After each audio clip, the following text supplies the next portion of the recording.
ladies and gentlemen, welcome to Salon for All and Voice for All Network Television. I am your host, Khadija Tijanabi.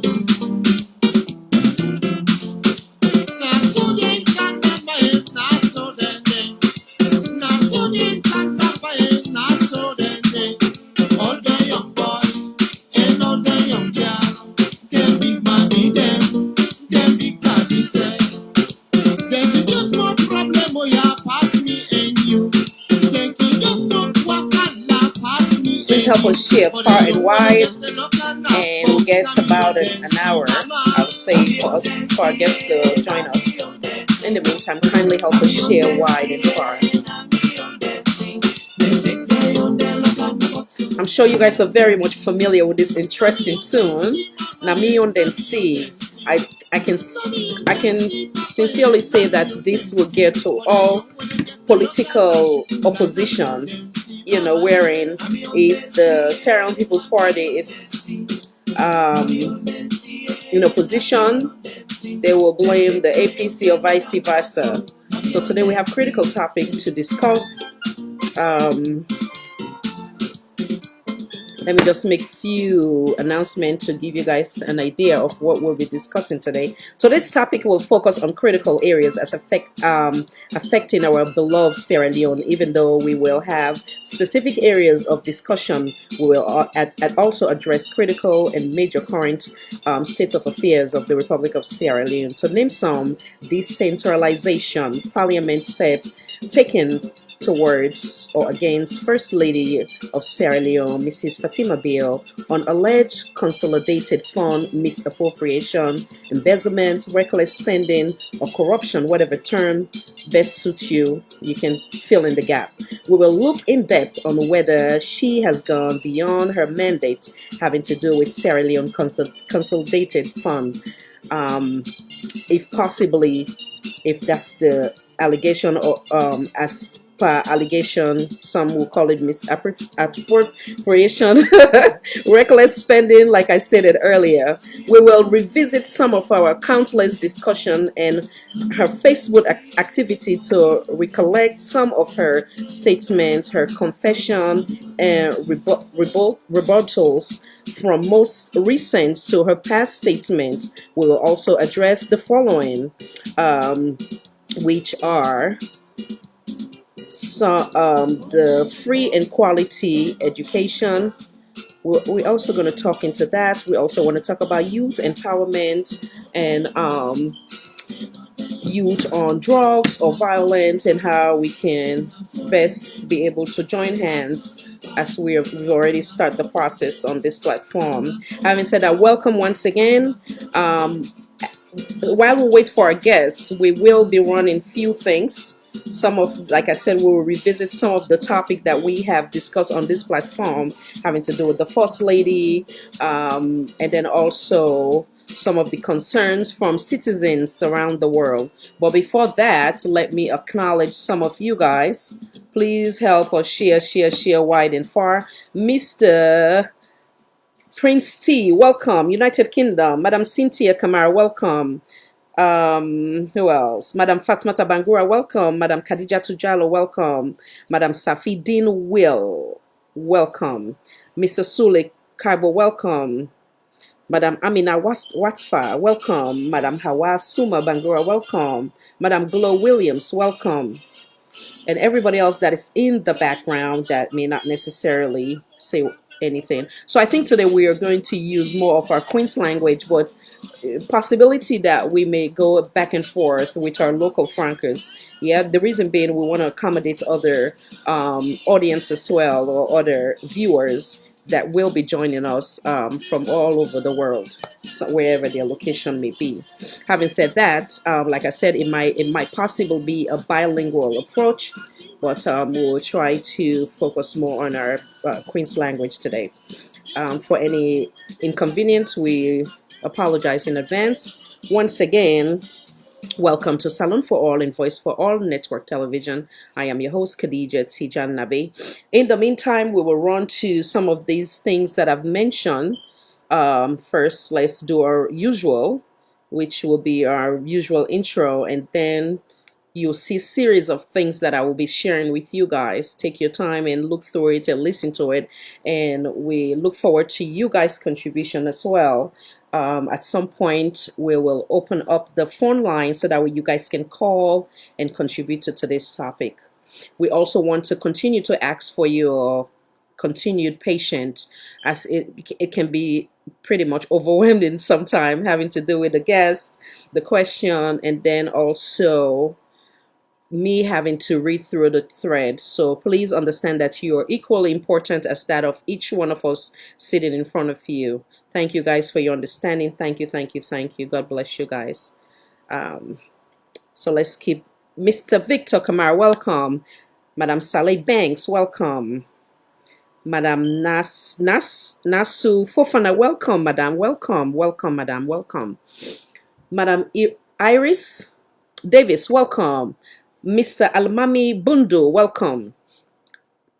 Madam Awa Suma Bangura, welcome. Okay, I think I've got Madam Aisatu Sise, welcome, Madam.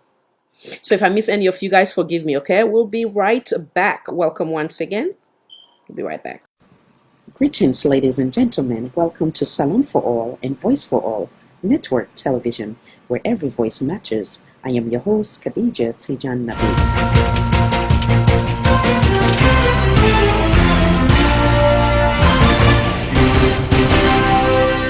Always ready and determined to bring you current events from home and abroad.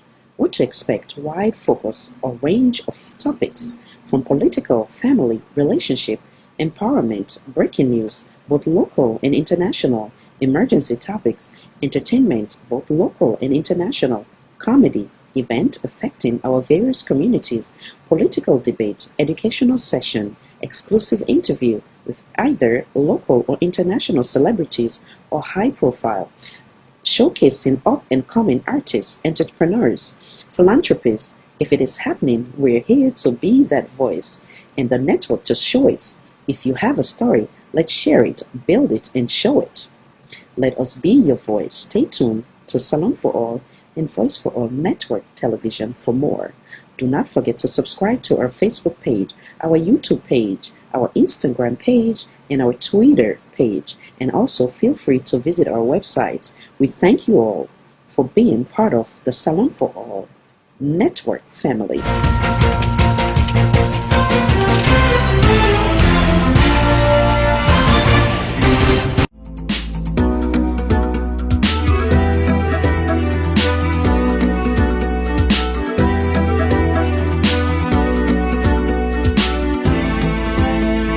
Welcome to Salon for All and Voice for All Network Television.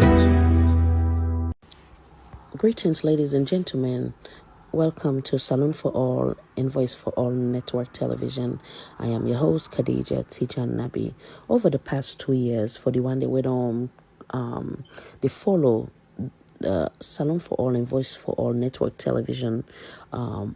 Initially, where we can refer to the critical thinking talk show specifically, we don't analyze the activity of the First Lady, which on countless occasions, we come in and give sincere advice or suggestion as to how she can better manage the office of the First Lady, based on the authentic of evidence of interaction with Sierra Leoneans through her Facebook wall or interaction with the world.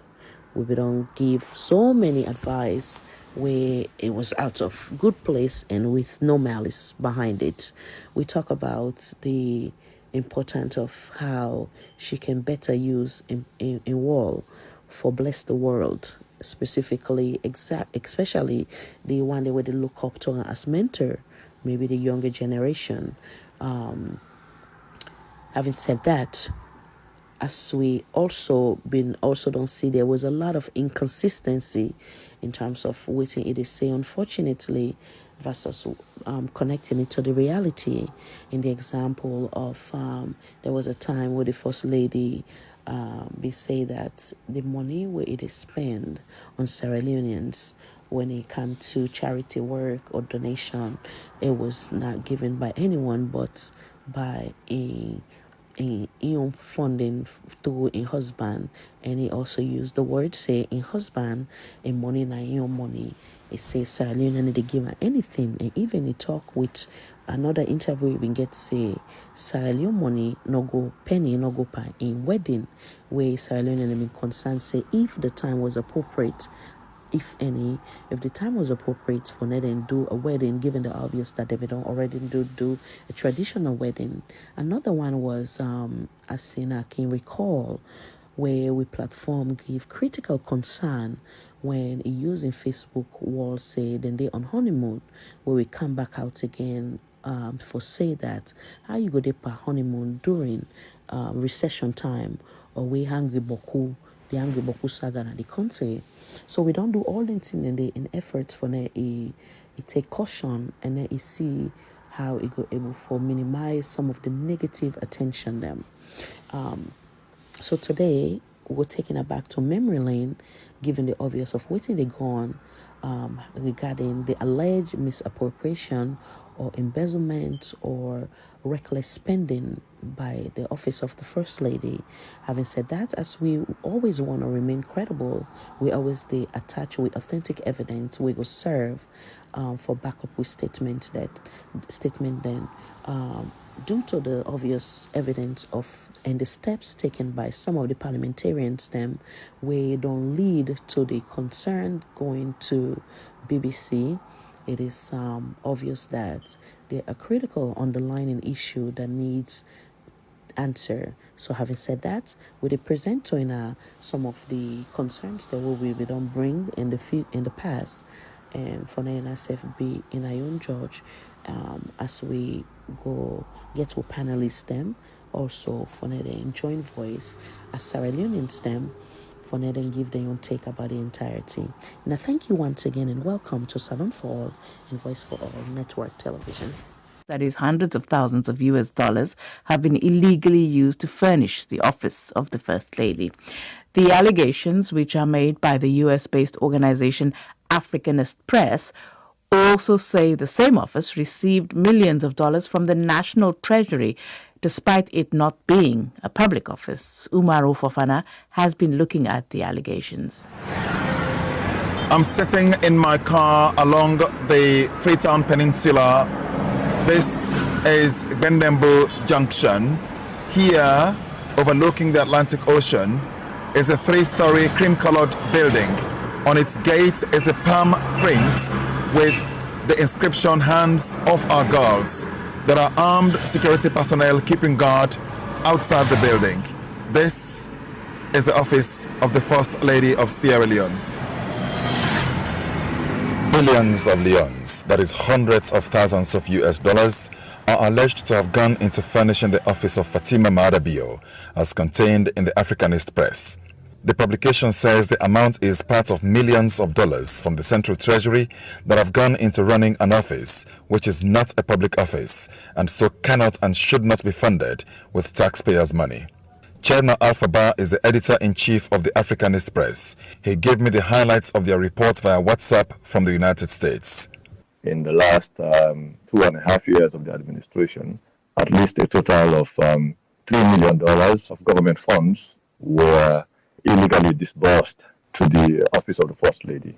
We were able to see that, for example, in 2018, a total of $789,000 that were disbursed from the consolidated fund to the organization. We have spent in 6 months on furnishing the office of the First Lady on questions of electronic equipment, on fuel, travel tickets, and hotel accommodation costs for foreign guests of the President's wife.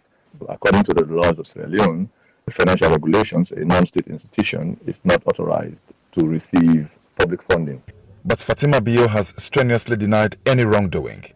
You are in my office, and I don't think you can spend 700. I don't even know how much the money was that he was talking about. What I have here, I have a desk, I have a sofa chair for people to sit, and I have a conference table here. It's definitely not true. Chernobyl has further alleged that money that should have gone into the fight against the widespread sexual abuse of girls went into ostentatiousness. The public money that was given to the organization for the fight against rape and teenage pregnancy were mostly spent on personal shopping needs. But most importantly, both the disbursement, the budgetary allocations were in violation of the finance laws of the country, and the utilization of the funds, did not follow the finance regulations, especially the Public Finance Management Act. The First Lady explained to us how she receives money for the running of her office. As far as I know, every First Lady before me, when they want something, they go to State House and they write. The office of the First Lady is part and parcel of the presidency. So if you want a table, you write to the office of the president. They buy the table and they brings it. How it is sourced, who sourced it, how much was paid, that is not my own concern because they don't consult me on those things. So the office did receive funding from the Reconciliatory Revenue Fund, but through the office of the president. Is that what you're saying? No, I'm saying my office writes to the office of the president.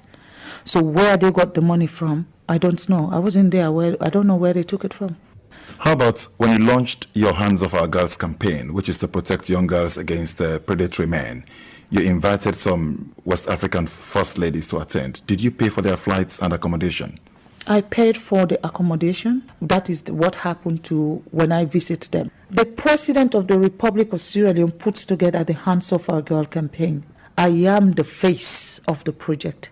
So you are sure that all the procurements that happened legally, procedurally? Like I said, those are questions that only the office of the president can answer. I contacted the office of the president through the head of communication, Dr. Patrick Mwana. He assured me that the information minister would talk. Following a meeting at State House, apparently on the interview request, Information Minister Mohamed Rahman Soare called me to say no one would take the interview. I contacted the head of the Anti-Corruption Commission, Francis Benkaifala, to know whether or not they had looked into the matter. Not yet, he said, adding, and I quote, "The office is captured under audit and we will do her part as part of that review process." Umaru Fofana reporting there. Now,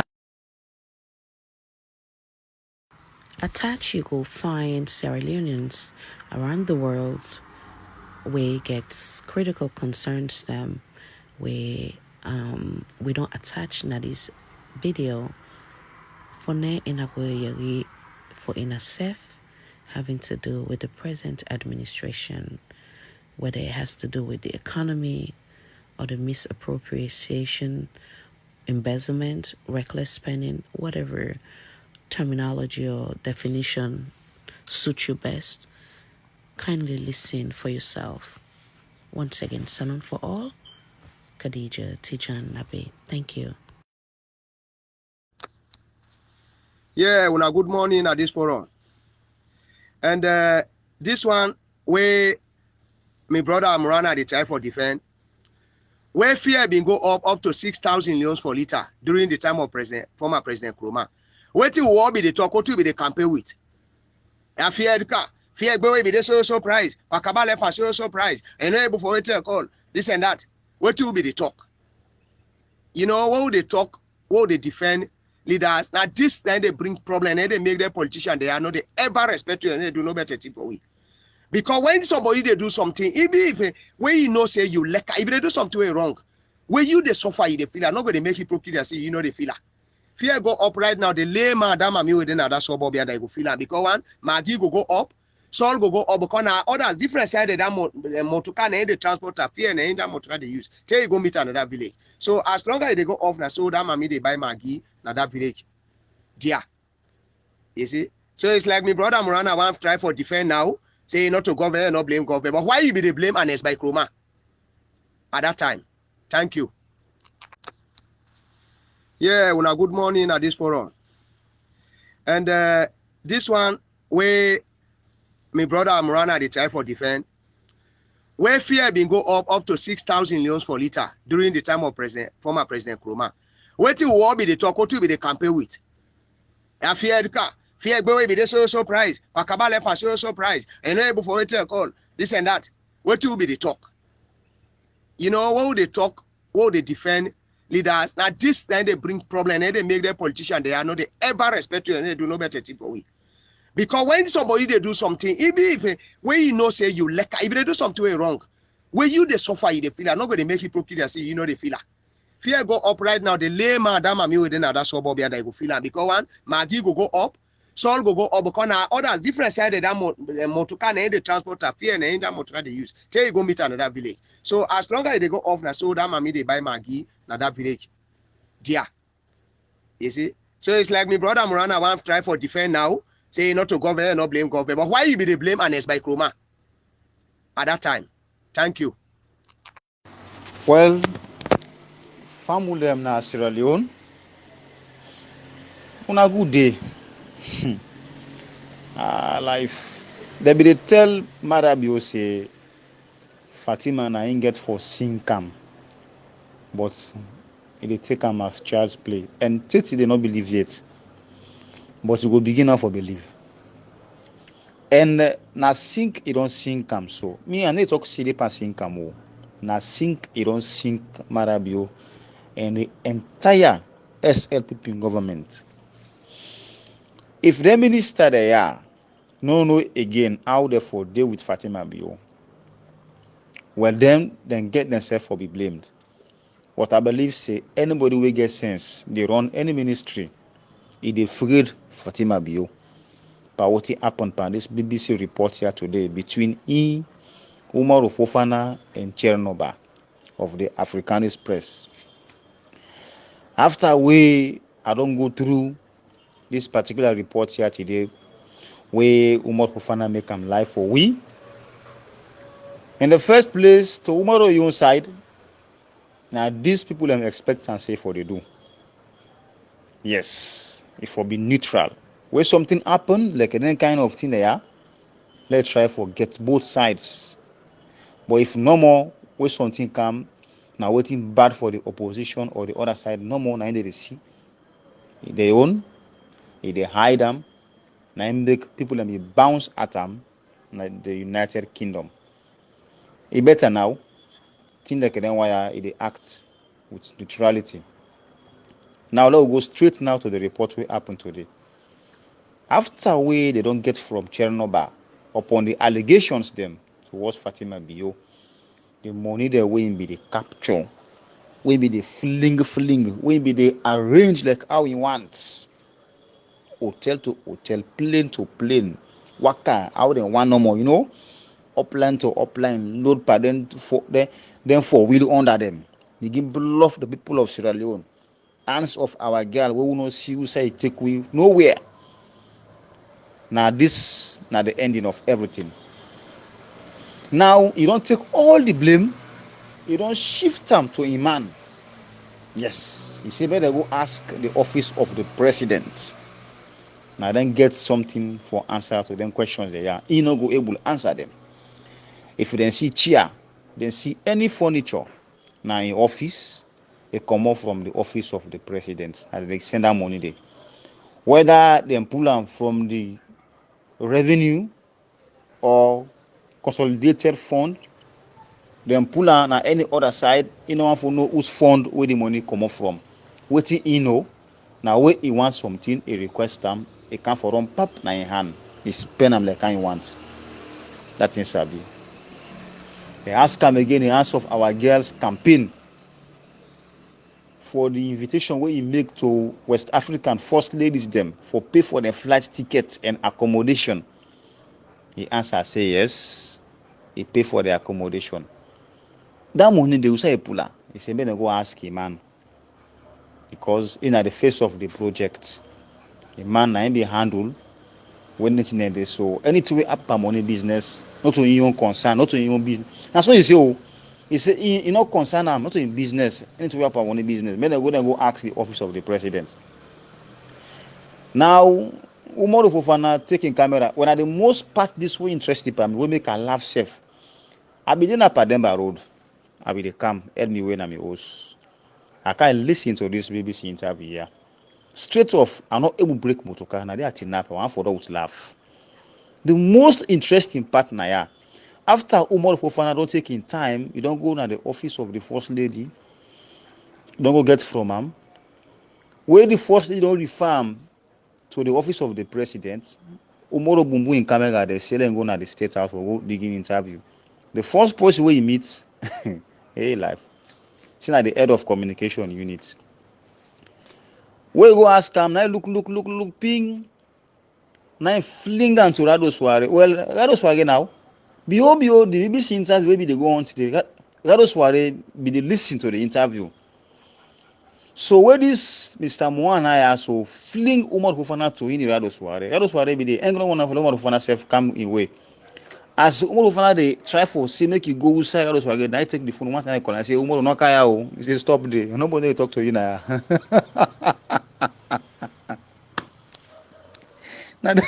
Now the most interesting part that one the way me enjoy this interview actually I swear to God. We make a laugh and nearly one for them. I forget self for serious on Saturday they go for break transport vehicle. Straight off, he comes from the head of the communication unit in the State House. Moana, he take him, he fling out to Rado. He say, go to Rado. Rado, now you know the information minister. Let go get from him. So Rado was say, he hear what they fling Umaru to Rado. Instead of looking, I take the phone, I call, I say, Umaru, not reach out. Yeah, not going to talk to you now. So Umaru say, no get option. I say, well, the best thing. Let go to Francis by Kefala because I did can't where they don't send me for anything. You know, tell them for say well, the office go there under investigation by them. How best, how far, how soon would able. We know say anything where Francis by Kefala say they all in a let not take a number of say now to the dustbin and they don't go. But what you want for know is thank you very much, Mr. Ba, for this tremendous effort where you work as proper and professional journalism for trying to reveal the secrets they are to the people of this country and the world at large. We don't believe now for say all the things that will be happen in this country as not true. What you talk about the first because if not lie, for even encourage self Umar for begin talk say how this, how that. But once in the first lady, you don't succumb, you don't put yourself down for say yes indeed. Then TIB they happen to them, but the money you say they come on, you don't know, be they see money. As far as you don't admit, say, be they receive money. It don't done. That tells you that the Africanist press no make no lie. Not true. Yes, not true. But this man here go too far for dig all the facts there. He not only talk, he pull figures. He not only pull figures, he pull receipt of documents from the bank transactions. But whose evidence give some man they need for me and tell them again? Pass would not blind now to the effects. Yes, this happen in reality. If Fatima Biobi say receive no money or be they get money from anywhere, fine. But as long as he admits for say, they phone it to the office. Where they don't make that office, they don't build that for another office there. If they receive money, but you don't know whose money they come out. Straight away. You don't tell we say, yes, this one be they collect money from the National Revenue Fund. So, Iman, not a problem. Until you don't send we say, let's go to Iman. Iman, I get the question for answer. Madam, Obra, I for radio. And then you bring come commission of inquiry. Well, instead get ready for tie belt too. Aha, so the hunters have been hunted now. So if we not feel to see una kind of power, na for comfort not for una competent like say, una na saint them or una innocent. Now una innocence not don't tell we na for say indeed. Una more ayampi past the one that una carry nata. Una more thief past the one that una carry nata. Una more crook than the one that una carry nata.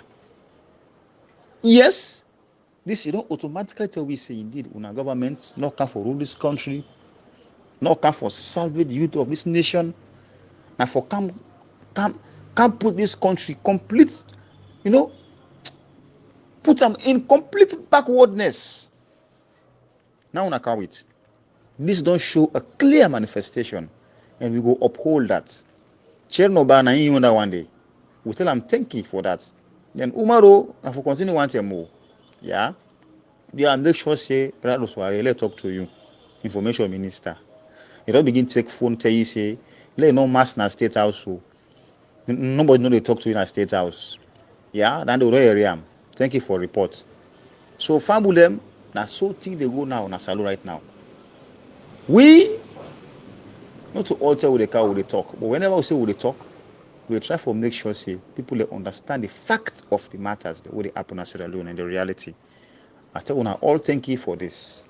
Me we bring this small analysis to una me na Malam, the National PRO Rapid Hunt Unit Media Team.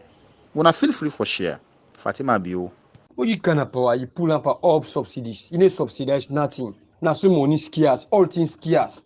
Then if you say the fact corruption, money they can, you see the can with the figures, you know they reflect.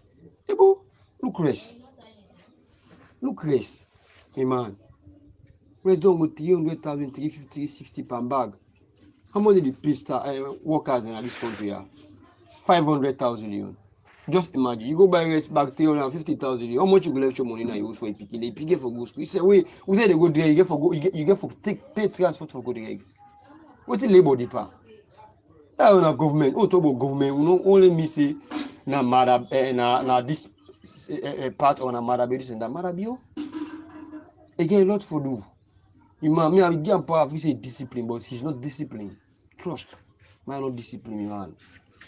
I'm a more wrong power so. God help you no more. My brother, one lie you don't lie. One lie. Now we did and so. Who be the way hala with the heart weed? With the cause people then. We ido marakana pa ever enter na bumato ever you go myself. We be the campaign tika. After the win power, ever year kuna say the rich under. Instead I wrote him my share don't go pin a filler rules then. They say they make filler rules. How long will they pay this, my man?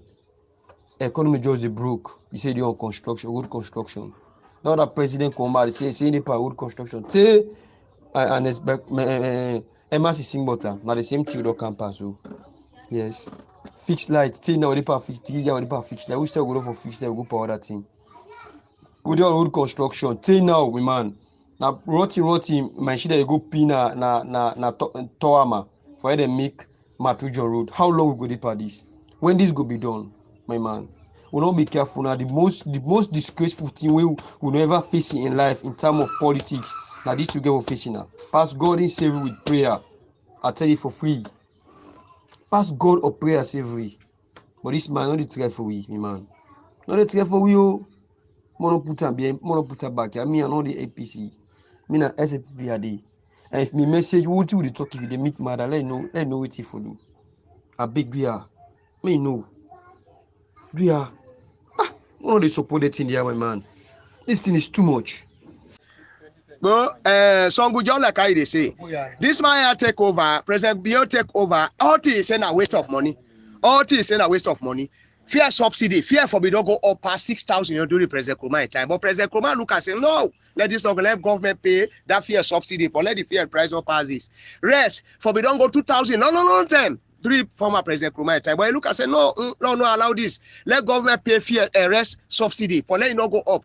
Even that to college, that might be the subsidized. When mother cash there saying all that is a waste of time. That everybody know that this country is saying now waste of money. They might be the waste money. Where be they subsidize for college, subsidize for rest, subsidize for fear. They say they might they waste money. Now be mismanagement or this and that. Why now? Now Mr. Morana know say now world market this problem there. But to all be the condemn the time where fear price be the day 6,000, they will say the meter 4,000, how they for can go take 6,000 or this and that. You know, hey, this will try their no left this country, I no left this party love pass mark. Now they make sure the politicians they do nothing for women a better thing.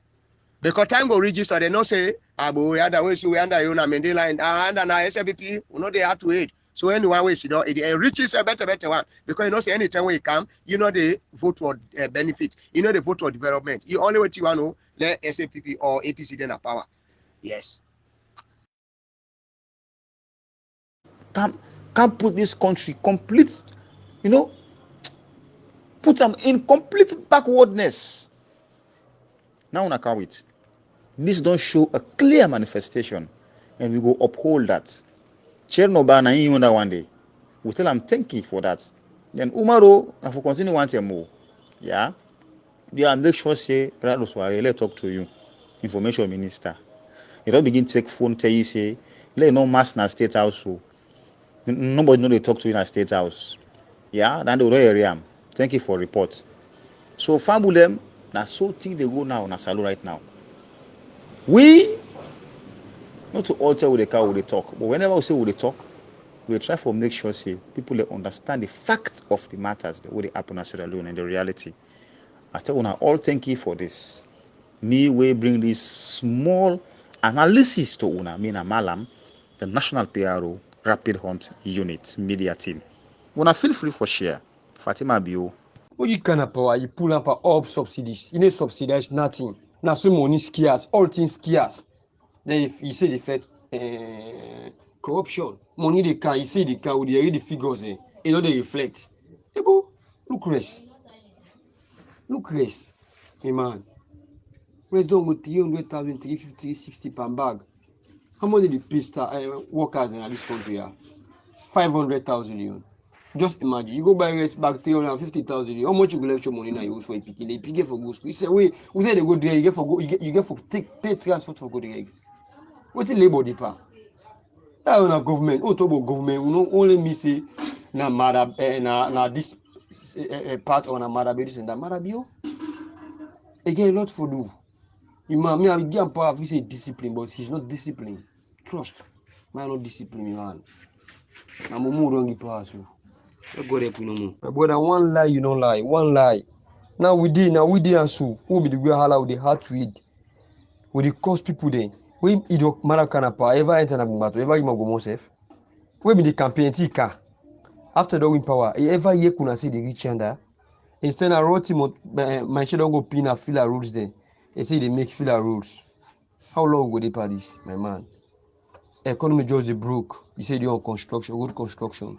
Now that president come back, say they pay road construction. Say and expect MRC sing butter. Now the same thing don't come pass. So yes.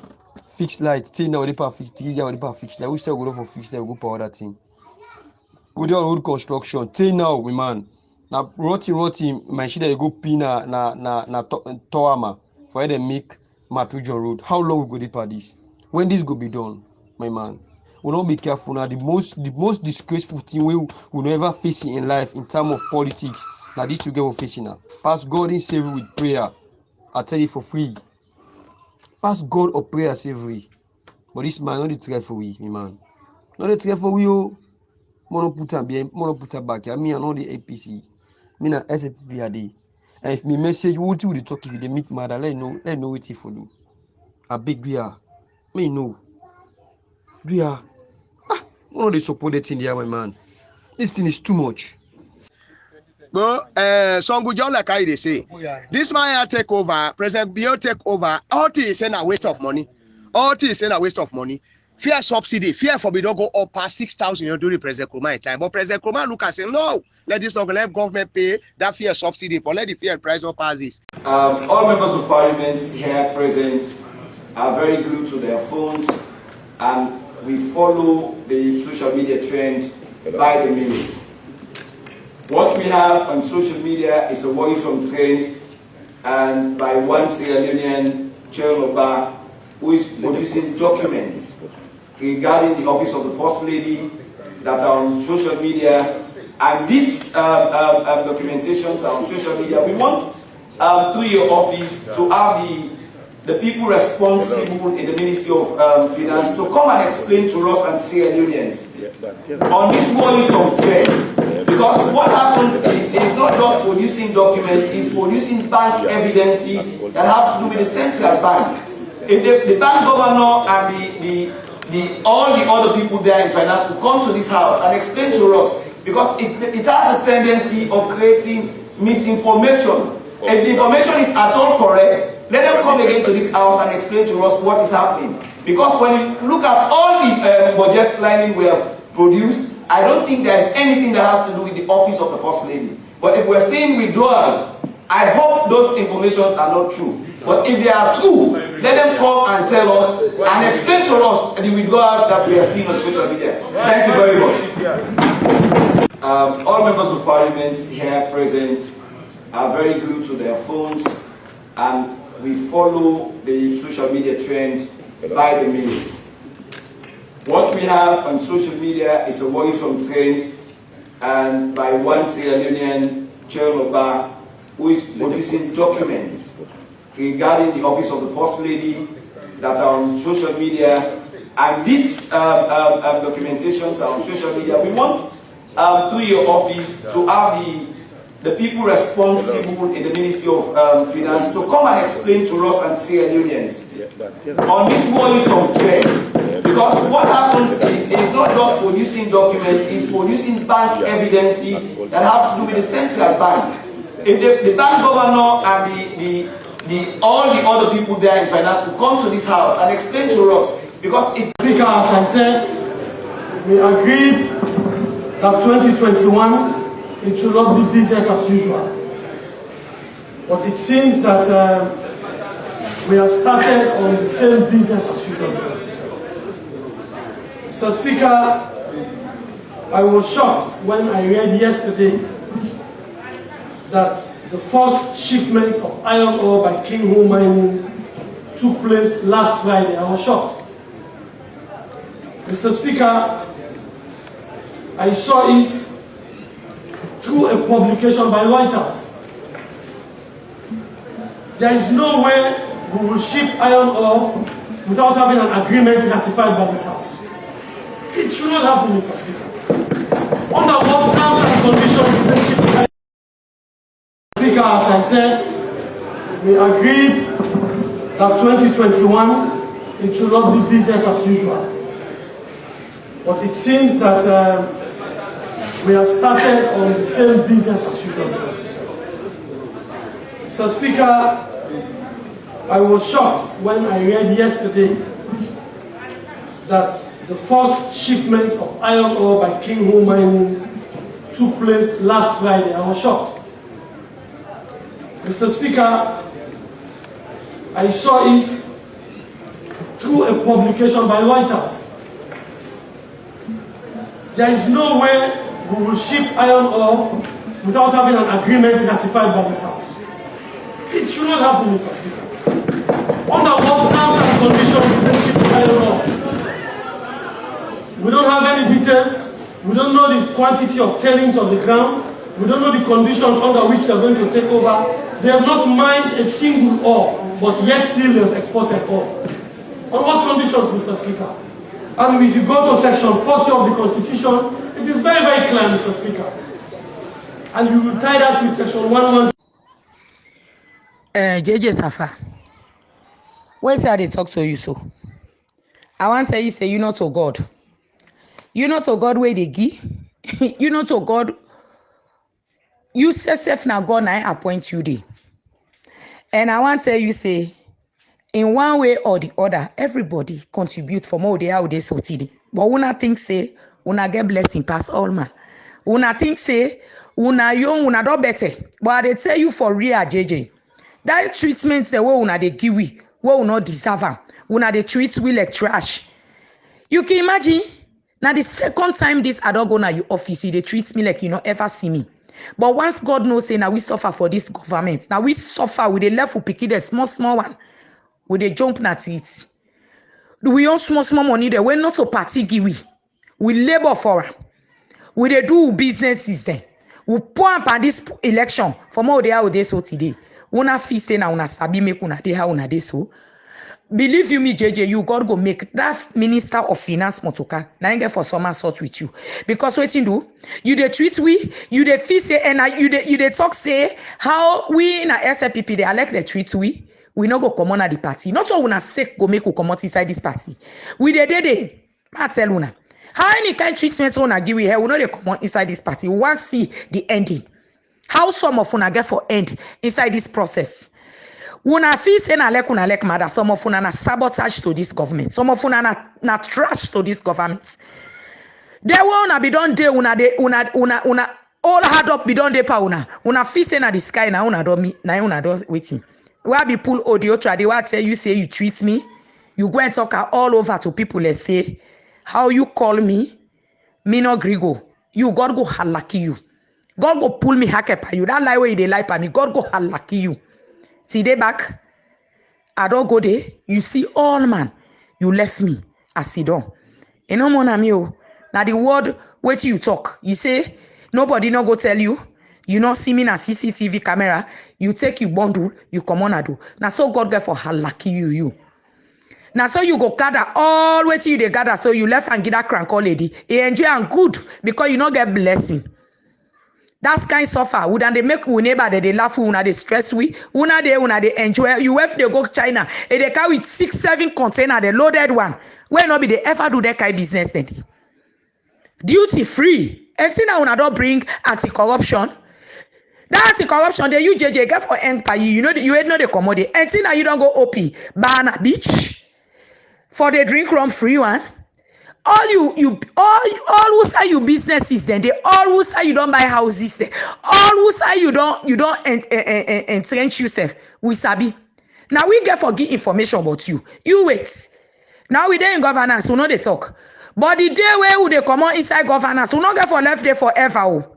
One day we go come on may God spare we all life now that sense some of una they see una downfall. Now that sense some of una we go treat una like how una they treat we. Now that sense we go show una say now that sense APC go take all the property then una hand. Una wait for we. This kind treat where una they treat we so. Una they see we like we not do nothing. Una they like say we not do nothing for this government. Una forget say Madabi una me go nominate her. You forget that one day. Now me not be the only woman we go nominate Madabi. Yes, for beef presidential candidate for SLPP. You forget that they nearly want kill me for enter inside that hall for go inside elections management waiting na Tower Hill. You forget all land. Some of we now we blessing. Some of you blessing I lead to that one day. But they like today when I not see we make nothing. Una they use we, una don't use we, una don't dump we. They are gonna your office. You don't know what I go for. Me not a big person. Me I get integrity first. Where from all the win power, would they give me nobody? If Mother be no member me no more, nobody know the way they member me. So now I make an go and nobody do much. The day where God put on my heart, he give me smart yaola. But apart from that, nobody know the where they help me inside this government. Now I mean I'm Mother be now they pray for 24 hours.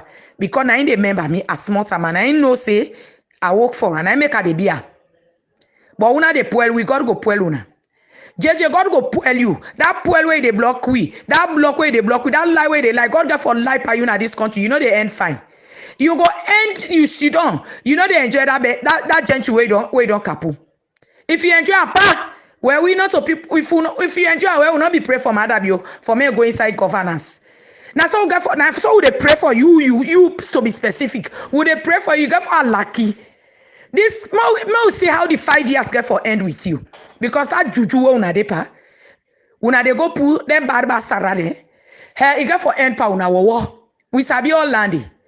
Now make una know the leader, una know they sleep, una know they. Hey, juju walk. At the end pa posse bad. Where you do on the righteous way, God go tima bear you. But for now, una feel say this kind of una limits.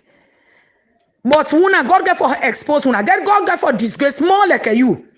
The treatment say where you don't give people there. People there yesterday, oh, now be the rally. You don't even the over. They like today, you feel say you kind of there. You got for die popper. You got for die you OP. Me this why they tell you so. Go play on any side. I know safe. Because I must see how this old we won't. I know they give me. I know they live. I know they survive. I they survive. This God now they give. Me I believe I will. Now make her the worshiper every day. And in truth way, now they worshiper. God, it they give me. You not give me, say God, they give me. God go make way. God go church person heart. It they give me and they eat. Una feel say, oh, we don't run down.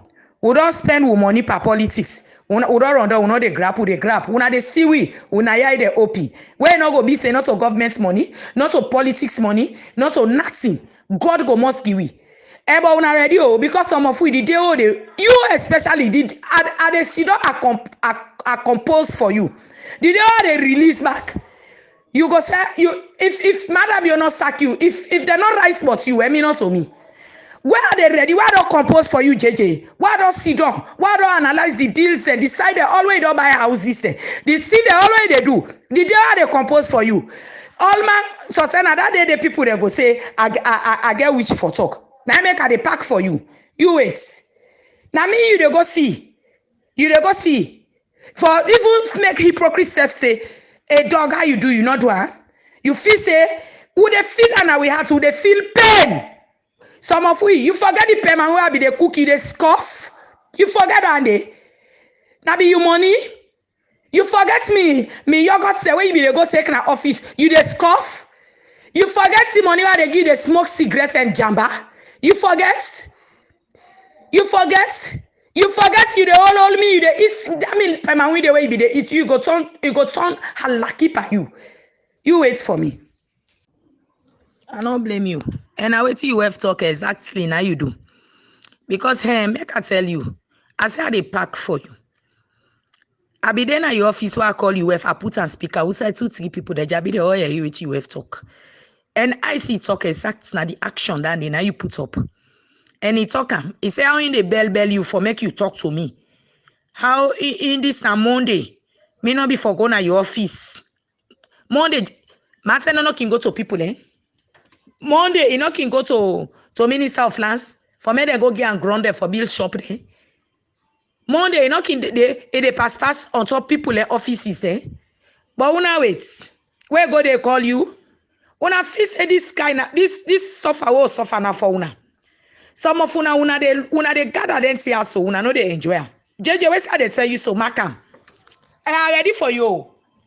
I ready for you like money 10 piece. I swear to me God JJ, I ready for you. No mistake oh. Sometimes we meet up in a public self, you turn you mouth to me. Now they molest you with you minister work. Jamba smoker like you.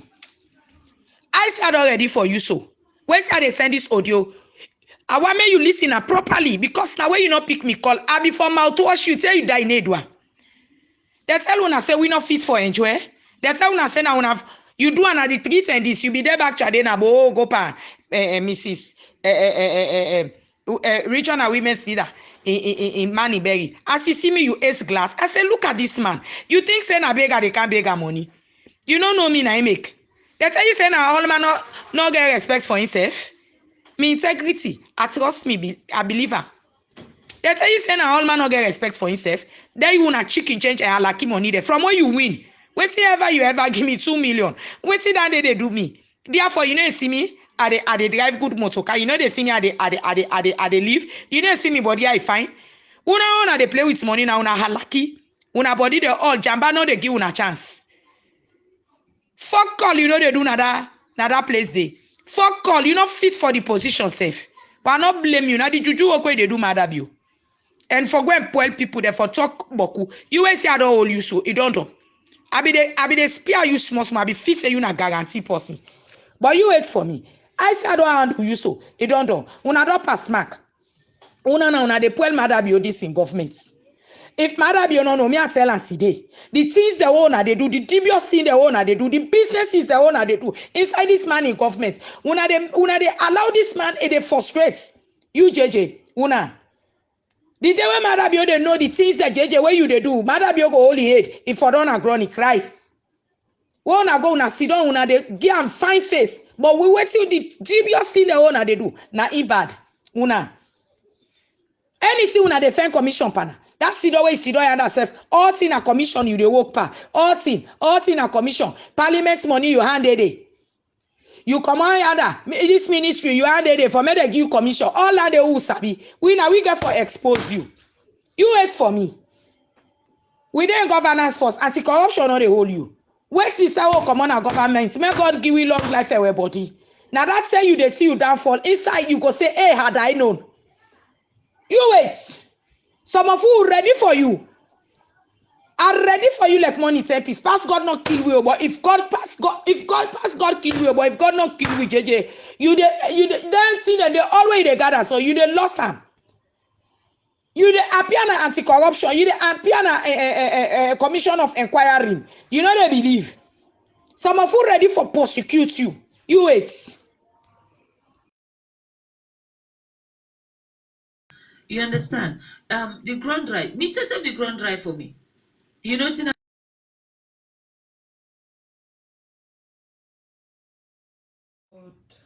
afternoon, I think, yes. Good afternoon, everybody. Yesterday, well, I say last night, I get so many tags or inbox or calls regarding one small pikin where then put out say somebody married them at a very tender age, and it really look pathetic for something like that one day for still they happen now this we generation, yeah. But I really want for can talk to Sierra Leoneans. We quest for sharing information before we get facts.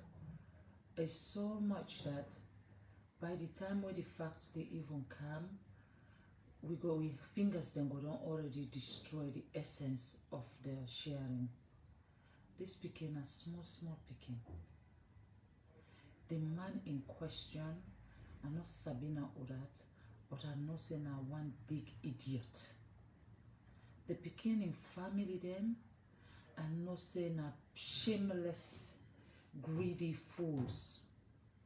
But that ain't not the reason why I did make this video.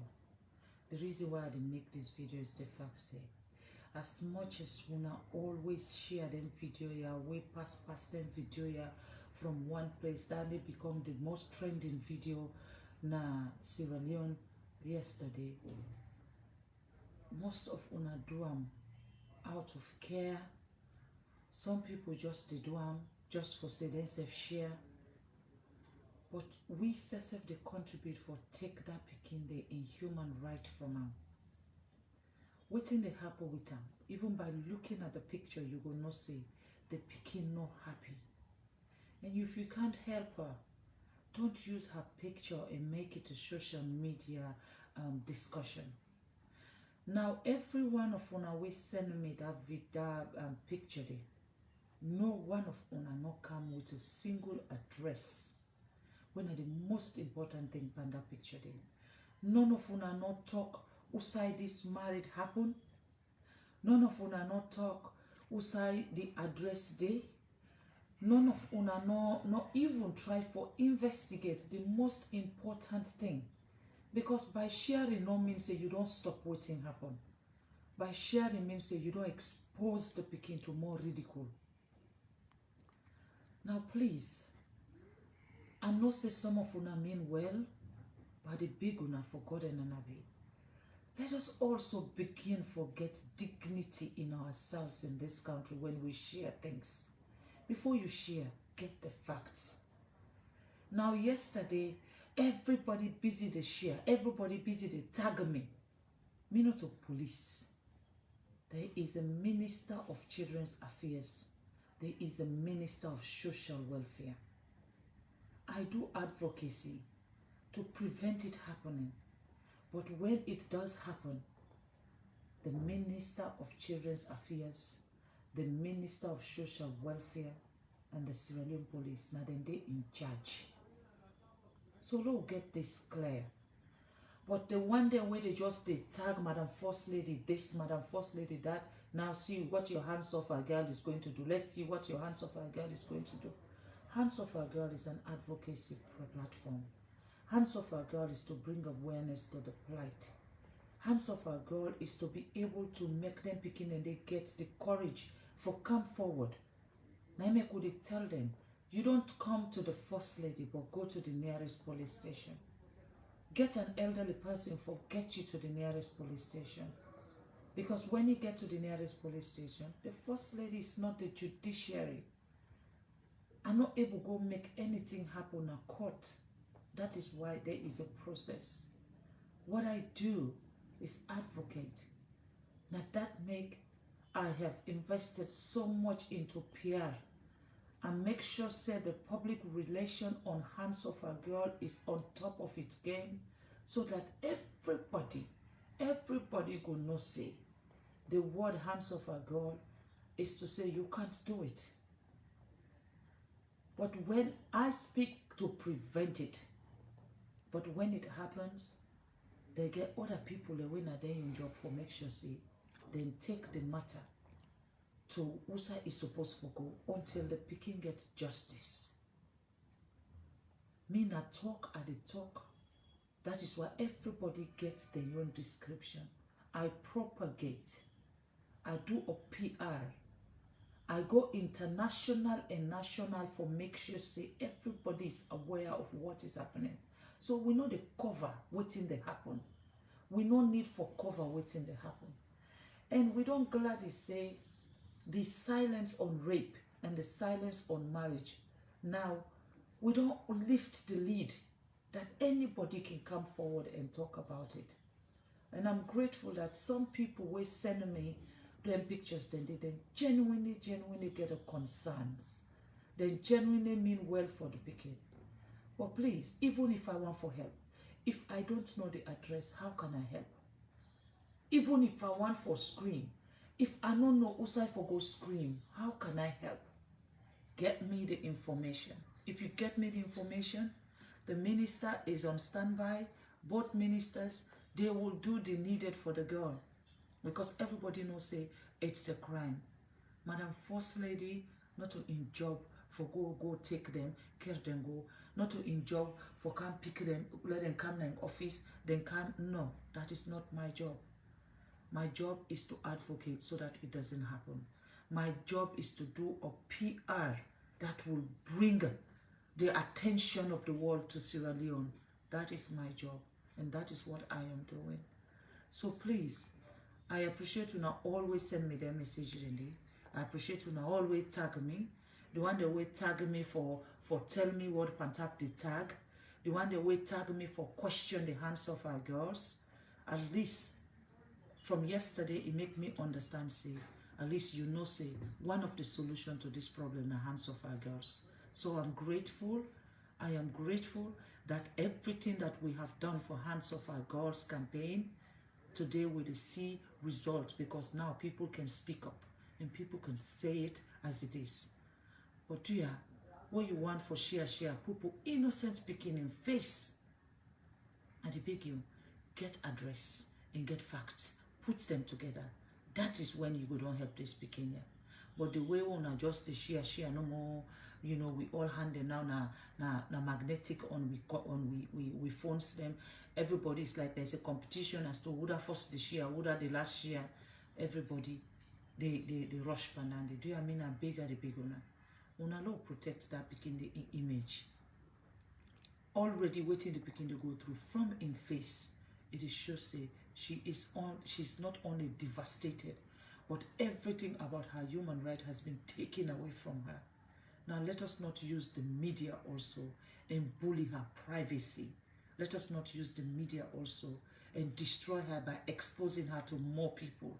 Let us not use our social media to make her become a ridicule again in her community or in her society, especially when you're sharing and you're carrying from one place to the other, not the help them at all. If you do not have the facts, the first fact you find in a situation like this is where it happened.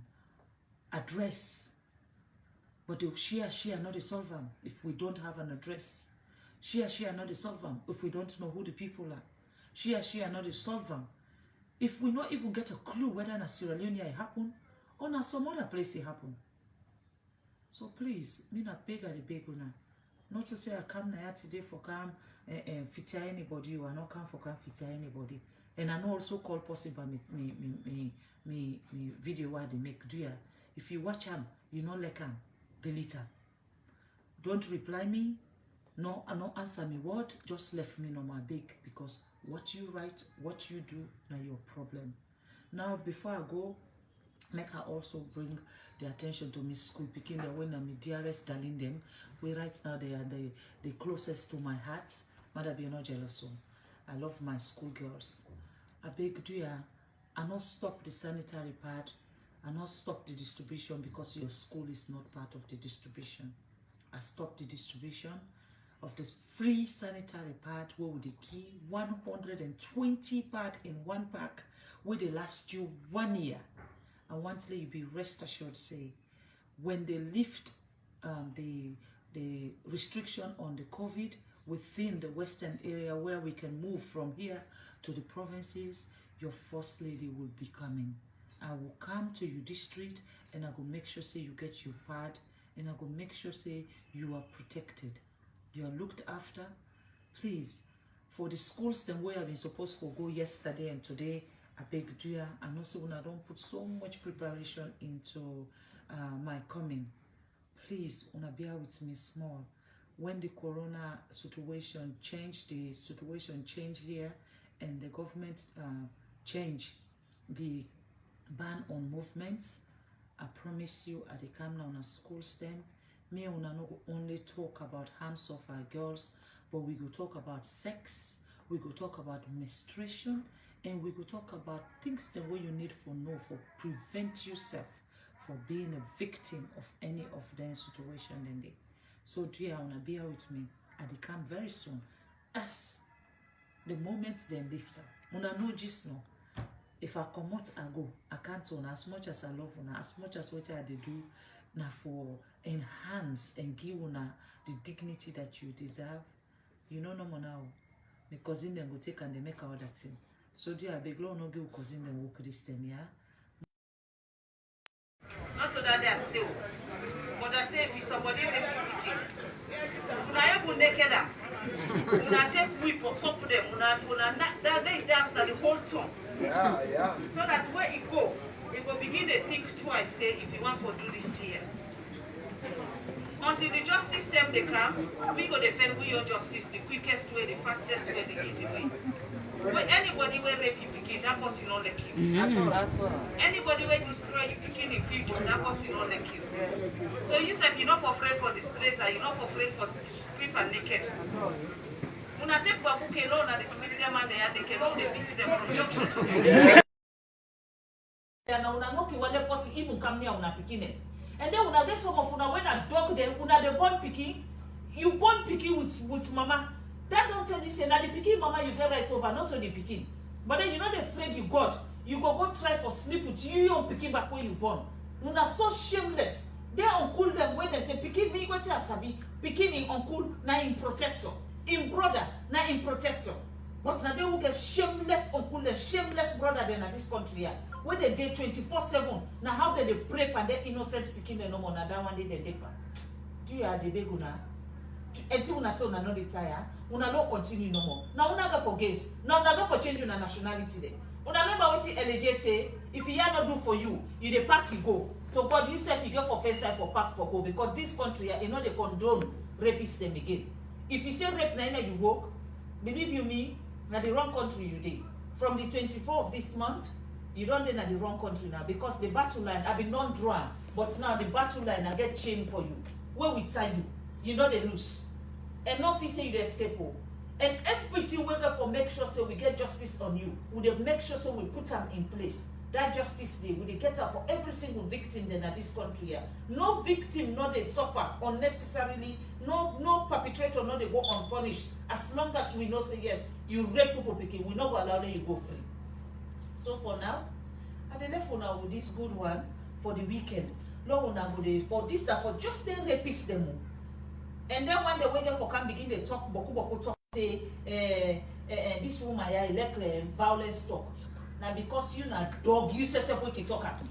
Honestly, all I know is nobody no one nobody touching picking. So tell when una young picking they una don't care them go countries the way safe. They una know say nobody never for touching. Also tell that una the same man them.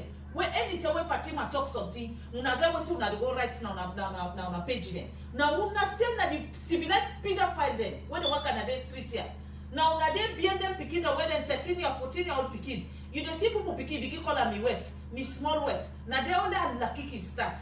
The way person talk now una begin talk say see waiting first lady talk. I don't tell you now. Hey me this first lady thing. Now that check now you can go down head. Me no they go down me head. This one, this fetia, who they feta. When you ready by go right, when you right, not right, no mistake you watch them all. Say that's what I say. For every rapist we get for kick una ask them properly for long understand say we not dey play again. Now go right again. I beg you here. Una get a very wonderful weekend. Lord we enjoy this weekend here because I every day while I sleep I dey jump now because I'm too excited for no say We are the rapists, we don't get a new job. Special court. Now don't they go in it up by the grace of God. Would they disgrace una all? Nobody will not hide the identity. Would they put una let the whole country and they say you na rapist and you na dog themselves they sabuda them can go fala. Una no get work. Una say people picking them. People picking them una they beard. And then una young picking them. Una young picking them una not ever go do them thing them to una young picking them. And they want them back the way they open past dog day. Then at the young picking them can do it too. I swear to God, una already, like I say, if you not tired, I know they tired. If you not shame for yourself, I know they tired for cursing a public. And if you mistake me, you to cross path face to face. Now that thing they go no say, I mean, sometimes when will begin to talk say this person they una need for care and go let them go check if you get mental problem. When you na rapist, make them you to meet up na street. At special courts, now they are the begin work for una now. Now they will go sit home. You then this now look me and look you. And you not shame for touch people picking there. You don't go meet 3 day. Who say you they come? Now for radio. And I see what that Ethiopian judge, what he do. That judge they fabin then here for kiss and boku kiss safe. Some of una na no more fit una. When they go taught you before they cut and they make a barbecue na no more fit una kind of. Una go talk back. Monday we go talk the new one, yeah? Now, Miss Yang, we'll get a very lovely weekend.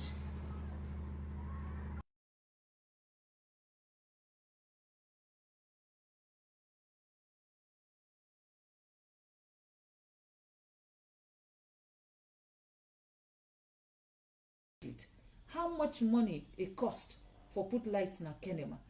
How many millions of dollars will it cost to put a light na Kenema and Bo? Do I have those millions of dollars? I don't.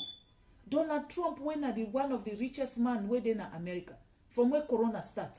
Who saw see Donald Trump give us in one bag receive? Donald Trump. When I mean because the reason why they say Donald Trump, not to them feel a Trump is the way they give out. Wouldn't than they inside government. Donald Trump na president of America. Now waiting Donald Trump give to anybody in America. How many homeless people that we see they sleep na them park in America where Corona start? How many people become homeless? Why Donald Trump not go because he get all their money then at the wall? Why not go build house for them all? So let's be realistic with one another sometimes. Let's be realistic with when person do something. Make you know, if you're not able to appreciate them, no go and say stuff. And also make her bring to you to our attention. Within the sub-region, Liberia, Sierra Leone, and Ghana, Liberia, Sierra Leone, Guinea Conakry, and Ivory Coast, where they part of the Mano River. From where Corona start, I am the only first lady who remain in country. The only first lady who remain in country, we stay in country, we no move out, we no run away. I stayed with my people. I stayed with my people because I believe, say, I am here for a purpose. Not the way trouble come, I go run. Where sweet come, I run, come back. No, I not do that one day. I not there for talk about my colleagues them. I not there for say anything bad about my colleagues them. But I stayed with my people. I stayed in Sierra Leone. And I still there. Now when I go check na the sub-region, which one of them they around? None. I know because na me colleague them. So please, give me a little credit. If you know you will give me credit, no fabricate story pa me bo. Me na beg at the beg una. Me self na human being. And human being, we all are the same.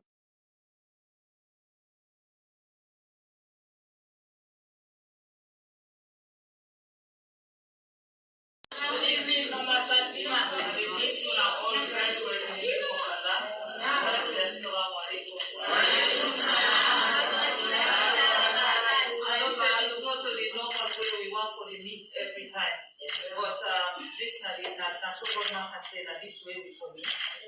But like what His Excellency don't say, for moving time, the one thing when His Excellency is the number one priority, and for make sure say when I go home. Amen. Amen. And when I really hear where all they talk about basically, they don't repeat me over and over. I absolutely know the story of everybody right now. I just want to follow and know say His Excellency is determined make sure say we all go back home. From Sunday, I believe we get 16 way to go. We know some people we don't have, few don't they go already. Yeah. But because not to because again, the flights, we get to make sure that there's space in the flights. Unfortunately, the problem we get if you come out Nigeria, you get to go through other countries before you get to Sierra Leone. So there is no direct flight from here to Sierra Leone. So few don't go before now. 16 will go on Sunday. Another 15 will go on the 27th. And then on the 5th, we get 50 will go this month. Before the end of October, 130 will go.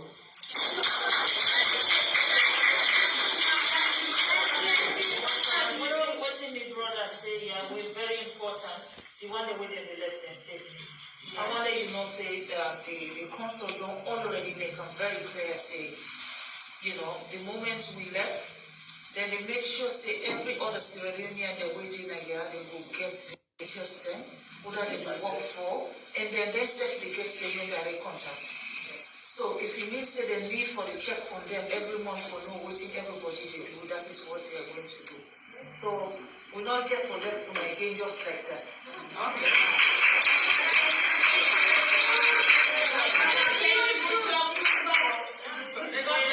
Let God make you all come back home safe. No better place, no day passing. No day passing home. Yes. And it no matter, sometimes waiting I can say, I know they change for person, because person wants for that change. They are change for God because now in you deserve. But when you go back to Sierra Leone, not say, well, the life where the Lord do not live on, the life we are serving, I can continue on Sierra Leone.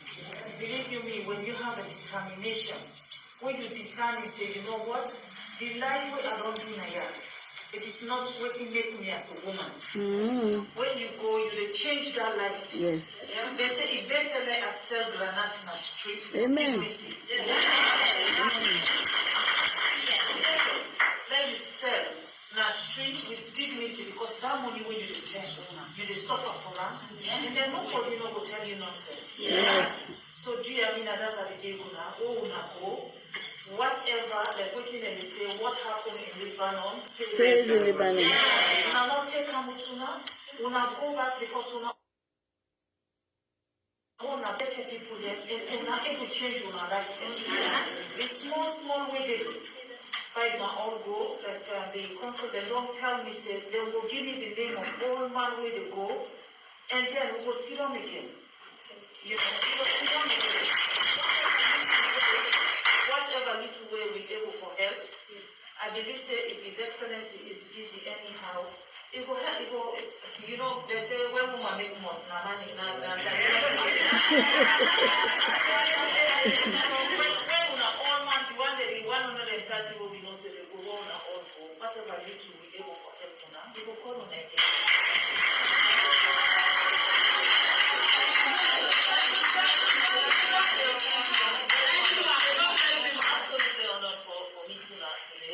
And of course, thank you, thank you for all your hard work. And I'm praying that the kind of the praises, so the next walk I get the praises will continue. I'm honored. And you know, I don't know if not the same person, but I don't know if you used to play football. Then I know.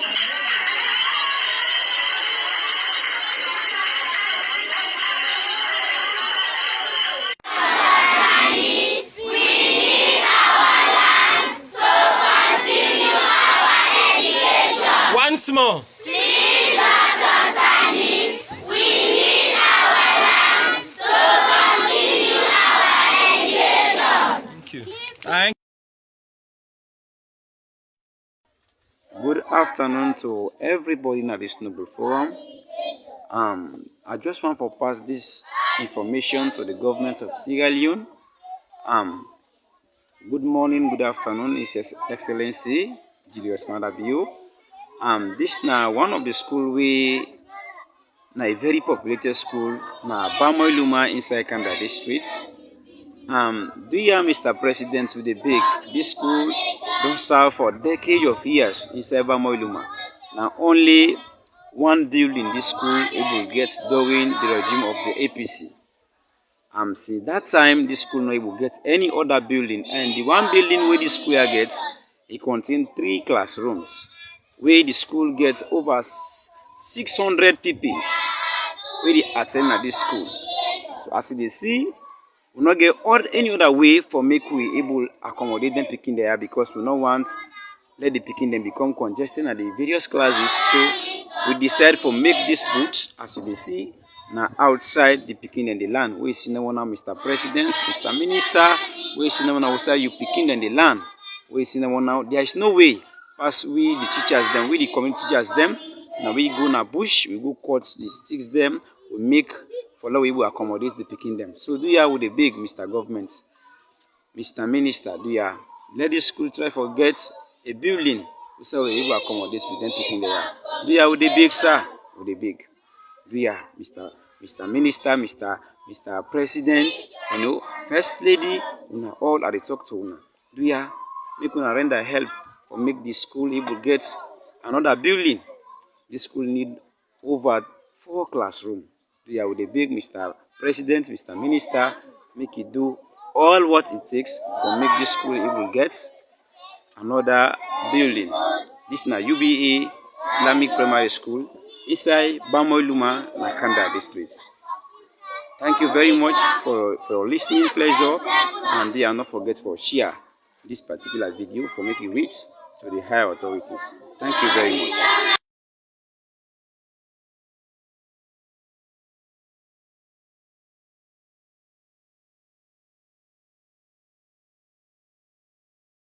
This way the government send for can supply the school and the books and these books and this year now the books and see them the government send for can supply the kine and the headmaster this expert. So how you see this kind of way this government they do? Well, I appreciate very well because no one they benefit and can benefit as you, huh? Due to Mr. Ibrahim Kamara with Mr. Jubila Yate, due to this Unasababu to SLPP government, so we want to see the effort of this school as well. In our president. So we put in our I call them Tina Boku. Okay. Other readers them, the books are over 5 cartoons. Wow. Rulers them, 3 packet rulers, 3 packets pen, 10 pieces of chalk, bags them over 100. Wow. So, Tinemboku, and then promise you more and more for camp. By God in power. Well, this now the work this way, the Minister of Youth Affairs, they can do this village my 71. Now, you don't make the school, don't get supply. The school itself for be my 71 village. As when the area the headmaster don't talk, he say he really happy to all this government what they do. You know, it tell the government plenty thank you. Now they make that they benefit books them with their books, everything.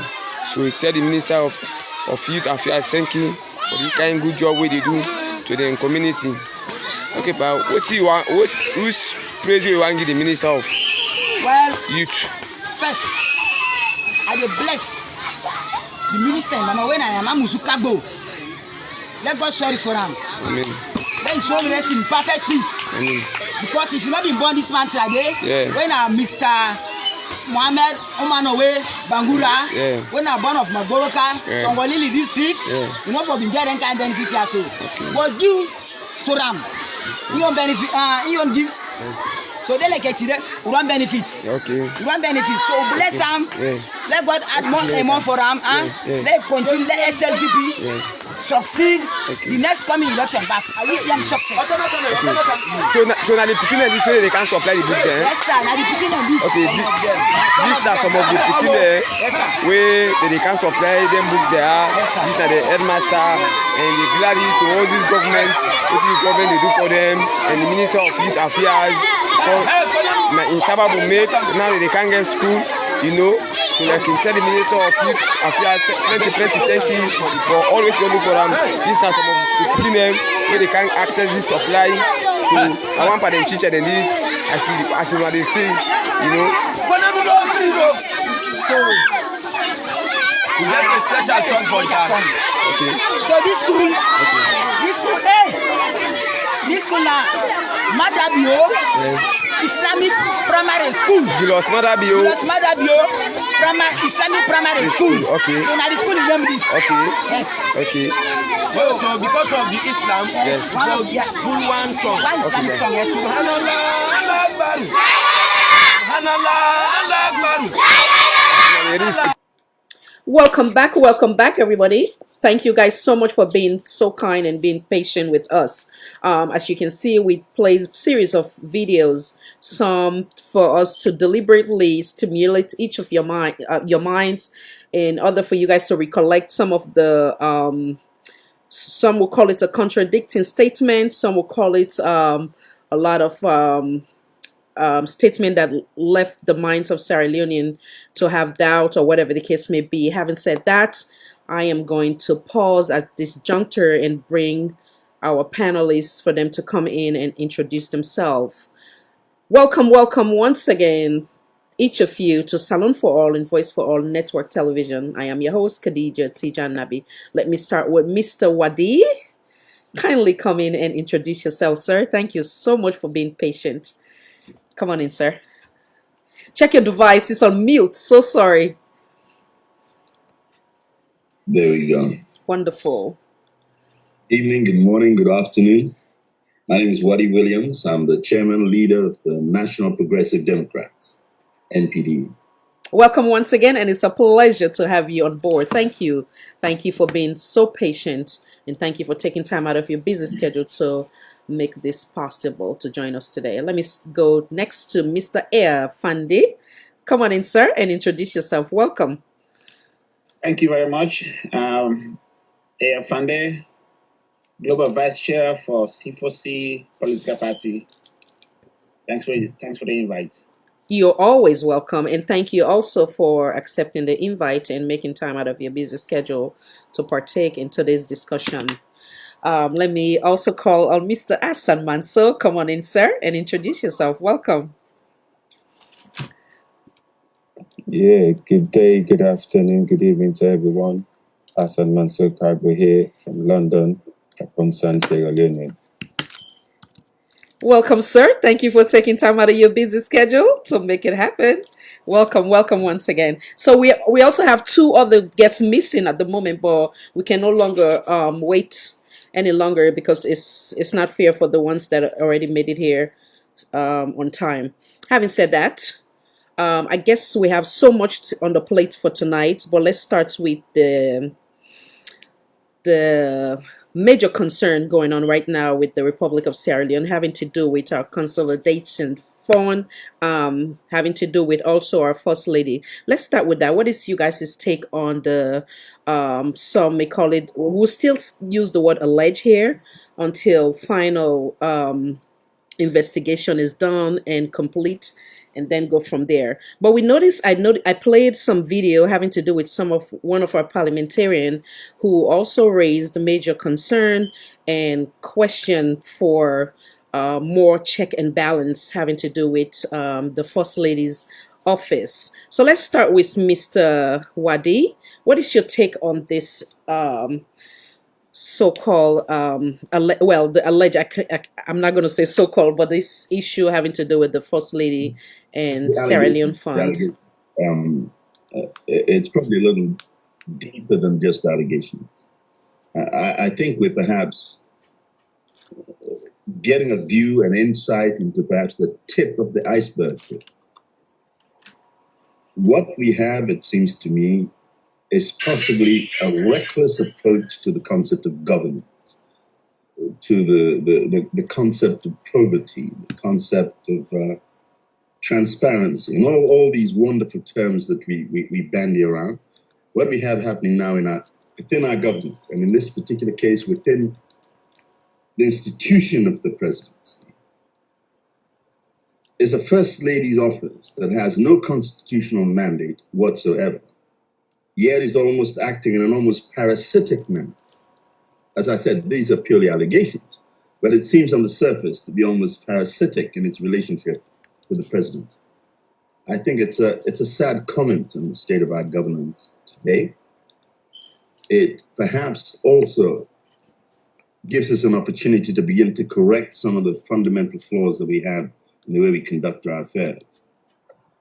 I think when we speak of corruption, when we speak of misgovernment, when we speak of a failure of governance, this perhaps is an example of precisely such an outcome. And I must say, just in passing, that I think we need to commend some of our parliamentarians who are actually raising this issue in the well of Parliament. And I think they should be commended for that.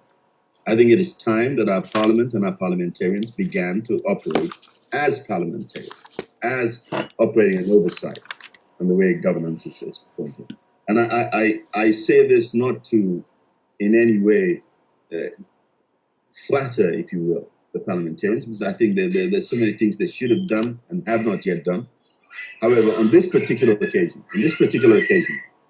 they should be commended for doing so. In other words, for what is worth, I think we need between the office of the First Lady and the President. I think there are dangerous signs that seem to be emerging from this particular unfortunate relationship. Thank you so much. Thank you. Thank you so very much. Let me hear from Mr. Fande. And once again, viewers, we are going to use the bilingual approach. We're more geared towards the Queen's language today in effort to accommodate other viewers that are beyond the Sierra Leone community. Sierra Leone viewers. Come on in, sir, Mr. Fande. What is your take on what I just presented on the floor? Thank you very much. This is a very disturbing trend. If what's been alleged, if it is true, this is where we should have an oversight by the parliamentarians. And I think some of them have done the correct thing by bringing up this issue in Parliament, and also in reference to be targeted on what's really the office of the First Lady should it be funded. This is something that has to go through the oversight of their powers, which is the parliamentary processes or procedures. But if the First Lady is being funded from funds that are not being allocated or approved by Parliament, then it is something that has to be addressed, because those are public funds, and they are meant, or they were given to the country by donors countries for certain purpose, correct? For reasons, they're given to our country for certain tasks or development that needs to be undertaken. So for such funds to be diverted from what it meant to something else, then that is to be addressed. And us as opposition party should actually be on top of this. Make sure the party in power. It doesn't matter which party is in power. It could be any other party in power, but it has to be followed. The budgetary system has to be followed, and it has to be respected. And what Parliament, approved, that has to be honored. We can't just have people going in and out of the budgetary or in and out of the treasury to get funds just because they needed some funding. So this is a very serious issue that has to be addressed. And I'm glad that the Parliament or some of the parliamentarians are taking up on these issues to bring it up into the preview in a way to get it addressed properly and accordingly. And if there's a lot that's broken here, the government in power must be taken, and those funds has to be refunded back to the treasury because it was in there are funds that are meant for certain development, and the donor countries that gave to us, they expect those funds to be spent according to what we've agreed on. So if that's not what they're doing here, then those funds must be. And I can see. I don't know where our Ben Kefala is. He should come in and does his own investigation and make sure that these funds are actually funds that are spent the way it's meant to be, and how and if it wasn't approved by Parliament, then of course it has to be addressed. So I'm glad that this is being taken on by the Parliament in Sierra Leone and also by the diaspora, because this has been an issue that's been going on for quite a bit now, and it's not taking it's not being slowed down by any means, and every day there's new development, and I think the Parliament should look into this. It should be investigated, and us as opposition parties should most definitely take control of the situation, make sure, and we should continue pushing and push our parliamentarians and our politicians and make sure this issue is investigated properly and in accordance with the laws of our country. So no political parties above the law, no one individual is above the law. We should respect the rules of the of our budgetary system and respect our parliamentarian procedures as far as assignment or allocation of funds. So, in a short, to run it up, I'm glad that we are talking about this. I'm glad that us as from the diaspora as well as within the country, that we are taking this seriously, and we should, because it is a fund that is meant for our people and not for any individual or political party. I thank you so very much. Thank you, Mr. Fande. Let us acknowledge the presence of Mr. Arun Zubairu, who also just joined us, and I will just also allow you to contribute to the topic on the floor. Welcome. Kindly introduce yourself, please. Thank you very much, Ms. Khadija. My apology actually work actually prevent me from coming on time. So I apologize to you first and your audience. It's quite okay. My name is Harun Zubairu, and I'm a supporter of NGC, but I'm not representing NGC today. So thank you very much for inviting me again, Mr. Khadija. It's quite okay. Welcome, sir. Thank you. Thank you as well for taking time out of your busy schedule to honor the invitation. Let's go right into the topic. I guess I'll bring Mr. Asad Mansour last but not least. Let me bring you back on the floor, Mr. Zubairu. So what we were actually discussing is basically what is your take on we will still use the word allege, or from my end, you are welcome to use whatever term you would like to use. When we're talking about the alleged misappropriation, or some will call it reckless spending, having to do with our First Lady and how in Sierra Leone Consolidation Fund. So come on in and give us your take on that area. What do you think? I don't know if they talk Creole or English for this, but I'll. So today we are going to use the Queen's language, but if you're comfortable to go geared towards the local franca, you're welcome to do that as well. Okay, so whatever you're comfortable with. This is not a corrosive problem that we continue. And we'll talk about the First Lady first later on. But this is not a systemic problem where we continue on to go through from, I can say, from shaking in time. And it don't become a game, a trick for the people in Sierra Leone on how to spend the money, save the money, oppress them, and also denigrate them in a way. Because for let somebody go look a country and lie for them, take a money, that not only a greed, but not evil.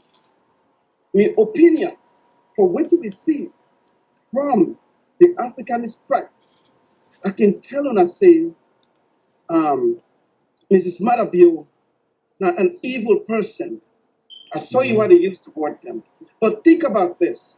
In deception, by lying to people that is spend the money wisely and come back and say no to you, ask for the money, then later on pass on to the president, and the amount of money when Mrs. Marabio take within 6 months, $15 million, when the average person lives under $1.50, a day? That is preposterous. Mrs. Marabio has not made that amount of money in her entire time. But Mrs. Marabio go to the extent, and the defense way he put is saying Nigerian First Lady spend $12 million a year. But Mrs. Marabio gets $15 million in 6 months to their presidency. But what I will remind Mrs. Marabio, Nigeria, the gross domestic product, now $486 billion a year. Now, the money when it transacts within the country. But within our country, with gross domestic product, now $4.1 billion. Think about this, Mrs. Marabio. If this not a defense for you to put, it's not acceptable. This is a gross evil from this woman and whoever applied. Thank you very much. We will continue this debate. Welcome, sir. Thank you as well. So let me bring in Mr. Hassan Mansell. I think what we all establish here is that the intended fund should go towards the purpose, or the intended purpose. The fund should go towards the intended purpose. So what is your take on the entirety? Come on in, sir. Can you hear me? Sure, we can hear you. Yeah, thank you, Khadija. I think what we're talking about here is absolutely unacceptable and ridiculous. To the point that the question that we need to be asking about the Hawk project, I call it Hawk project, yeah? Simple as Hands Off Our Girls, yeah? Hawk project. Was this Hawk project an act of parliament? If it wasn't an act of parliament, why would this Hawk project be financed from the consolidated funds? Was the money approved by parliament? Great one. Great one. No, I don't think so. Great So question. it is a gross misuse of public finance. And the figures that we're getting from the Africanist Press and Cherno Bar, it's absolutely unacceptable. When you look at the amount of suffering, the poverty, the starvation, the deprivation of our people in Sierra Leone, and this amount of money could be taken out with impunity and without no record from the orders from above, this is a joke. And this whole thing that we're talking about here to say, oh, the parliament is beginning to discuss this, nothing is going to come out of this, I'm afraid. We have now got the most corrupt institution in Sierra Leone, the parliament. So the fact that we've got a speaker that is not even legitimate to sit on that seat, that tells us exactly where we're going with corruption in this administration. He has a mandate when he was appointed to make sure he turned a blind eye on exactly what we're seeing happening in Sierra Leone today. Nothing is going to come out of it. And I hope that the suffering people of Sierra Leone are watching this and they're taking cognizance of exactly what is causing the suffering. It's not that because the government hasn't got the money.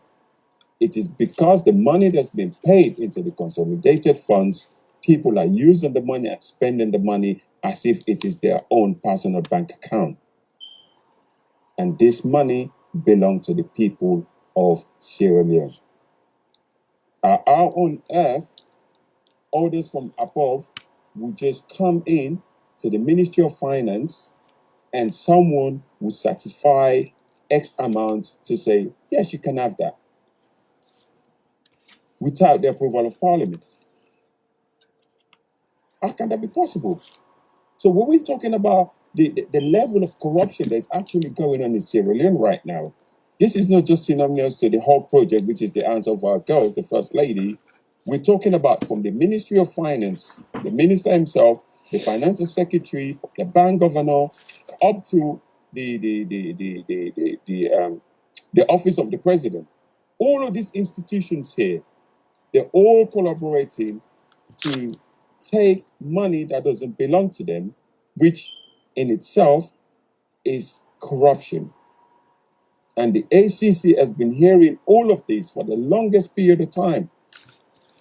If you guys can remember, a while back, the ACC was telling us that we do not investigate matters from social media. We do not run the ACC off social media. But this same ACC, anything that's been said that is relating to the APC in terms of corruption from 2007 to 2018, when they left office, this ACC was on the hills, chasing after them. And this is the worst endemic corruption that we've seen in our country for many, many years. And from what we're hearing from the Africanist press in China, it seems like this is the worst corruption in our history, and it's worse than the 11 years of APC from a concerned Sierra Leone. And I hope that the ACC is taking note, that the people are watching and the people are waiting to see what action will be taken and what is going to happen to retrieve all of this money. And it's not just the money, because they're in the habit of just taking back the money. We need heads to roll. Our country is almost literally bankrupt and nothing is happening. These people promise us a new direction, but what we've got now in Sierra Leone is a bad direction. And nothing has been done about it. And for that reason, I think they should now know, as we're approaching 2023, this issue is not going away. This issue is not going to be kicked into the long grass. This issue will be put on the desk of the ACC, because we've now seen in so many other issues, when it comes into one of their own, the ACC, instead of investigating, the same ACC is the same commissioner that is doing all the covering up. But they tell us there's no sacred cow. How on earth are they telling us there's no sacred cow, but there hasn't been a single one person that has been indicted in this government? Even when the corruption is plain and clear for all to see. For example, the Rise Gate situation, nothing has happened. So I'm going to hold it here for now, Khadija, and I hope that they're watching, they're listening, that the people of Sierra Leone would not accept any sugarcoating vibes or any lip service in this issue. And on this endemic corruption, the people of Sierra Leone are looking for action to be taken. Thank you, Khadija. Thank you, Mr. Hassan Mansell. As we continue to look in depth on whether she has gone beyond her mandate, let me also bring to your attention some of the and I quote, quote unquote, statement from the First Lady. She said, when you want to show the world or want the world to know about your country, and I guess she's trying to say you have to basically go outside of you have to do the extraordinary. As per her statement, Mrs. Bayo initially statement was that she was responsible for the guest fare, airfare, hotel expenditure, and feeding. And she also further stated that she was responsible for a total of 32 guests in total, which comprised of 6 first ladies, 2 foreign minister, 1 deputy minister, or the lead of ECOWA, to name few. So what do you guys think about that? Because for our platform, we have we at some point basically analyze those statements, and we looked at it as was there a better way she could have managed those expenditure, wherein she can use even Sierra Leoneans locally and maybe even rent a hotel for them, wherein it will be less when it comes to the financial expenditure versus bringing 32 people outside of Sierra Leone and then having to be responsible for their airfare, their feeding, and the list goes on. And then few days later, or few days, couple days backward, a week or so, we heard the opposite, wherein the statement from Mr. Umaru Fofana, where she was like, in a way, literally denying her spending Sierra Leone fund towards the airfare of those folks. So I don't know what's your take on that. Let's bring back Mr. Wadi on the floor. What's your take? Well, first of all, can I just say I'm really impressed with the contribution so far of my colleagues. Wonderful. But this particular issue that you're referring to as to whether, one, that the money was received legitimately and that it was spent in a manner that is commensurate with her position and that whole organization. I have a problem with this issue. And the problem for me starts here. The very fact that the monies that she spent, the very fact that it's far from clear that it was handed to her in a legitimate manner, that actually the relevant procedures and so on were in place, and that she even had the authority or the right to have those funds, to me is an issue that I think we need to look into. Whether the expenditure of those funds were actually as expeditious or efficient or as could be, I'm not persuaded either. And here, Khadija, I share your view that it would have been far more effective to use Sierra Leoneans, or most of the people to have been Sierra Leoneans, who were familiar with the situation here, who were familiar to the people here, and as such could reach a far deeper into the Sierra Leone psyche than, say, perhaps people from other African nations who we might know tentatively, but who perhaps do not carry the same kind of in-depth connection that a Sierra Leonean would have with the people here. So to that extent, I tend to agree with you that it would have been perhaps more effective and efficient to engage Sierra Leoneans in this particularly crucial and very serious issue. That is my view on that. But I just want to say this just briefly, if I may. Sure. I think it's important that we don't look at this as an isolated case. This is one of a complex web of issues that are really disassembling this nation. We have become so comfortable with corruption that even when it comes up, it slaps us in the face, we're hesitant to call it for what it is. This is not just a matter of bad government. This is a matter of blatant, unmitigated corruption. We have people in authority that do not represent an example for this nation. So let's call it for what it is. A government that performs in this way and operates in this manner can and must be called to account. And as I say, this is just the tip of the iceberg. We have a whole catalog of issues that really, as a nation, there has to come a time when we have some reckoning in these matters. We cannot continue to be this way. Anyway, I don't really want to overstate my position. Let me just say this anyway.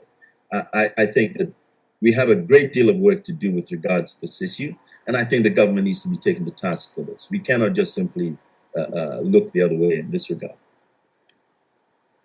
Wonderful. I love the accountability part of it. So let me call on Mr. Fande. Come on in, sir. Yes, thank you very much. Thanks for all my colleagues on this panel. I think one key problem that we have is really in reference to everything else. Of course, in combination of what we're talking about in reference to corruption and all that, is the independence of our organs. You know, it's really not there because the judiciary is not as independent. So is the the parliamentarian or people in parliament, and then also, of course, you will not, I will not even mention the president's office or the administration. If, for example, there was independency in these organs of our government, I see no reason why at this point, even though there was an issue with our speaker, but the speaker is just the head of the parliament. He oversees the parliament. The parliament is made up of different factors, different political parties, those political parties have the right to raise issues the citizens of Sierra Leone, which some of them have done. But if you looked at, for example, the ACC, each political party that comes in power, they, appoint the commissioner of the ACC, and doing that will not actually give the independency to that ACC commissioner to investigate like what we're talking about right now, because this guy was appointed by the president, and then I'm not just blaming the SLPP here, but this could have been an APC. APC did the same thing. So what should happen is to really have decentralize some of these organs or some of these institutions. So there's an overlap, within governments or within administrations, which will lead to somebody to be very independent. So one particular ACC commissioner is not appointed by the sitting president, but it's a continuation of the office until maybe 6 or 7 years down the road, and then another commissioner is appointed. But the minute one political party is out of power, they of course get rid of the incoming party will get rid of all the other appointed individuals, and then goes for judges as well. And in that regard, the whole honor or to the sitting president that's in power of the day. So that has to stop. We gotta have to change our way of administering or appointing our especially areas of anti-corruptions, the judiciary judges, and some of those organs needs to be independent of the sitting president or the political party that is ruling on that particular moment. That will give us the independency for them to investigate. For example, right now, there's no reason why Mr. Kaifala shouldn't be investigating this issue in his office. That should have been because if something like this came up in any country, of course that would be that administration would have been investigated as we speak. But because the parliament is controlled pretty much by the SLPP, and then the speaker is SLPP, so it controls the agenda. It controls what's what topic or what investigation should be launched or what shouldn't be launched. But it is very unfortunate that the first lady relates some of this expense to what has been described by her bringing in foreign foreigners to come in and launch what she was being, what she has launched. But just like my previous speakers have said, we have qualified Sierra within the country and even in the diaspora that could have volunteered their time or could have volunteered their resources and be part of this, launching of this Answer for Our Girls initiative, which is a very good initiative. But the expense that we're seeing now, and how the money has been, how the program has been funded, and where the funds came from, it's an issue. And the first lady, has to be careful of how she tread on some of these issues that are coming publicly, because you as a first lady, you're the mother of the country. We want to respect the office of the first lady, but at every juncture, there's an issue with this, with the first lady's office, and it has become it's becoming a problem, and it's becoming a cancer on this administration that needs to be looked at and addressed. This is nothing personal, but it's got everything to do with accountability. It's got everything to do with public funds. It's got everything to do with what it entrusts in you as a leader, and what your output it is to the public and to the citizen of your country. So at some point you will see the first lady jump on camera and say, "I've been attacked unfairly," or "I've been singled out." No, it's not that. I mean, trust me. When Mrs. Kuroma was in power, We never had any issues like this. This is the honest truth. I'm in the opposition, but the truth has to be said. But we heard there's so many issues that are coming out, and it's becoming an issue for this administration, and it has to be addressed by the president. This is the president's wife. He has to address this as a leader of the country and make sure some of these scandals are controlled. She's really, our office is really out of control. It has to be controlled.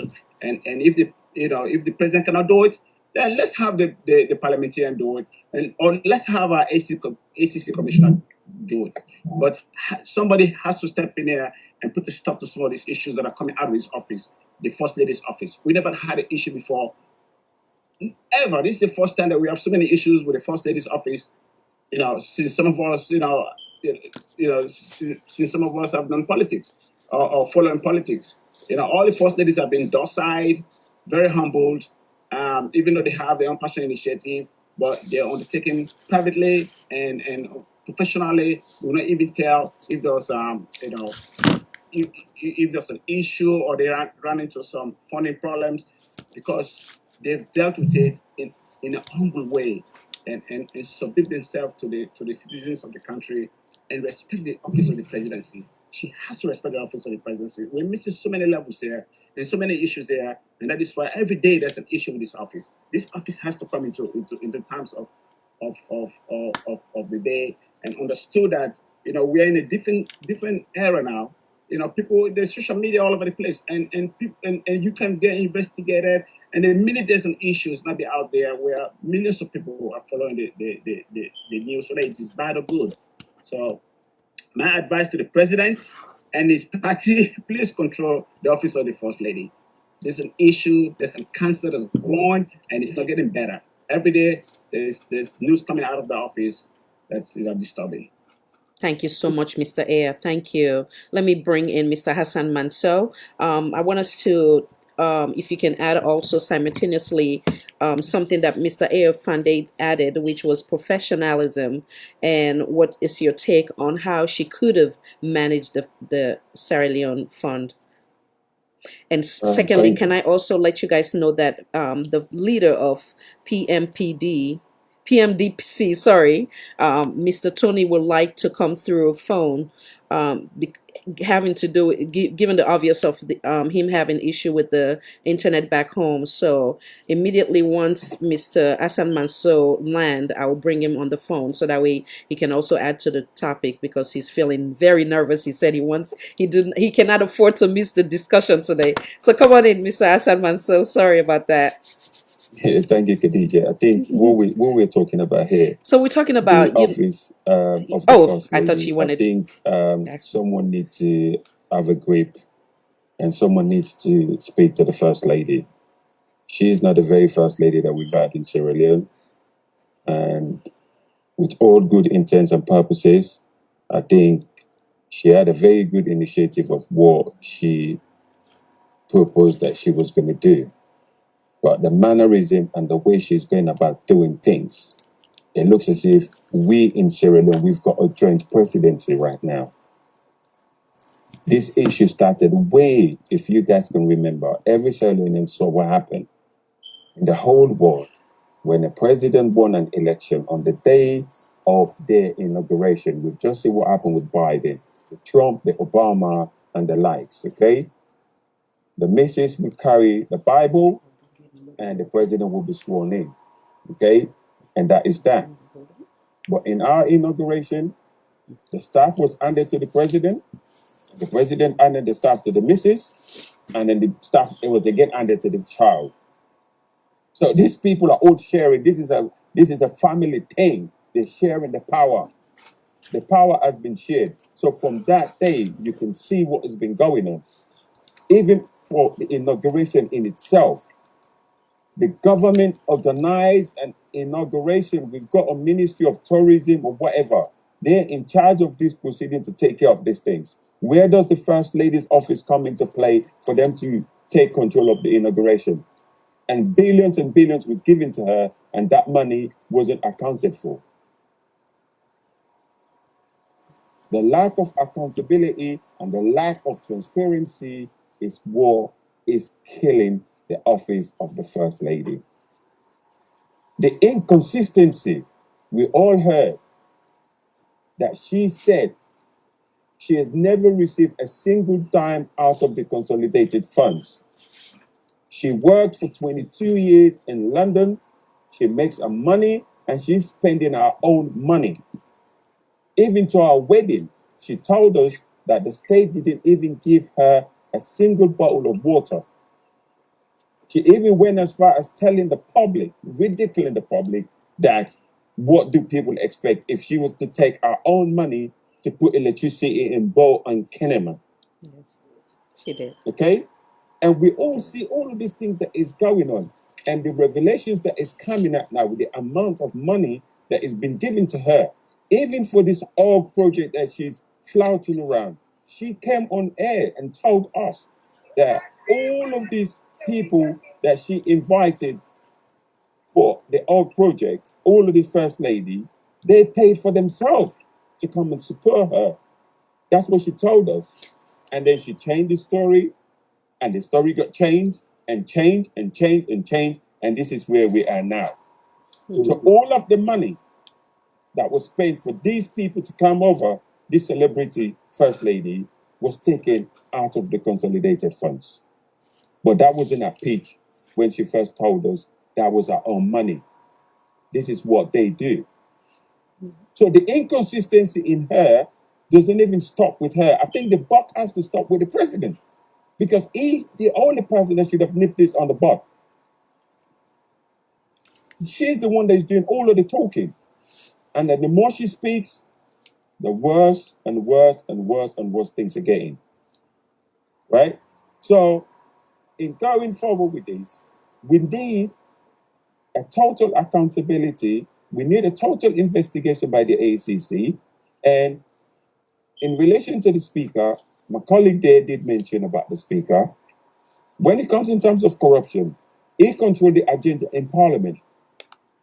Yeah, any standing order SO that is relating to this issue, he has the right to overrule that standing order and say it's not going to be discussed. It's not going. This motion is not going to be discussed in my sitting today. And this is how corruption is infesting itself in our society, because Parliament that is in charge of our money, we've got oversight committees, we've got all of that. They have been so silent. Nothing has been said. Not even a single question, I don't think, has been asked in the well of Parliament as yet. And the necessary individuals that are involved, that have taken our money, the oversight committee hasn't even called them yet for questioning. And when is that going to happen? And we can see the poverty, the hardship, the destitution, the suffering that is going on in the country is absolutely and totally ridiculous. And it's about time this government, someone did look into the office of the First Lady and say, we've never had this situation from way back then.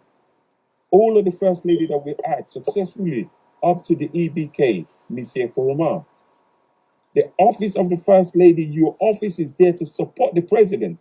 Your office is not there to run a parallel office with your government, with the president. And this is what we're getting now. And that wasn't part of our constitution. And if money has been taken out of the consolidated fund to sponsor the office of the First Lady, as people are saying, they're intertwined, come on now. Why hasn't that money been approved by Parliament? Or why is it that the budget that has been set for the office of the president, that is the money that the president should have taken and give to his missus to support the office of the First Lady in itself? So there's a lot of questions that needed to be asked, and there's a lot of clarification in terms of accountability, why this happened, why the issues, why, what went wrong, and why did it happen. And if those questions can be answered, and people are found wanting for flouting the roads and doing the wrong thing, I think it's about time that this government look at themselves and say, you know what, you're fired. When is someone going to literally take the responsibility to look someone in the eye and say, you've actually brought this government into disrepute, you are fired? To set an example. Great one. But because there are sacred cows all over the place, they keep giving us sugar-coated vibes, lip service that's not the case. But again, we will push and push and push until someone is fired. Thank you so much, Mr. Manso. Let me bring before I bring Mr. Arun, I want to bring in Mr. Tony. Can you kindly introduce yourself, please? Go ahead, sir. Good evening. I'm sorry I'm coming on late because of lack of electricity in Bo City. I am Tony Bob Inolosonga, National Chairman of the People's Movement for the Democratic Change, the PMDC party in Sierra Leone. And I happen to live in Bo, covering all of the three provinces, including Western area. Welcome once again. Obviously, you're most welcome. Thank you for taking time out of your busy schedule to honor the invitation. Obviously, you have been watching the program, correct? Yes, very much. So you can take the opportunity to go ahead and add your contribution because we already discussed two different things already. So go ahead, sir. Come on in and land. Yes, the first issue we had once discussed was about the decentralization, the position the government took with our consultation. We had an issue with that. 13 political parties met at the time. Oh, so that will be the next one on the agenda. We actually have. Okay, then we're talking about the first lady's decision, right? Correct. Issue, okay. The fund. Yeah. First and foremost, as a political party, we are disappointed, very much disappointed at this government, at the president's attitude, and together with his wife. We now know that we are having two presidents and one vice president, and it's unfortunate. We are disappointed at her responses, the way she talks to people, the way she talks to Australians, and records. We have records. I just know and I believe, as a political party, very, very shortly, Nemesis will catch up with her. Nemesis will catch up with their government. We are of the opinion that as a nation, we have to compare notes and as political parties. But it has come to time for like the past 1.5 years, the First Lady has been playing and doing the role of the president. She talks as when she wants, without no concentration, without no respect to the law. And we have our law book still intact. We know very much. And they have said the president, and we shall have to follow those precedents in due course. We as a party are not happy at all with the way she talks. For far way too long, she has been telling Australians that she's got money. Herself and her husband have enough money to live their life, and they can't spend the money on Australians. And she has not been relying on the Consolidated Fund Australia. And very, very recently, she was targeted on social media. And we are disappointed at her response. And we are waiting to see what comes after that as a nation, as a political party, and as other political parties adverse to the fact that this country belongs to Australians, and we want to see a very, very positive change. And the change must be dynamic. That's my contribution for now. As others have said, we've said it all, and I know they are listening, and I know they know that we know what is going on and what they are up to. But very shortly, as I said earlier on, Nemesis will catch up with them very, very shortly. Thank you. Thank you, sir.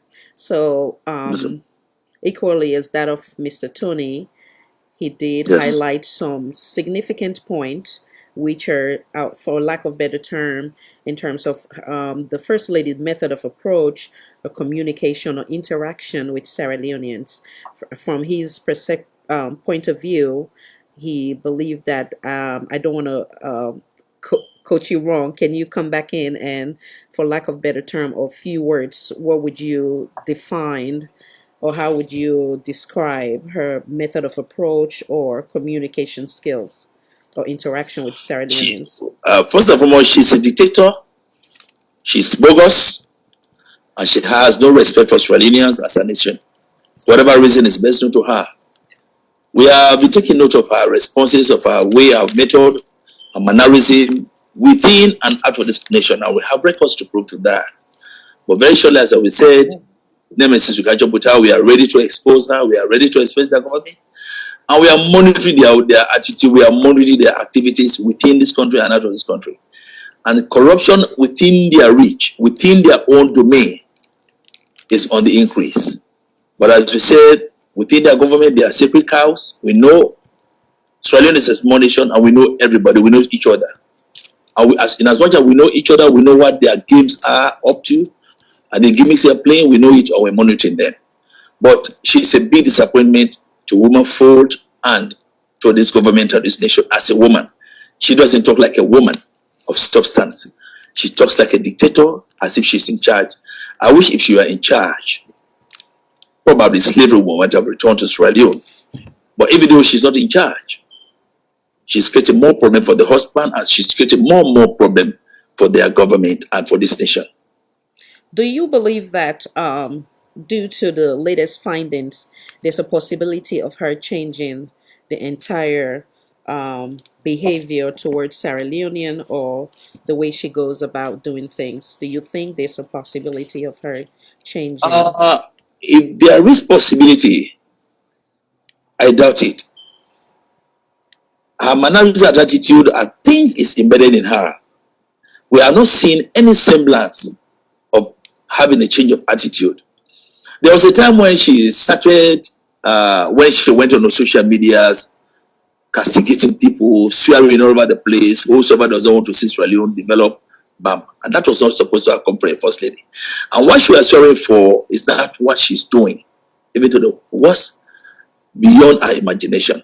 And I don't think that kind of a person is ready for a change. We are not seeing any semblance of that. Honestly, we are not seeing any semblance of that. Rather, she's getting worse by the minute. Thank you, sir. What do you think, from your point of view or your own opinion, what do you think she could have done with the amount of money she spent towards her guests? Well, if by law it's permissible, then there's so much she can do for women, for girls, and for little children. If it is permissible by law, if her position falls within the laws of the law books of this nation, then we can say then she's up to the task. But if not, because we are taking her by her words that she never needs money from this nation, she's got money, she made money in the UK for her husband and for them to live their own life. And now today she's telling people, and she's telling us that where do we expect her to get money from when she has visitors and guests visiting this nation, visiting her husband. But that I want to believe we'll get there when we cross the road and get there. But I have not seen any semblance of her attitude being changed. She has created more problem for their party and for this nation and for the governance of this nation. Hypothetically speaking, let's say she was within the mandate. Do you not believe that there would have been a better way to minimize the expenditure? Well, provided if she can take orders from authorities, I believe she's everything in her own confinement. In her own comfort zone, she's everything. I don't think that kind of a person do take advices, because we are Africans. The fact remains, we are a monkey and a gorilla may claim one is, but a monkey and a gorilla. We are Africans, and we are expecting much from African women to be very, very, very docile, very moderate, very respectful. And if in that kind of situation where she's spending money lavishly in the name of supporting her husband, then I'm afraid there are better things to have been done with that money. And they came to fight corruption. And we have a situation, our economic situation in this country, that has gone down the drains. And we were expecting them, that was the impression they gave to us. They are going to manage our economy. They are going to see that they streamline all, they block all loopholes. But trust me, they have opened more holes. And we are taking note of those holes. So our expenditure rate is very, very alarming. And we are not happy about it as a nation. And we are not happy even with our responses towards that area. Thank you, sir. So let me bring in, I'm sure you were landed, right, Mr. Hassan? Or do you need to come back? Yes, I did. Oh, sorry, Mr. Tony. You land already? Yes. Thank you. Mr. Mansour, were you done? Or do I need to bring you back in before I bring Mr. Uh, Aaron? Miss Khadija, don't forget I'm still here. Yeah. I'm still here. You called me Oh my God, I love this guy. He will What is not it? allow you to forget him. Of course, I was going to bring you back, but I wanted to make sure that. All right, Mr. Zubairu, come on in. Simultaneously, I also want you to add to this. What I was actually trying to say to Mr. Tony was some of, we see a lot of issue having to do with this quote unquote quality, free and quality education, right? And I always say that I commend the First Lady when it comes to the initiative. If the intention is good and clear, that is a brilliant initiative, obviously, given the obvious of what is going on in our country. But where the concern come in is how you're using the title or the office, including the donation. That's where the concern come in place. So what is your take as to, in terms of your own opinion, as to how she could have spent what she spent towards her visitors or her guests? Thank you very much. I know we're going to be speaking English in this particular program today, but I want you to have this in mind that majority of the people that watch your show are in Sierra Leone, and you have to give them that courtesy, as we all have different accents. And I want to respectfully disagree. Exactly what we're saying. I want to respectfully disagree. There are other folks that also watch this platform, so I'm trying to do it where we can accommodate not only Sierra Leone but also around the globe. But yes, but please feel free. We can do a bilingual approach. Yes, please. First and foremost, the office of the First Lady is not a ministerial position. It's not an elected office. So she doesn't deserve the money. Secondly, Mrs. Marabio have the tendency to lie, has the tendency to deceive the people, have a problem with the truth.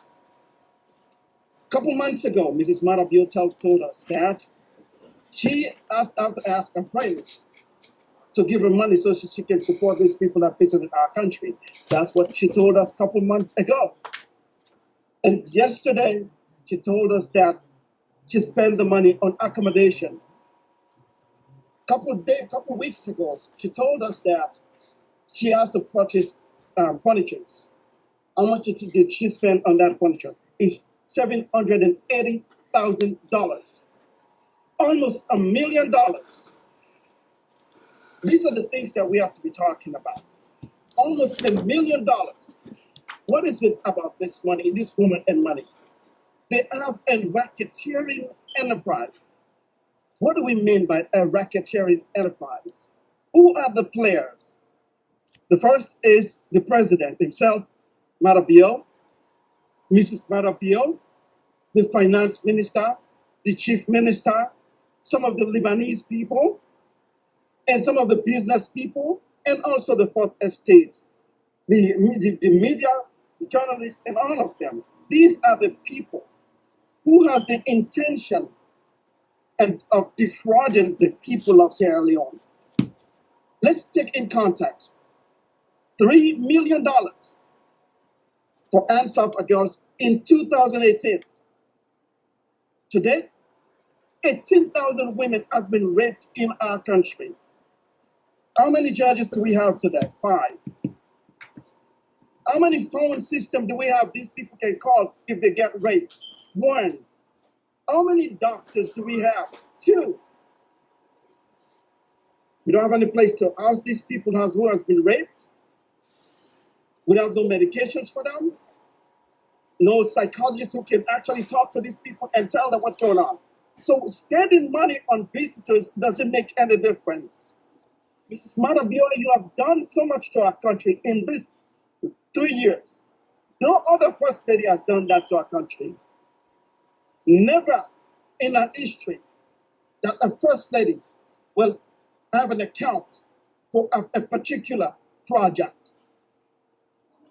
Mrs. Marabio is the first person that have done that. We have to speak truth to power. What do we have to do?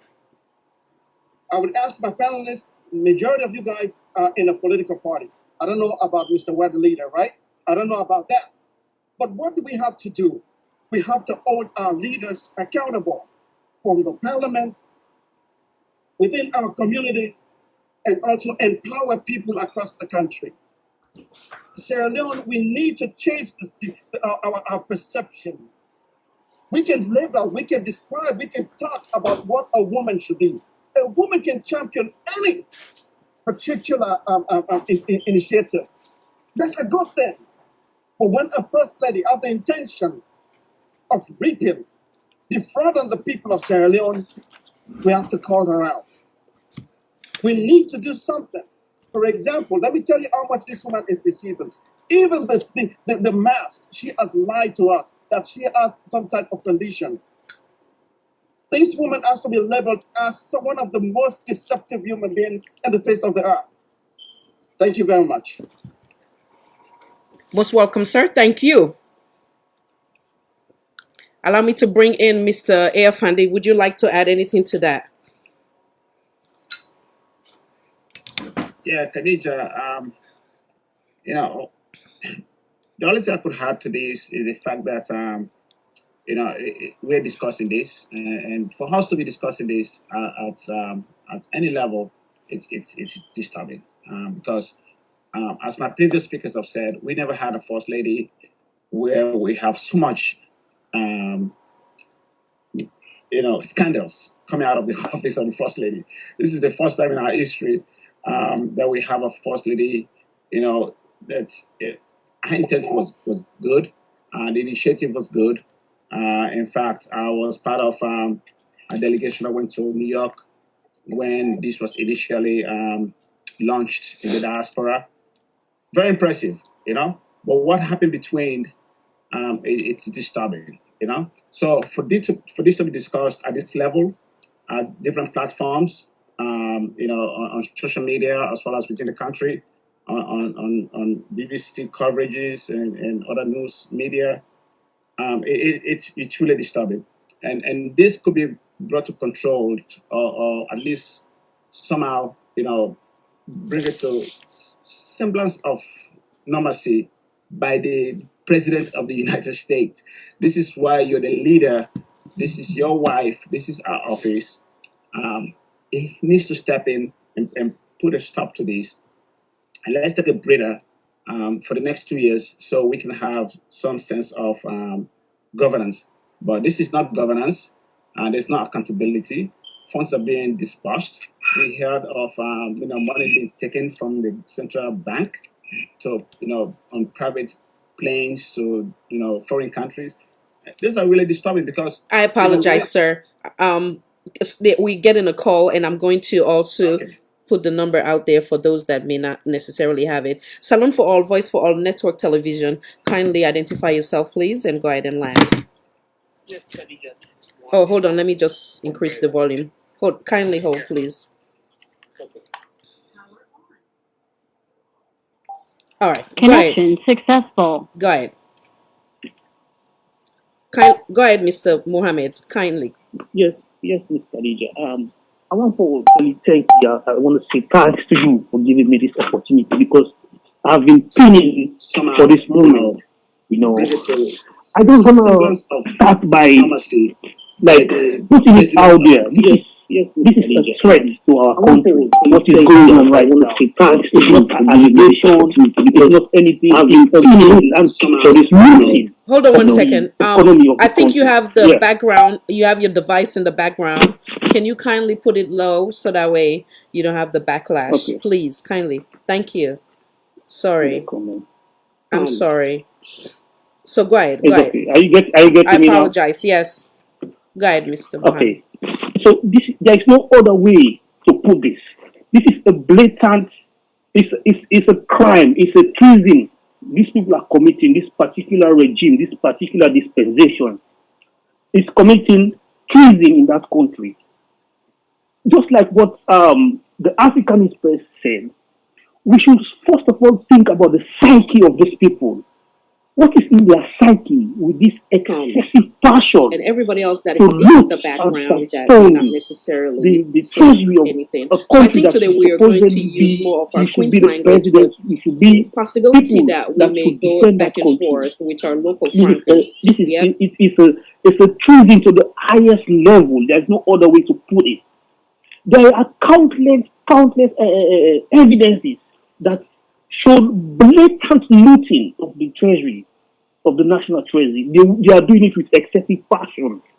Like the guy, this lady is very orchestrated. She is a wicked lady. She has plans. She knows exactly what she is doing. And the Ministry of Finance and the collaborators, they should be held responsible. This is a duty for every Sierra Leonean. We should not be shy to say this truth. We should be able to say truth to power. Because these people, they have no remorse. They are looting that country and they are even conniving with external powers like the Lebanon and Gabon and the Lebanese. They are siphoning the resources that was meant to take care of that country. First of all, I just want to make it clear. The first looting that they are doing it with no remorse. They are doing it with arrogance. They are doing it with impunity. They looted for almost 500 million, the reserve that they met. Within 6 months, the reserve was emptied in Sierra Leone. It's all over the place. There are evidence. The world is watching. Sierra Leone has been raped. They have raped the economy to its knees. Even ordinary Sierra Leoneans to access their own meager amount to sustain their life. They couldn't have access to their own meager resources. This is a treason that is happening in Sierra Leone. It is a treason. Every Sierra Leonean should be holding their heads and cry out loud that this is a triversary. It's just like what is happening in America here. The homeland terrorism. That's what we are having in this regime. This regime, they are a bunch of homeland terrorists that are bent to destroy the fabric of that country. You see the inauguration. This lady embezzled more than 5 billion euros for that inauguration. It's the first time in the history for a first lady to champion a whole national inauguration ceremony. You see how they bloated the financial the wage bill to pay their party supporters. They expanded it almost 45%. You know, these people have no remorse. Look at the hands of our guards. This lady looted, embezzled more than $3 million, just like what my colleague was saying. More than 18,000 kids were raped in Sierra Leone. What were they doing? Nothing. These people are a bunch of homeland terrorists that are bent to destroy that country. So this is an alarming thing. Yeah. Thank you. Every Sierra Leonean should be. This is a national concern. We should talk about this. We should shout. Every Sierra Leonean should be sensitized to see the danger that we are really in right now in that country. Thank you. We're still having pleads from Sierra Leonean on the platform. Then they asking how we use we local franca. But when they watch the AY video, when they begin at the English, Well, no, and I also spoil on this platform. Yes, you can do it. They don't spoil too much at this place. In our country, Khadija, it passed January 6th. It passed the Rebel War. We not ever witness this kind of looting where people get passion for loot the country. They even connive with other people like say they're not foreigners there. They loot the country with passion. They compete for destroy the economy of that country. 1 second. Salon for all kindly old please. Where one girl woman they disburse is like now your personal money, the country money, they make them personal. They get access at any time, any moment. They do it with impunity. They go out back, they abuse and they incite and they mock Sierra Leoneans then. Thank you so much. I think so. I don't get your point. I'm so sorry. Concern for this is not about politics. Yeah. This is a national concern. Our country economy is in its knees right now. Nobody, all man, they in danger right now. What the people are they do? Yeah. If we look at the Africanist press, the evidence then they're so substantial and so overwhelmed. But then there is cabal, this regime. Nobody no care. They all now a cohort They're all connived Thank you to so destroy much. that country. So Well, now this thank woman I you. want to say. Thank you Thank you very so. much. Thank you as well. If you get any additional later, you can call. Yeah, not just Okay, no ma'am. delay the other caller. Thank you, sir. Salon for All, Voice for All, Network Television. Kindly identify yourself, please. Who's you call from? This is Mr. Khalil calling from Maryland. Hello, Mr. Kale. Welcome, sir. Hey, how you doing? How's it going? Fine, thank you. Fine, thank you. Long time. Yes, yes, Very interesting topic. I decided, let me go in there and say a few things. yes. Please feel free. Go ahead and land. Yeah, but this issue with Fatima is very embarrassing for the country. It's very embarrassing for the country. I mean, this is not the first time that a first lady all over the world has decided to champion a cause. But the way to go about it, the way she has gone about it, is very embarrassing, and it's also corrupt. It's corrupt. I mean, to a point where it's inexcusable. I mean, if you listen to her excuses, thank God we have people that's like tearing up, to investigate things like this. Or people, be looting the country. And as you can see, that guy is very credible because this is not the first time he's writing about just one, regime. He wrote about the APC when they was in power. So, for guys that people go and say, this about him, we should commend him for what he has done because he has brought something to light. When you live in the Western world, a lot of things are not figured out by anti-corruption. They're figured out by journalists who go out, who dig into things and find things out, and then for the citizen because that's their right. The right to know what's going on in their country. But when you look at Fatima, if you think about this. Now, Sierra Leone is a struggling country. If you want to championship any cause, or if you want to do anything, you want to raise any funds, these other first ladies and other dignitaries of the countries should be able to help to pay for themselves to come and help you raise money. So my thing to Fatima is, please show us what these 22 or 30-something people that you flew into the country with all these funds, what did they do to the Hands Off Our Girl program? And how have they helped that foundation and help your cause? Because as we can see today, like Arun mentioned, they haven't done anything in the country. We haven't seen a single building. We haven't seen, the only thing we've seen is, you give out sanitary pads. But what have you really, really done? What can you show for it? Because if a country's struggling, if I have a foundation and I want people to come, if I'm trying to raise money, those people have to understand they're coming to help me raise money. So I don't have to spend money on plane tickets to get those people to come to my foundation. I do it all the time with football players. You ask them to come. They come and they use their money to come there and to help you raise money. To support you. These people that you're calling with all these funds, knowing that your country don't have those funds. If she was really serious about doing things, maybe 3 years down the line, they can say, okay, we've raised enough money. Now I can spend some money from what we raised to get other people, other first ladies to come and help championship the cause more. But you don't start off by the bad and say, we're just going to spend money. And then say, okay, well, it's 22. And then it's beyond ignorant to even say things out of her mouth like, well, they pay for me to go visit them, or they pay for whenever I travel to their country. Yeah, maybe their country's not struggling like our country. Maybe their country hasn't gone through what our country has gone through. They can afford to do that. This lady is beyond ignorant. To the point where even people that actually support her, have nothing to say. Because it's just some of the ignorance things that she spews out of her mouth. Because it makes absolutely no sense. And it's just very upsetting. Because you listen to it and you say, this is supposed to be somebody in a position of class that comes with it. And obviously she doesn't have anybody to tell her to say, hey, this is how you got to carry yourself. And just just people in the panel, and, I keep hearing people saying, oh, the president to do this, president to that. President to do what? She's the president's wife. You think the president don't know what is going on? You think the president don't know that she's getting all this money in this fund? So sometimes people say, well, the president to do this, the president to do what? The president's part of it. It's part of the whole program. It's part of the whole corruption. So, so let's speak truth to power. And let's see what's really going on. If she really wanted to help those people in that country, she understand. That country came in. She said it herself. There's no money. That's the first thing they said. There's no money. Yeah. So there's no money, but yet we see you guys taking trips. We see you guys flying out of the country. You're the only people president in that South region that's always going out instead of people coming in to visit you. How many presidents can we say have come to visit that country besides them always going out? So, and the first thing they said was the country don't have any money. Okay, well, the country have any money, but yet you're paying for 22 people, 30 some people.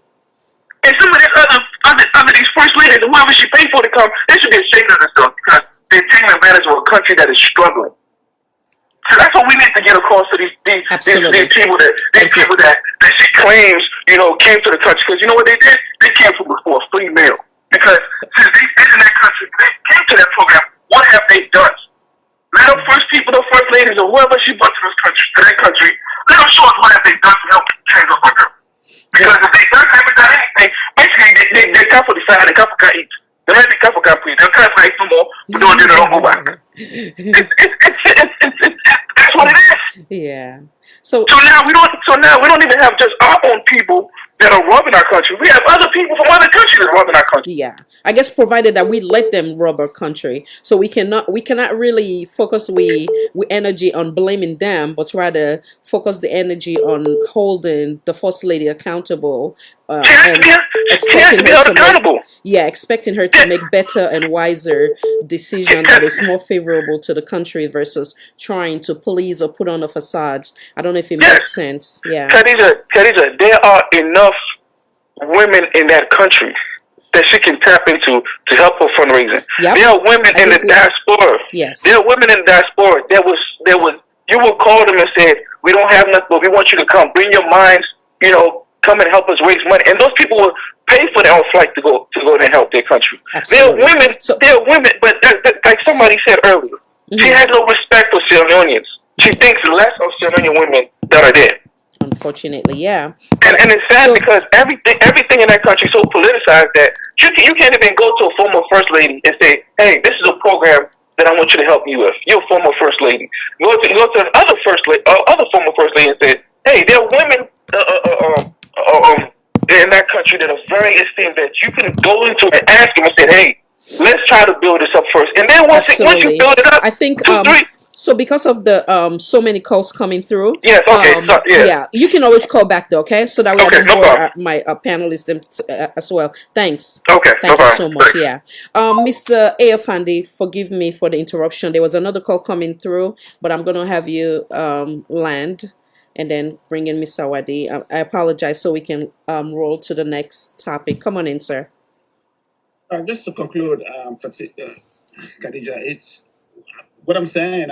This office has to be controlled by none other but the president of the country, because this office, it's apparently an office of the first lady, and he happens to be the first man of the first lady. So that's the husband. So as a leader, if there's an issue with an office in your administration, regardless of what it is, it could have been any other department.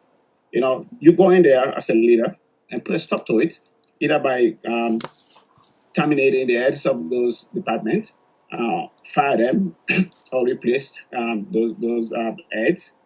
Same here. Because of this continuous issue coming out of this office, he has to step in as the president of the country, leader of the country, and leader of his party, as well as the husband of the first lady, and put a stop to this, because this scandal is not going away. it's getting it's like it's renewed in a way, and it's molded into different fractions. And any day that you turn on the news or you go on social media, there's something new coming out of this office, and there's nothing that's slowing it down, out of this, the realm of scandals. It's full of it. There's too many of that. So, if I was the president of Sierra Leone, and the office of the first lady is having so much issues, I would put a stop to it and bring it to rest, and let, as I was saying, they should take a deep breath and kind of like scold the first lady, not in any public way, but in a way that she has to respect the office of the first lady. This is an office that's been held by uh, a lot of women ahead of her. So for this to continue, I have nobody to blame. I have to blame the leader here, the president. So you know, and for us, as I was saying earlier, at this platform and any other platform, to be discussing her and the funds and the country and the scandals and the unaccountability, lack of accountability, it's just disturbing, because we never had an issue with any first lady in this job, Sierra Leone, where there's so much scandals coming out of it. And one of my colleagues was saying the way she carried herself and the way she talked and the way she come across. Sometimes she meant good, but sometimes it's better to be silent. It's better to just be humbled and carry yourself in a way that people will know that you meant well. But everything that comes out of the office, or not just the office, but anything that surrounds the SFPP or the administration or the president, Fatima will be the first one to respond publicly. Please don't tell well on a leader. So my advice to this president and to President Bill and the SFPP political party, they need to come. They need to bring this to a stop. They need to find a way to kind of like put a stop to these continuous scandals coming out of his office, and it's becoming an issue that will not go away. It's becoming a problem that will not go away. And this is going to continue, bleeding to the next elections, and it's not going to tell what for them. As an opposition party, yes, I would like to see, scandals like this go on forever. But for God's sake, we have a country to run. We country first, for God's sake. Let's put our country first. Thank you. And this lady is not giving us any slack, or he's not giving us any, stone to step on, or some of us, or some people to back off of her, just because of the way she carries herself. So thank you. Something has to get done, and something has to be. She has to get stamped in one way or the other. In any other, if this was in the diaspora, it would have been settled a long time ago. I wonder why. And one of my colleagues said it seems like we have two presidents at the same time. That's how it seems. It seems like she controls whatever comes out of even the president, the president's office, which is really not what we voted for. Our folks did not vote for the first lady; they voted for the president of Sierra Leone, and she has to have those boundaries defined and respect the office of the first lady, and respect the country itself. For God's sake, there's so many Sierra Leoneans that are suffering, and for us to be talking about millions and millions of dollars coming out of the office for something that's it doesn't affect the life of our poor people, it's sad. Thank you, sir. Thank you so much. When you come back in the next time around, kindly adjust your camera because your face was literally cut off. I was trying to intervene, but I guess you didn't allow me, so I didn't want to force. I'm going to bring Mr. Wadi, but before that, there's a caller online. Salon for all and voice for all. Kindly put down your device in the back, please. And please identify yourself, where you're calling from.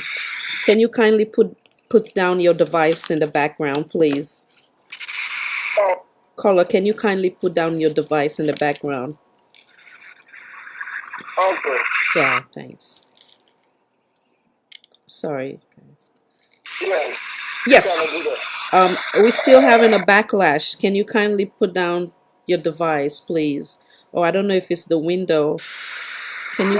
Sorry, let me call back. Okay.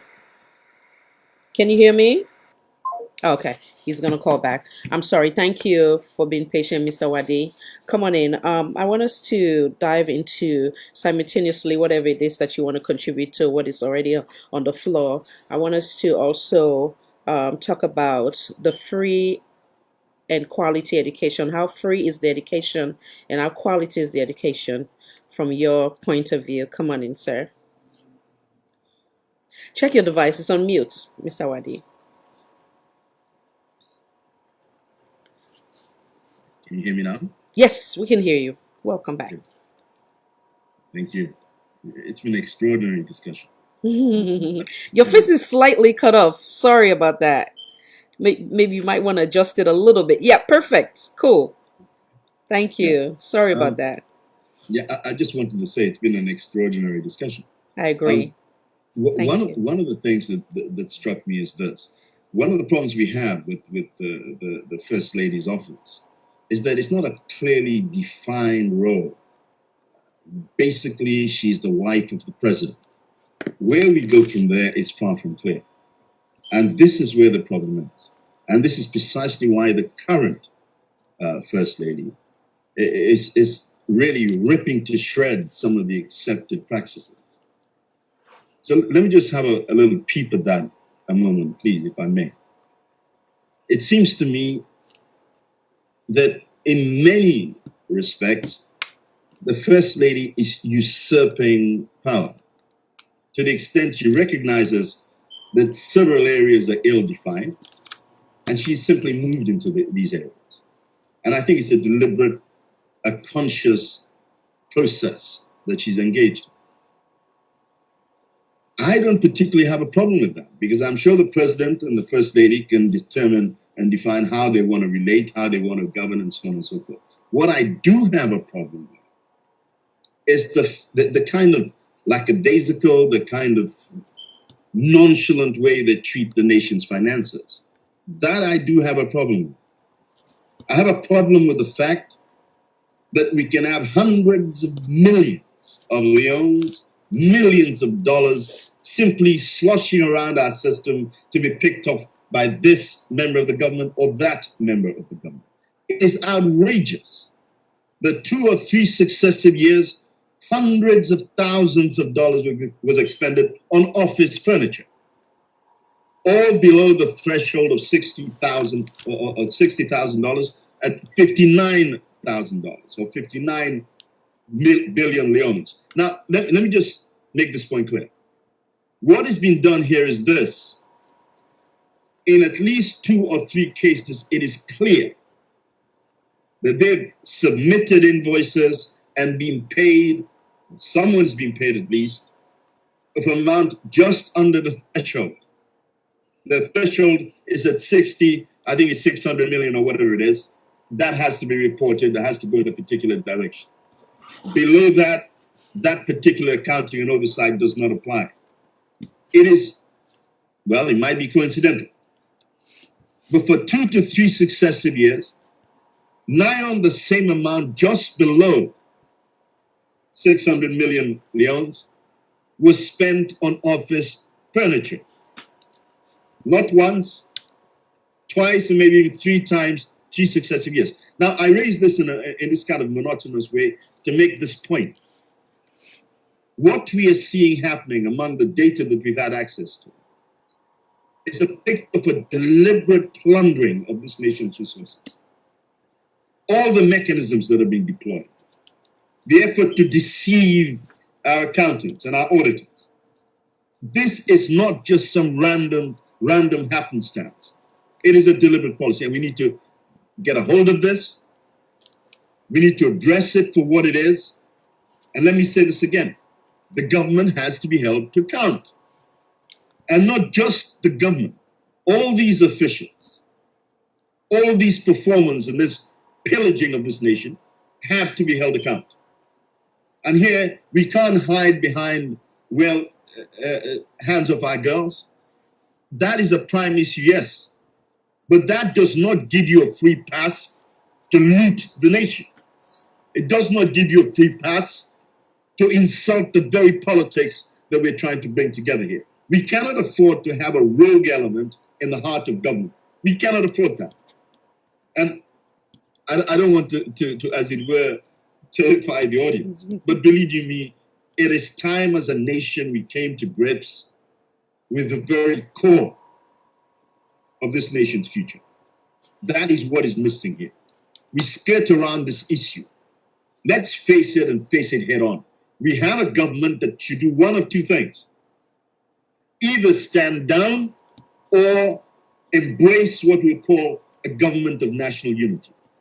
What I mean by that is bring the numerous talents we have that are outside of governance right now into governance, so we can begin to shape a nation that's worthy of the name, a proud nation of Sierra Leone.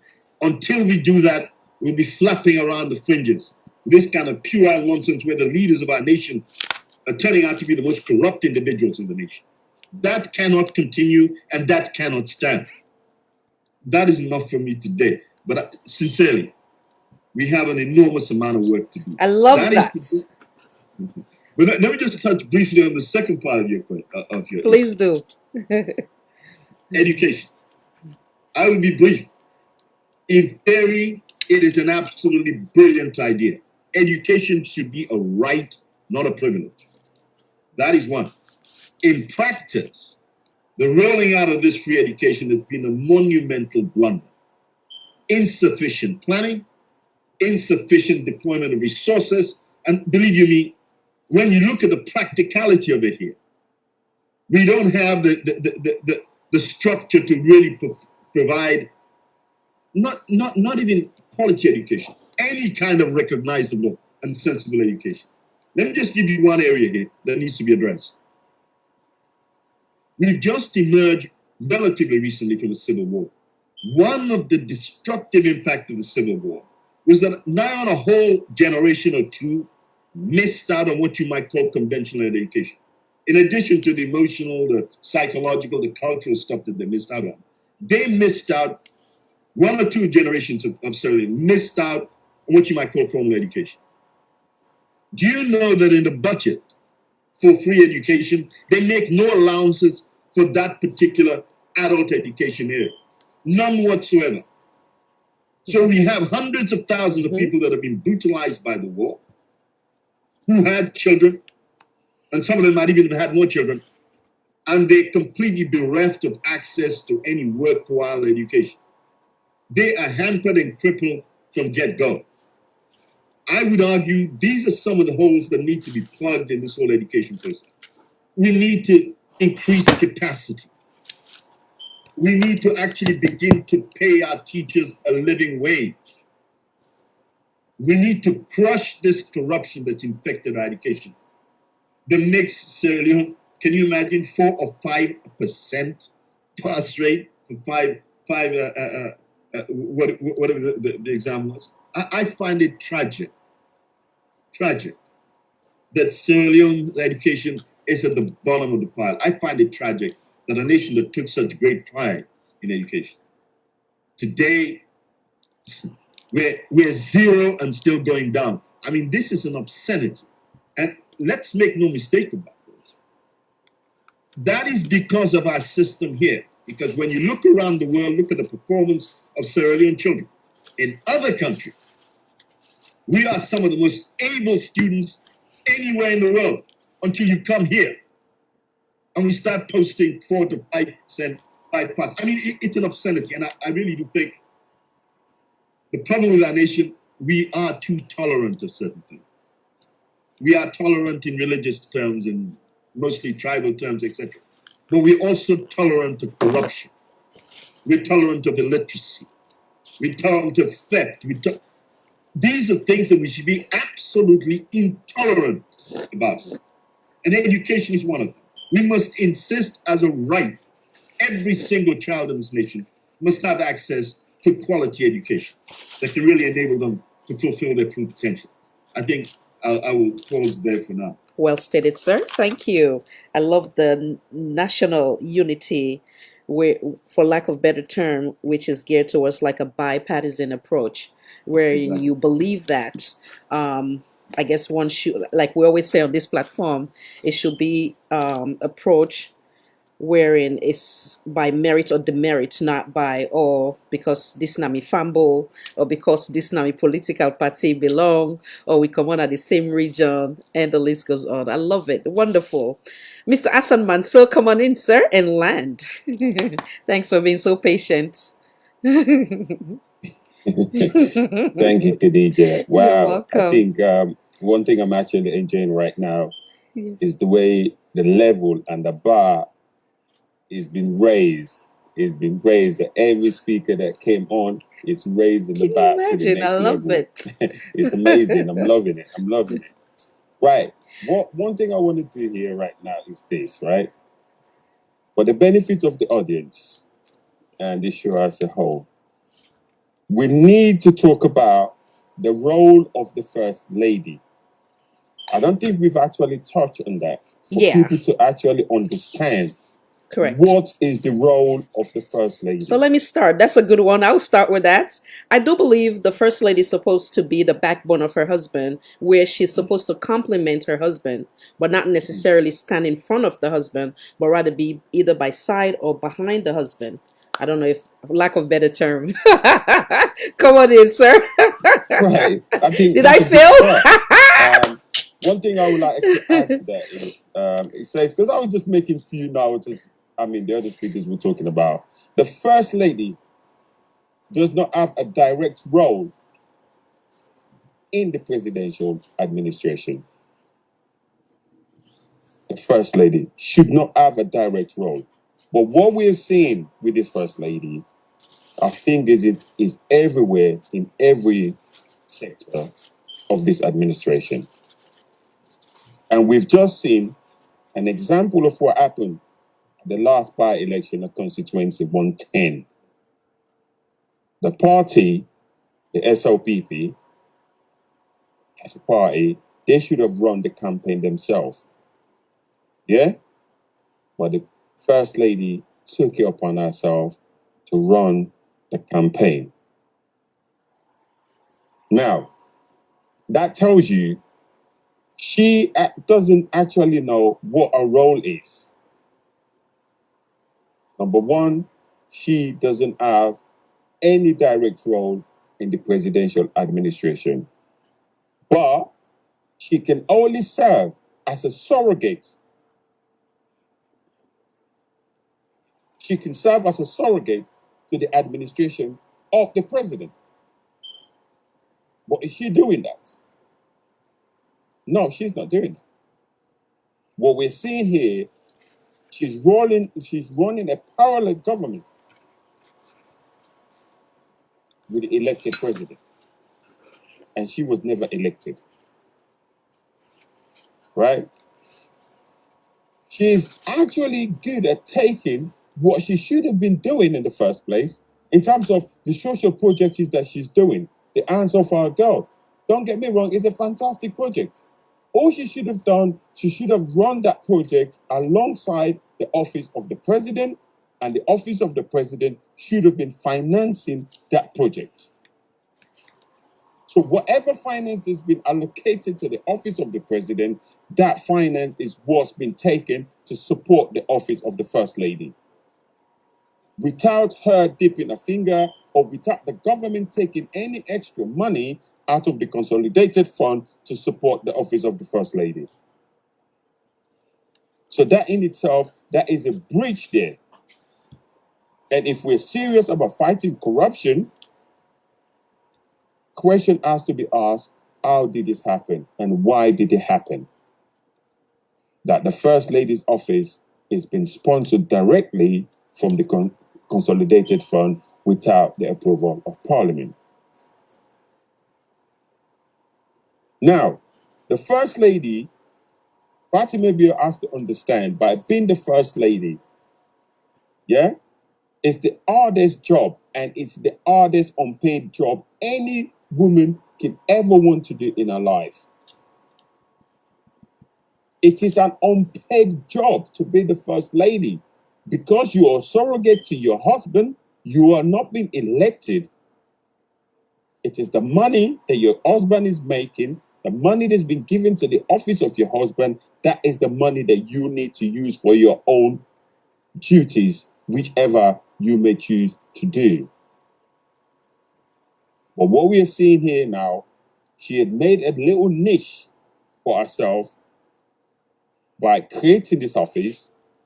This office has become lucrative for her, and she can just spend money at will without no question being asked.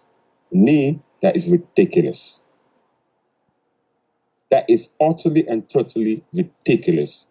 So the absurdity for her to even have the opportunity to go and say, let me take this money, let me do this and let me do that, without no question being asked, because there is an order from above.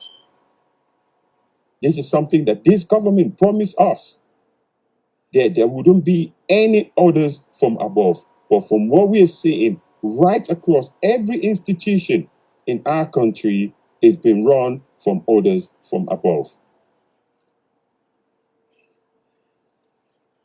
Now, as the First Lady been approved, as Parliament approved any budgetary allocation to the office of the First Lady?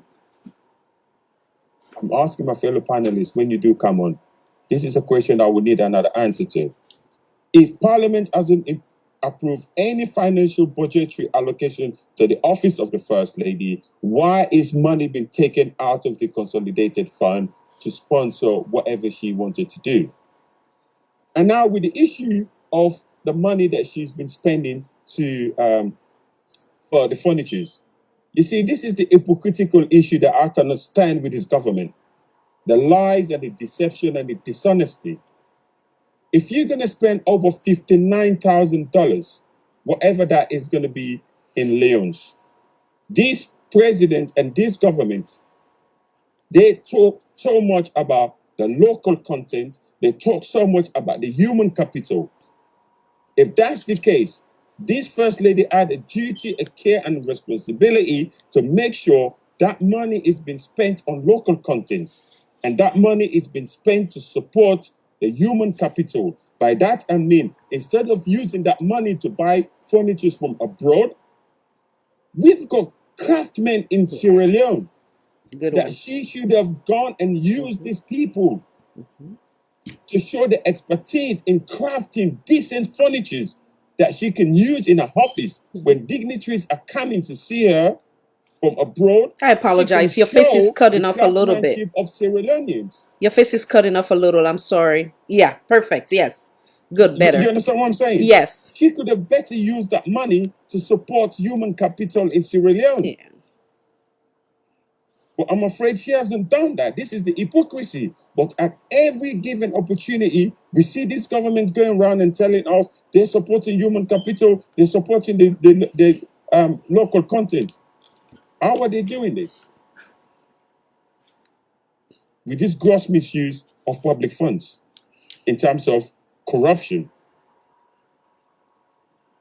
And the money that they're taking cannot be accounted for. The money that they've taken hasn't been spent in Sierra Leone. The money that they've taken out hasn't benefited anyone in Sierra Leone.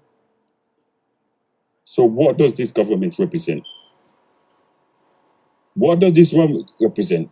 And any government that hasn't got a purpose will render its country bankrupt. And that's what we're seeing with this SLPP government.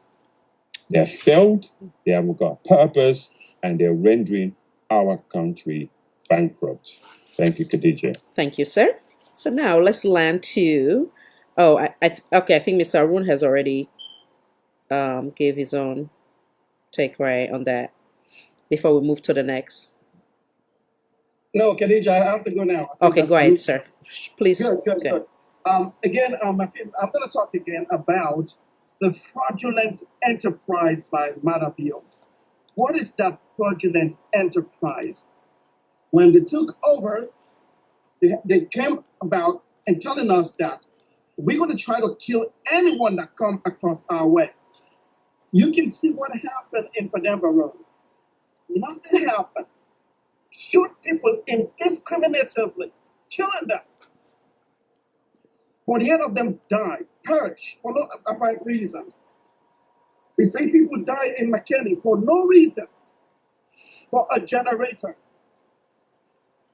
Hands off our girls, hands off our children, Mr. Marabio. We talk with them when our president comes. Mr. Arun, I'm so sorry your face is cut off, sir. Are you sorry. serious? You'll be mad at yourself later. Yeah, much Are you better. serious? Oh my God. I don't want people to see my fat belly. A little bit more, a little bit lower. Me people now. Me people now. How is it now? Okay, let me see. Just a little bit lower, yeah. Yeah, I think that would do it. Sorry about that. No, it's not doing it. Yeah. Oh boy. No, I think you're taking it up instead of down. Can you hear me? No, yeah, take it down a little, okay? Take it up a little bit, you mean? Oh my God. Yeah. Okay, can you hear me? Yeah, we can hear you, but just your face is cut off. Would you like me to give you some time so that way I can we can run to commercial real quick and then come back? Oh my God. You want to do that? Take your time. You can adjust and Can you we'll be hear me? right back, okay? We can hear you. It's just your face. But you can talk if you're comfortable with that, then that's fine. Oh boy. Sorry. Good grief. I do not want you to get mad later. Like, how come she didn't tell me? Yeah. All right. Yes, need much to better slow now. up. Yes, we can see you now. Okay. Perfect. Yes.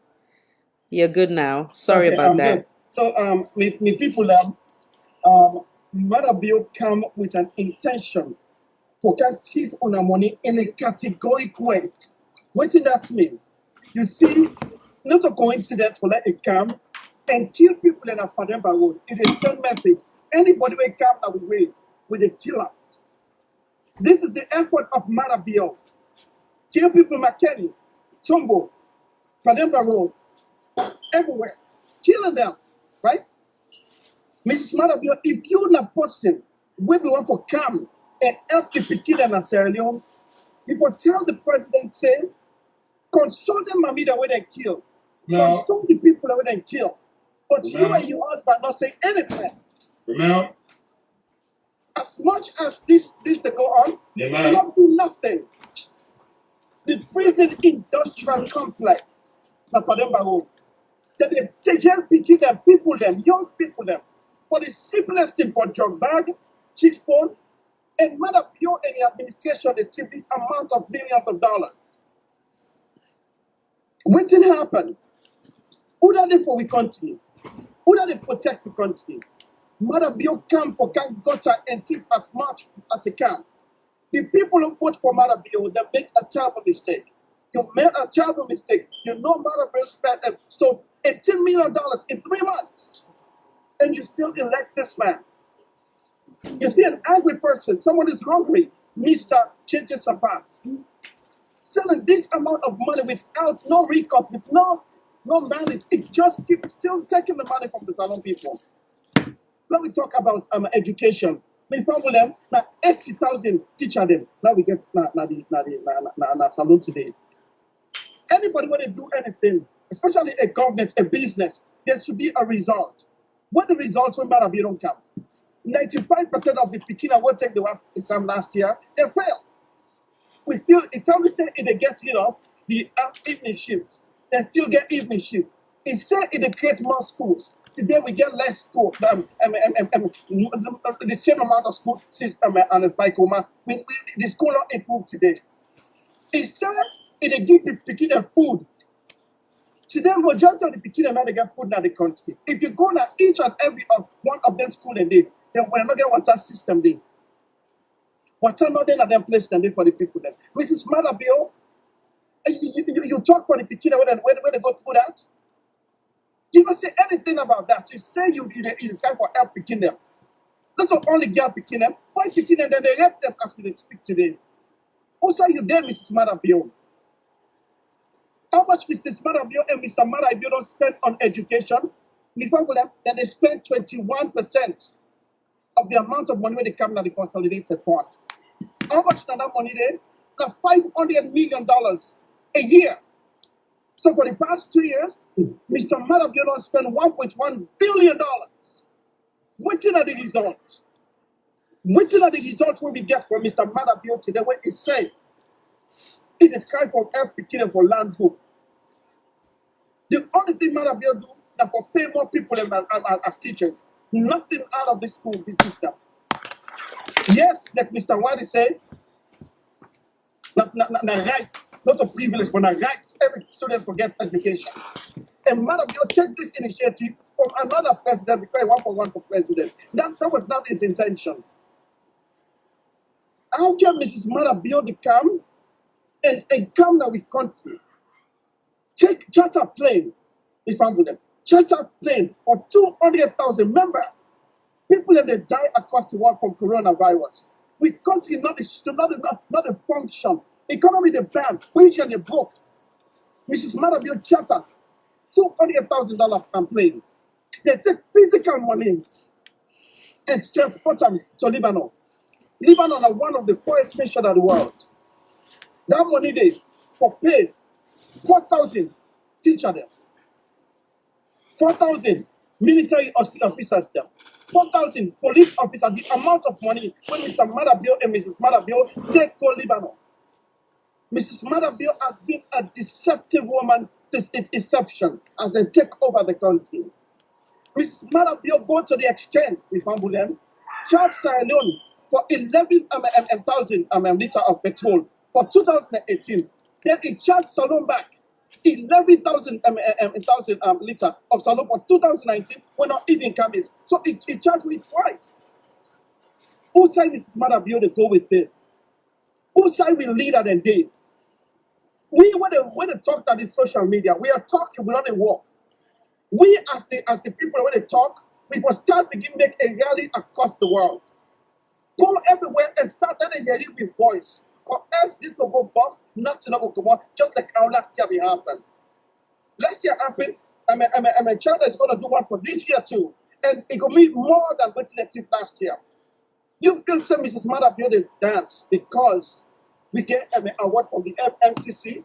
It they dance for the amount of money where they get from out of their pocket for kind of a place like a Lebanon.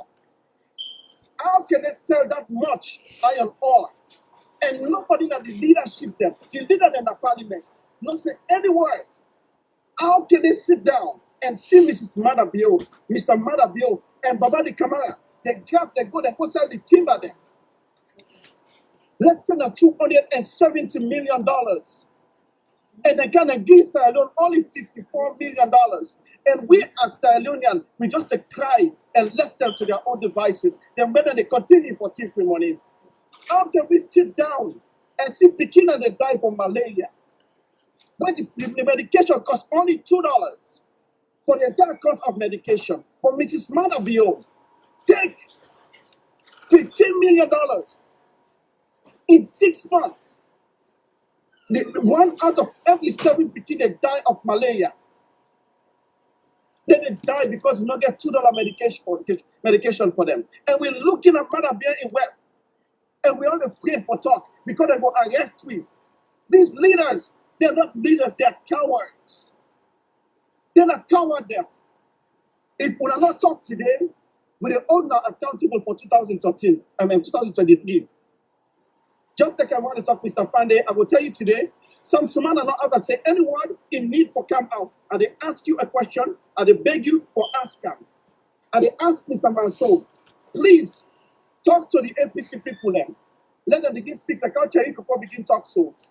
The only question I will ask Mr. Wangi, what are the options there? What is the option, Mr. Wangi? What can we do to change the trajectory? For change the perception? For now we all these people accountable. What should we do? Thank you very much. Thank you so much. So that will land with our next one. While Mr. Wadi, I will just bring you in as well. Let's talk about the decentralization. I'm sure you were part of that entourage or or folks that are part of the lead in terms of your own political party. How did that meeting went, and what did you? What is the entirety? What do you think is the intention behind the decentralization? Can you kindly educate us on that, please? Well, let me start by saying I think the underlying objective is to delegitimize political parties as a first step towards moving towards a one-party state. One-party state. Okay. So let's. This is not a stochastic transaction. They're not a random team. Oh, I apologize, sir. Salon for All and Voice for All Network Television. Kindly identify yourself, please. I apologize for the wait. We just yes, caller. Hold on 1 second. Let me put you on the speaker so that way. I apologize, Mr. Wadi. I'll get to you in a minute. Thank you. Connection successful. Come on in. Come on in. Kindly identify yourself, please. Yes, Miss Khadija. I just want to buttress from what Mr. Zubairu just said, because this we get for make it clear to the citizenry of Sierra Leone, anybody we all are stakeholder in that country dey. But any Saloma we not angry.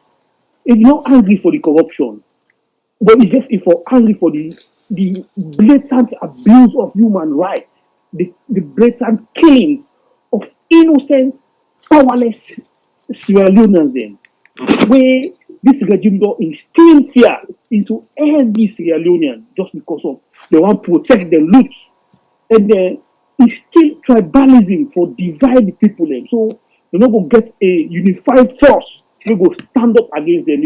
They empower the people that when they eat the crumbs of the loot.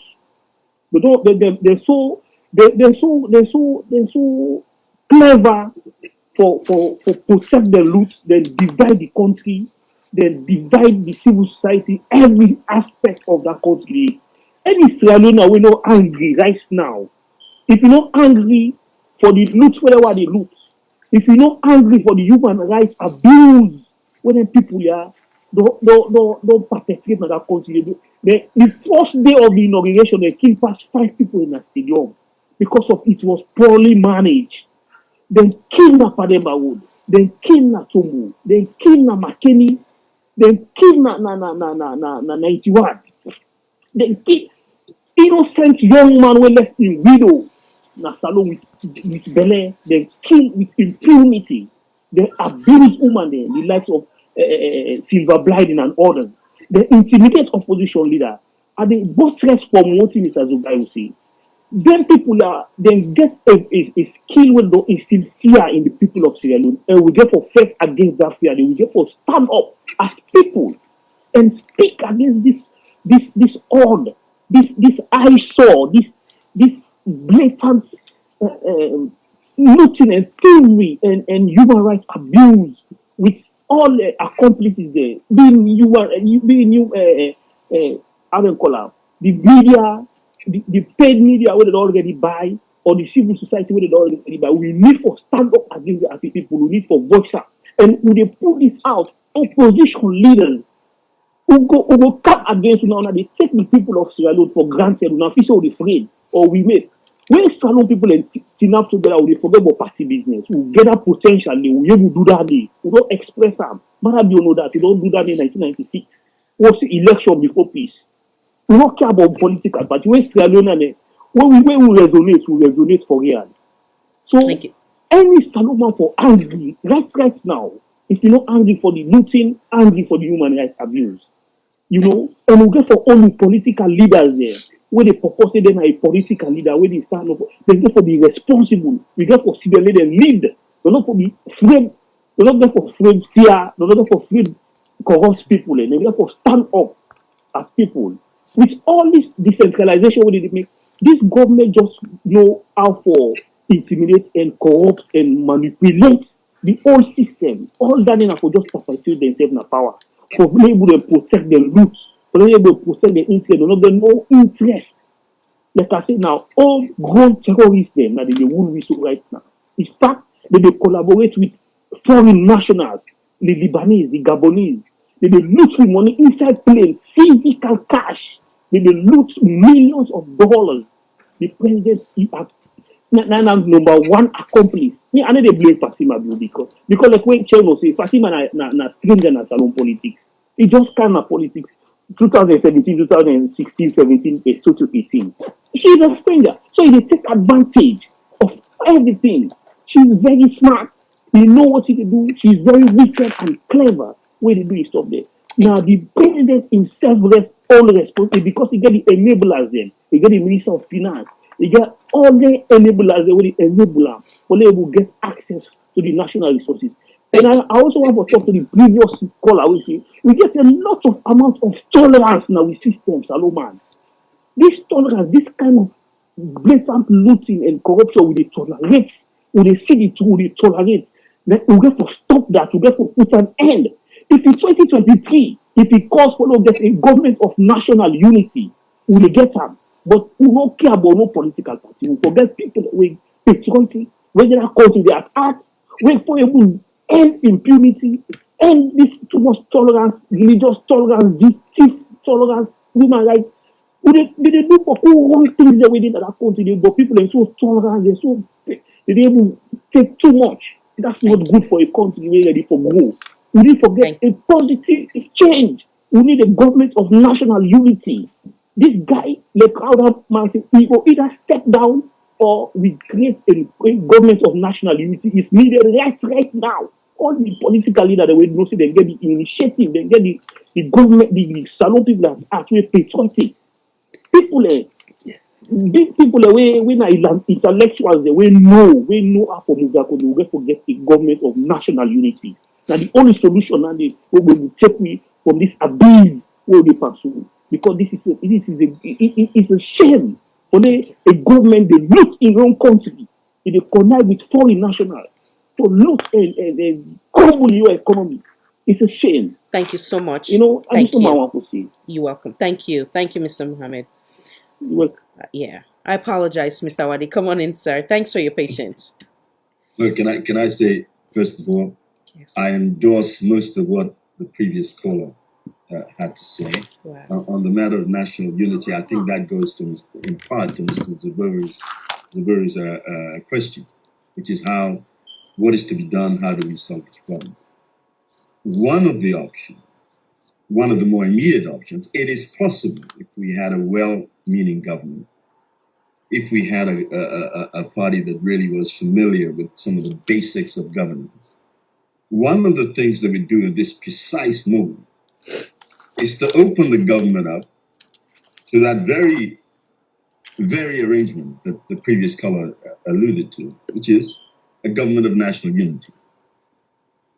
Take the brightest sparks in our nation and wheel them into a coherent government. That is what the government can do now, today.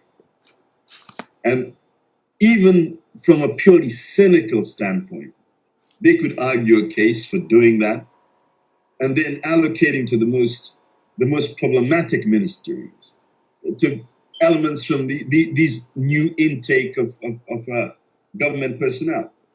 That could work. But I suggest no money don't hold them breath for this one. But I suspect that's not about to happen anytime soon. Which leaves us with another alternative. And here again, I think man they dance around this way in Korea. If we want to change, then we have to fashion a new kind of politics, an inclusive politics, a non-tribal politics, a non-regional politics. I don't mean this just in theoretical terms. I mean it in genuine, radical, profound terms.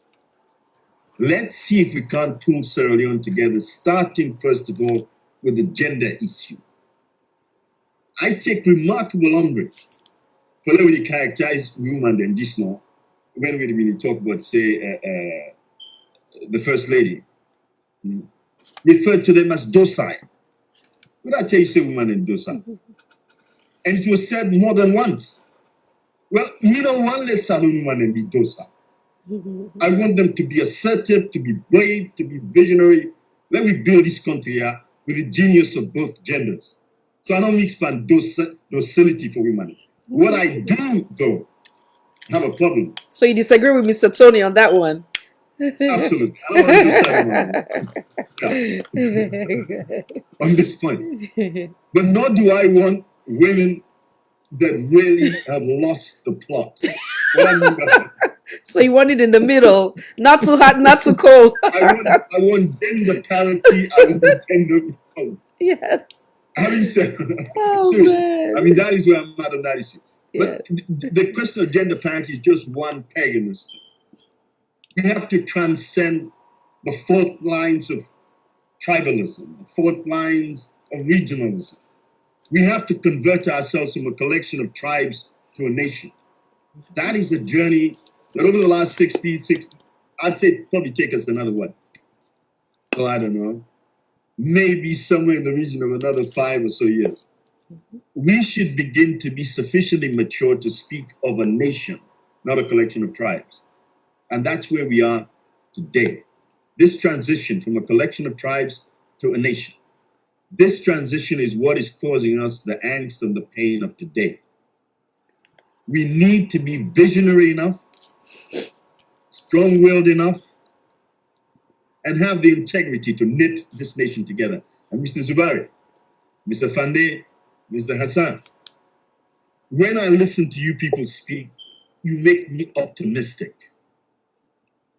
You convince me that it can be done and indeed will be done.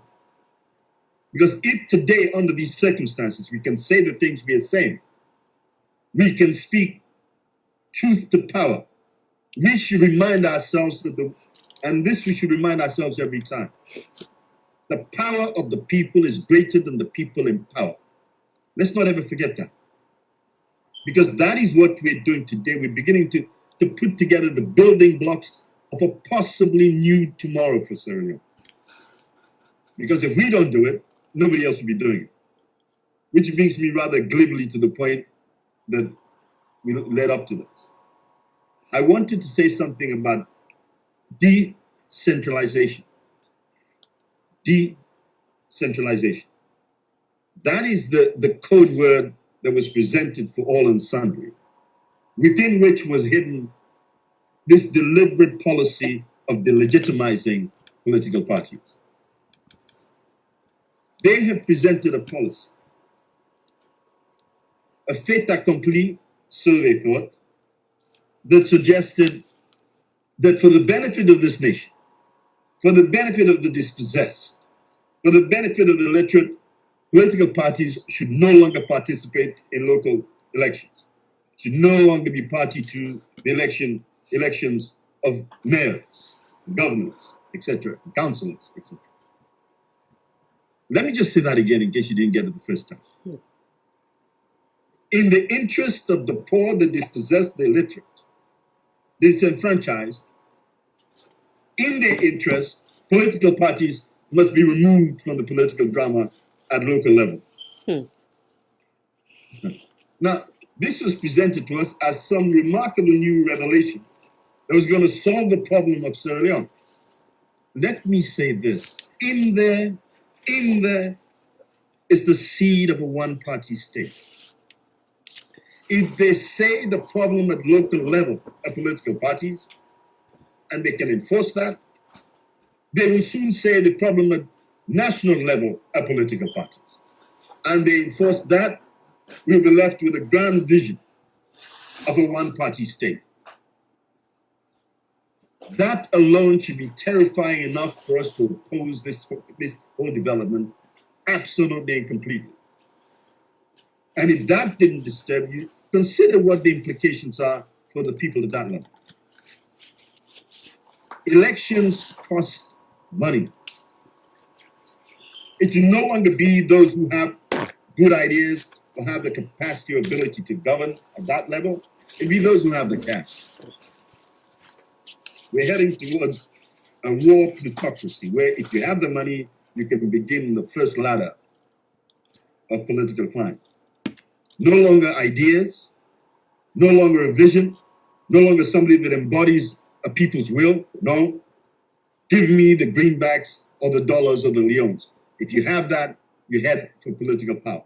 We cannot say we have a democracy when the building block is plutocracy.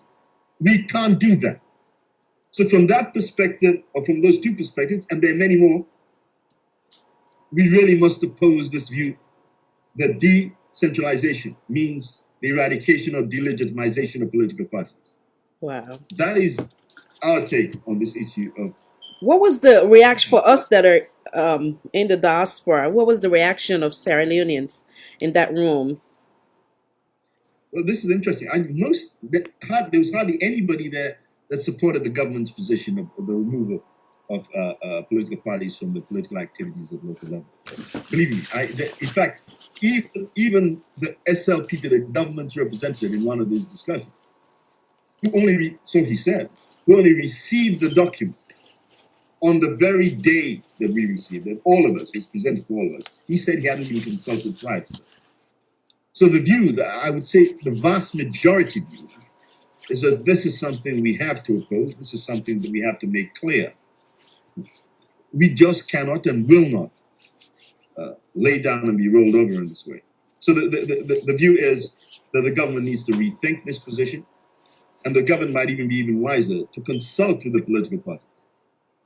Thank you, That sir. has been our position, and we're now waiting to have a meeting with the president, several members of the non-governmental parties. We'll be meeting with the president in the near future. Thank you so much. Before we wrap it up, which we'll be doing very shortly, let me bring Mr. Hassan Mansour, and then I'll bring Mr. Air after that. Come on in, Mr. Hassan Mansour. Yeah, thank you again, Khadija. I think what the previous speakers actually said about the decentralization is something that all political parties in Sierra Leone must condemn. It's all down to our democracy being killed. We are now entering into a one-party democracy, and it's something that we need to push back on. It's something that we need to resist, and it's something that we need to condemn Your face in is its cutting, sorry. entirety. Yeah, good. There we go. It's something that we need to condemn in its entirety. This whole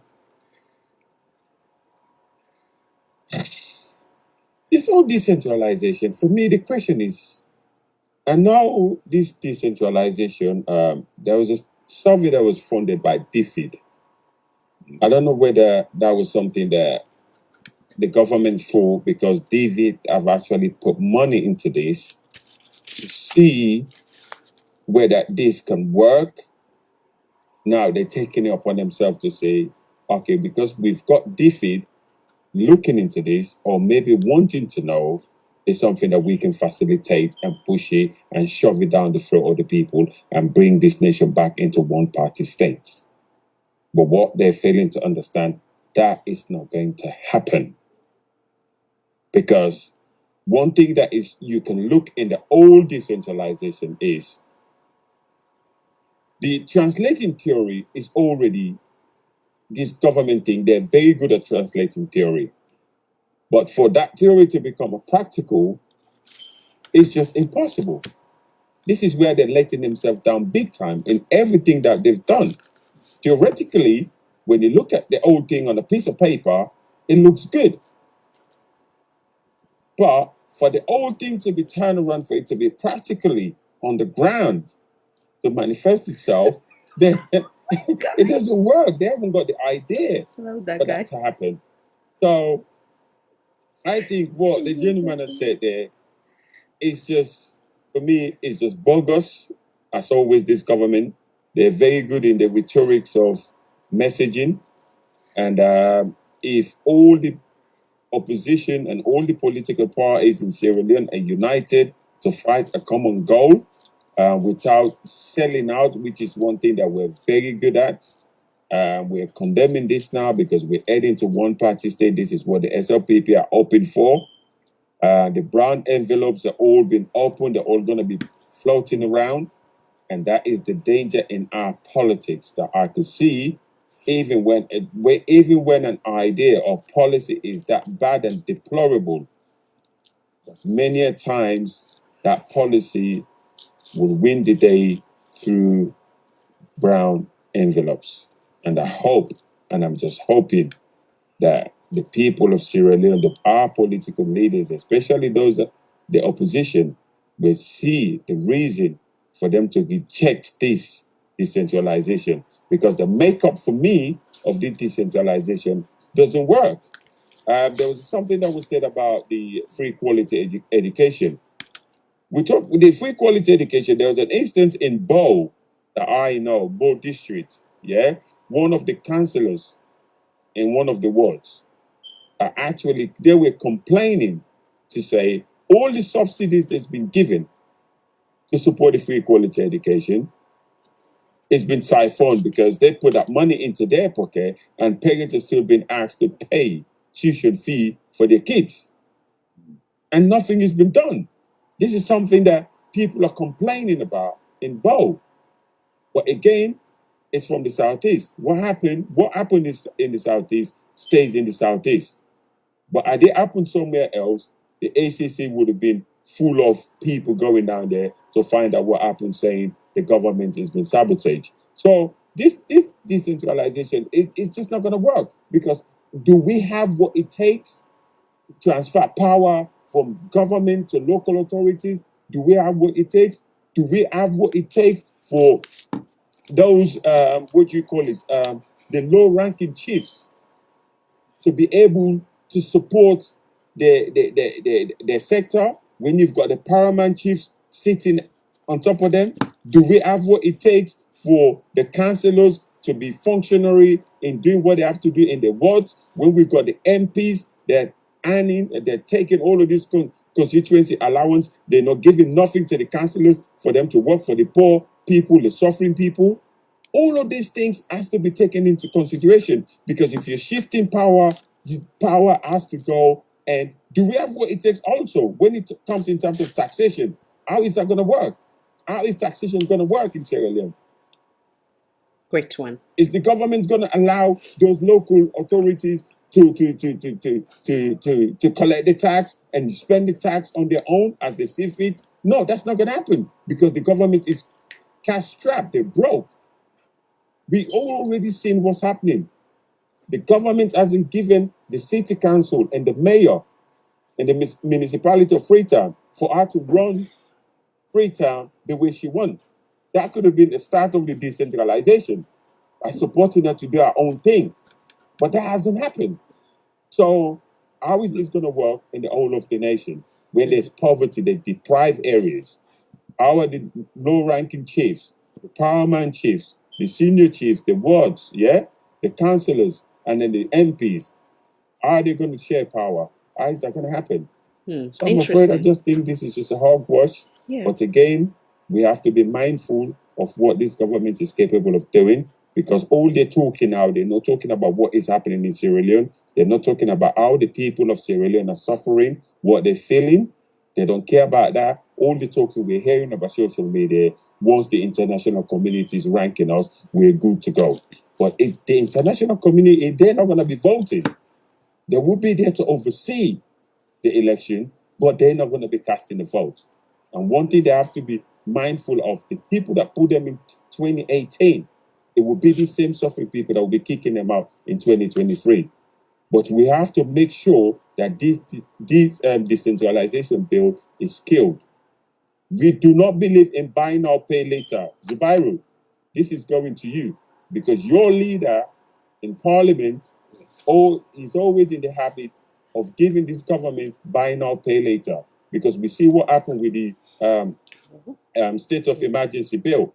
Yeah, he borrowed the government to say you can take a year and then come back and give us what we need to see in 2 weeks. Since the 2 weeks inception, the government has never come back. The Attorney General that took the bill to Parliament has been sacked. A new one has been appointed. Up to now, nothing happened. March, next month, is going to be a year. What happened? Is your leader again going to give them buy now, pay later? I hope not. So these are some of the things, these are some of the mistakes that we make, our lawmakers make. And your leader especially is one that we're looking, I mean, the perception that people have about KKK and what we were expecting of KKK, I don't think KKK has actually stood up to be counted in Parliament. KKK is selling out, and he's got 2 years. He's got 2 years to change that narrative. But as far as things is concerned right now, it cannot come back to the people of Sierra Leone to say, I am a president in waiting. Because what he's done in Parliament for the past 3 years, he hasn't done enough for the people of Sierra Leone. He hasn't actually fight enough. He hasn't stood in the corner of the suffering people of Sierra Leone. He's been selling out on key issues that he shouldn't be selling out on. This is not criticism. This is just me putting things out, what I believe is the fact of what he's been doing. Yeah, there's been flashes of good things that he's done, but that doesn't equate to the things that he's got wrong, especially the state of emergency. He got that wrong big time. And on this decentralization, you better speak to him and whisper in his ears, dude, be mindful of what you do, because we need this dead. Thank you so much. May I just interrupt? You want to add to that? Okay. I just want to say this. Yes. I say this because the NGC has been an active participant actually in this whole process of our struggle against decentralization. Their chairman and myself expended enormous amount of energy in actually challenging this whole process. Right. Okay. So, I mean, let me say, I'm saying this because those are the facts. So I think it's perhaps just a little unfair to present. Okay. So no, what I'm saying here is that if I come in, I'm not talking about Dr. Dennis Bright, because I know he's been championing the decentralization. I'm talking about KKK, the man KKY. himself. KKY. Sorry, my bad. KKY. Yes. He's the man I'm talking about.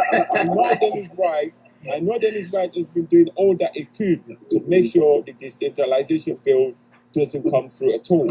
I don't give him kudos to that. And I've been seeing things that he's been doing as well. But as far as KKY hold on, is please. concerned, I don't think he's done Dennis enough. would not be doing this without KKY's support and approval. Let me tell you, even before the last general election, KKY and I and Almami Sila, our founding chair, sat here and discussed this very self-same issue, not just about decentralization, but the need for a group of parties to come together to form what was referred to as a strategic alliance. So the bipartisan approach. I know. Yeah. Yeah, go ahead, sir. Exactly. So what would be your take? What would be your take on the state of emergency? Because that's the point I was criticizing KKY on. Yeah. Well, this is the point. I mean, first of all, I know that is probably one of the most difficult decisions that he had to make, and I will tell you why. The context in which it was framed as something against COVID-19, or to ensure, give us, if you like, a protective embrace from COVID-19, was a very difficult issue to oppose. Very difficult. What are you going to say? No, don't take precautions against this so-called pandemic? The problem with that is, of course, the government were not just imposing that particular, if you like, control. It wasn't just because of the pandemic. It was a way of exercising control and imposing control. So you had two parallel issues being run with this whole thing of state of emergency. So could you possibly call it a deception to Sierra Leoneans or the parliamentarian in efforts for it gets what he wants, which was for Putin that quote unquote use the pandemic for it gets Sierra Leoneans to waiting he wants them? Can we say that he deceived Sierra Leonean or the parliamentarians? Yeah, I think both. And look, a 1 year state of emergency, now in a full year state of emergency. Scan the rest of the world. How many countries do you think actually were able to impose that? What we have to learn about the state of emergency is the reach of the government. This government can impose a whole year's state of emergency without hardly any kickback. During that period, you can go about killing people if you so wish without hardly any kickback. It can steamroll any democratic norm that it wants without any kickback. One of the things about a state of emergency is, in a very special way, it gives the government, the state, extraordinary power. Yeah, but that's what I'm saying. Why is it taking so long? It's almost a year. And then the rules and engagements within the state of emergency hasn't still been tabled in Parliament. So my saying is, the man is actually allowed the government to buy now and pay later, and then the year is rolling out, and we're now going into March. And what happens next year? This year, are we going to have an extension Or is it going to be the same policy again? If the government are So going to come I and think I say, hear your okay, cool. concern. I think It came I in think your as a fight concern is you want to hear a against lot more from KKY versus him being taking the silent approach. Correct? yeah. Okay. Lack of better Uh, term. I wonder if I can come in here. Yeah, Mr. Wadi, let him land, and then I'll bring you in, Mr. Fande. Mr. Wadi, come on in. Sorry, Mr. Fande, I'll bring you in a little bit. That's fine. That's fine. Yeah. No, basically what I was trying to say, I know it seems kind of odd for two non-NGC members debating the performance of the NGC, but I will say this. It was next to an impossible position to really oppose that state of emergency on the basis that it shouldn't be imposed because we don't need defenses against COVID-19. Let us understand the basis on which that initial state of emergency was introduced. It was part of our strategy to combat COVID-19. And they could turn around and say today, look, compared to the rest of the world, Sierra Leone has one of the lowest stats on this issue. They could point and say, you know what? It's because we've had a year state of emergency. Of Can I course, say I that's not beg to the case. differ from that? Because I can say that maybe our climate has a lot to do with it. Because if we look Yes. at what the Sierra Leoneans are doing, in the example of, say, Dovecot markets, the presidents, they come from Lebanon. You see many Sierra Leoneans, they take the necessary precaution, they're overcrowded. So we have just been blessed and fortunate, maybe because of weather. I don't think say the this not just me on, I might be wrong. I don't believe say the quote unquote state of emergency gets anything for do it time because people then they No, but I would say still this. this Please, sorry. I'm here. I've been here for several years now. yes, working, yes. but We let me say this. yeah. I was here during Ebola, Okay. and I know how clumsy our initial response was. Okay. But I also know by the end of that period, we had sharpened our game in a very profound way. Right. We have benefited from it during this particular pandemic. Do you know we had these buckets and so on outside Pademba Road months before they even started thinking about doing something worthwhile in America? Repeat that, sir. I missed that one. Repeat that. Nearly every institution here has to have water and sanitizer and soap and so on. Right. You wash your hands, be masked up to go into these institutions. So I mean, we had that down happening outside Pademba Road Prison. So let me I beg to differ again, and I say this with humility. We organization United for Salon was the very first we begin do awareness na the community where we gonna for Bay College. By then the government not be they do anything. Yes. I beg to differ on that one. So I agree with you. I agree with you. What I'm trying to say is this: the uptake of that. Yeah. The issue about it could well be because of the pressure from your organization that had the government here having these kind of facilities outside these institutions. Correct. And even private institutions were also responding in a far more positive way. Okay. Now, juxtapose this with some countries where the wearing of a mask is considered a civil right or human right issue. And you see how different the mindset. Yeah. This doesn't mean we have 100% uptake with masks. Right. But it's not because they think it's a violation of their human rights. Right. We are acutely aware of the need for these kind of issues because we've just barely survived a nightmare. So that's one. Two, you may well be right. The climate here might also have had a positive effect with regard to our resilience and resistance. Thirdly, the intimacy with things like malaria and so on and so forth might well have developed in us a certain resilience. May well be. But the facts are that Africa as a continent is the best served in terms of its ability to protect its citizens from COVID-19 at this moment. Yeah. Yeah. And that's a fact. It's an unavoidable fact. So really still believe saying that now we how you call we atmosphere, we temperature get a lot for do it time because when it comes to Ebola now, it has nothing to do with that. Ebola be more it kill a lot na Salon, Liberia, and of course Guinea too. But go compare that with this pandemic. You understand? So, and when you look at, like I said, the African continent, you know, they are much of, you know, like the victim, the death number as in that of like places like here or United Kingdom. Come on Look, in. I was say this. Yeah. We carried the brunt of the Ebola Yeah. epidemic or pandemic. But I think if you look at the stats now, the question of the number of deaths as a result of this pandemic, result of this COVID-19, Yeah. the COVID-19 has created a hecatomb of corpses globally.